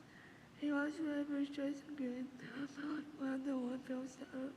The Lord merely spoke, and the heavens were created. He breathed the word, and all the stars were born. He has turned the sea its boundaries, the oceans and vast reservoirs. Let the whole world fear the Lord, everyone stand in awe of him. For when he spoke, the world began. Peter at his command. The Lord frustrates the plans of the nations, thwarts other schemes. But the Lord's plans come forever, the intentions can never be shaken. What joy for the nations God is the Lord. People have chosen his inheritance. The Lord looks down from heaven and sees the whole human race. From his throne, he observes all who live on the earth. He makes the heart so it understands everything they do. The best equipped army cannot save a king, nor is it great strength enough to save a warrior. Don't count on your war horse to give you victory, for all its strength they cannot save you. But the Lord watches over those who fear him, to rely on his unfailing love, who rescues them from death and keeps them alive in times of famine. We put our hope in the Lord, he is our help and our shield, and in him our hearts rejoice, in his holy name. Put your unfailing love with the Lord, for our help is in you alone. Psalm 34. I praise the Lord at all times, constantly speak his praises. Boast only in the Lord, who will help us take heart. Come, tell the Lord's greatness, exalt his name together. I prayed to the one, he answered me. He freed me from all my fears. Those who look to him for help, for joy, no shadow of shame in their faces. In my desperation I prayed, and the Lord listened, saved me from all my troubles. The angel of the Lord is going. He surrounds and defends all who fear him. Taste and see the Lord is good. Oh, the joys of those who take refuge in him. Fear the Lord, you his godly people. Those who fear him will have all they need. Even strong young lions get hungry. Who trust in the Lord will lack no good thing. Come, my children, and listen to me. I'll teach you to fear the Lord. Does anyone want to live a life prosperous? Keep your tongue from speaking evil, from telling lies. Turn away from evil and do good. Search for peace and work to maintain it. The eyes of the Lord watch over those who do right. Ears are open to their cries for help. The Lord turns his face against those who do evil. He will erase their memory from the earth. The Lord hears his people and him for help. He rescues them from all their troubles. The Lord is close to the brokenhearted. He rescues those whose spirits are crushed. The righteous person faces many troubles, but the Lord comes to my rescue each time. When the Lord protects the bones of the righteous, not one of them is broken. Calamity will surely destroy the wicked, and the righteous will be punished. The Lord will indeed those who serve him. No one who takes refuge in him will be condemned. Psalm 35. I will oppose those who oppose me, those who fight against me. Put on your armor and take up your shield. Prepare for battle and come to my aid. Hold up your spear and javelin against those who pursue me. Let me hear you say, I will give you victory. Bring shame and disgrace to those trying to kill me. Turn their back to those who want to harm me. Blow them away like chaff in the wind, sent by the angel of the Lord. Make their path dark and slippery with the angel of the Lord pursuing them. I did know wrong, but they were a trap for me. I didn't know wrong, but they dug a pit to catch me. Let the sudden ruin come upon them. Let them be caught in the trap they set for me. Let them be destroyed in the pit they dug for me. Then I will rejoice in the Lord. I'll be glad because he rescues me. But in my body I will praise him. Lord, compare with you. Who else rescues the helpless from the strong? Takes the helpless and the poor from those who rob them. The Lord's witnesses testify against me. They accuse me of crimes and I know nothing about. Though I pay for good, I am sick with despair. Yet when they were ill, I grieved for them. I denied myself by fasting for them. Prayers remain unanswered. I was sad, they were my friends and family, as if I were grieving for my own mother. But they are glad now that I am in trouble. We join together against me. I'm attacked by people I don't even know, slandering me constantly. They mock me and call me names. They snarl at me. How long, O Lord, will you go and do nothing? Rescue me from the fierce attacks, my life from these lions. And I will thank you in front of the great assembly, praise you before all the people. My children's enemies rejoice over my defeat. Don't let those who hate me cause gloat over my sorrow. Talk of peace. They plot against innocent people, their own business. Aha, aha. The old eyes we saw him do it. Oh Lord, you know all about this. Stay silent. And me now, O Lord. Wake up, rise up to my defense. Take up my case, my God, my Lord. Declare me not guilty, my God, for you give justice.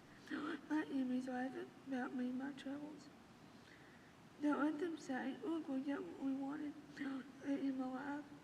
May we rejoice, those who rejoice at my troubles, be rooted in disgrace. May those who triumph over me with shame and dishonor. But give great joy to who came to my defense. Continue to say, great is the Lord, symbolize his servant with peace. Proclaim your justice, praise you all day long. Psalm 36. Since his whispers of the wicked deeper than their hearts, they have no fear of God at all, and their blind conceit, they cannot see how wicked they really are. Everything they say is crooked and deceitful. You say act-wise what you do good. They lie awake at night, hatching sinful plots. Their actions are never good. They make no attempt to turn from evil. Your unfailing love, O Lord, passes the heavens, which reaches beyond the clouds. Your righteousness is like the mighty mountains, such as are the ocean depths. You give your people and animals alike, O Lord. To your unfailing love, O God. All humanity finds shelter and wings. You feed them from their abundance own house, then drink from the river of delight, the fountain of life, the light by which you'll see. Your unfailing love, to love you, give justice to those with honest hearts. Don't let the proud trample me, or the wicked push me around. Look, since their evil have fallen, thrown down to rise again. Psalm 37. Don't worry about the wicked, or envy those who do wrong. Like grass that soon fade away, spring flowers that soon wither. Trust in the Lord and do good. Save from the land and prosper. Take delight in the Lord, and he will give you your heart's desires. Commit everything you do to the Lord. Trust him, and he will help you. Your innocence radiate like the dawn, and the presence of your cause will shine like the noonday sun. Be still in the presence of the Lord, and wait patiently for him to act. Worry about evil people who prosper their wicked schemes. Stop being angry. Turn from your rage. Lose your temper if all your instant harm. The wicked will be destroyed, but those who trust in the Lord will possess the land. Soon the wicked will disappear, for then they will be gone. The lowly will possess the land, and there will be peace and prosperity. The wicked plot against the godly, stone them in defiance. But the Lord will have sweet their day of judgment coming. The wicked draw their swords and string their bows to kill the poor and the oppressed, to slaughter those who do right. But the sword will stab their own hearts, and their bows will be broken. It is better to be godly and have little than to be evil and rich, for the strength of the wicked will be shattered, but the Lord takes care of the godly. Day by day the Lord takes care of the innocent. They will receive inheritance that lasts forever. But his grace in hard times, even in famine, more than enough. But the wicked will die. The Lord's enemies are like flowers in a field. They will disappear like smoke. The wicked borrow and never repay, but the godly and generous givers. And the Lord blesses those who are righteous will possess the land, but those who curses will die. The Lord directs the steps of the godly, and delights in every detail of their lives. Though they stumble, they will never fall, for the Lord holds them by the hand. Once I was young, and now I'm old. Never seen the godly abandoned, or the children begging for bread. The godly always give generous ones to others, and their children are a blessing. Turn away from evil and do good, and you will live in the land forever. For the Lord loves justice, never abandon the godly. He will keep them safe forever, but the children of the wicked will die. The godly possess the land, and will live there forever. for good counsel. Teach them right from wrong. Make God's law their own. They will never swerve from his path. The wicked wait in ambush for the godly, for an excuse to kill them. But the Lord not let the wicked succeed, nor let the godly be condemned, but the trial. Put your help in the Lord, trouble steadily his path, and he'll honor you by giving you the land. You will see the wicked destroyed. I have seen wicked ruthless people like a tree in the native soil. When I looked again, they were gone. Searched for them, I could not find them. Look at those who are honest and good. For a wonderful future awaits those who are at peace. But the rebellious will be destroyed. No future. The Lord rescues the godly.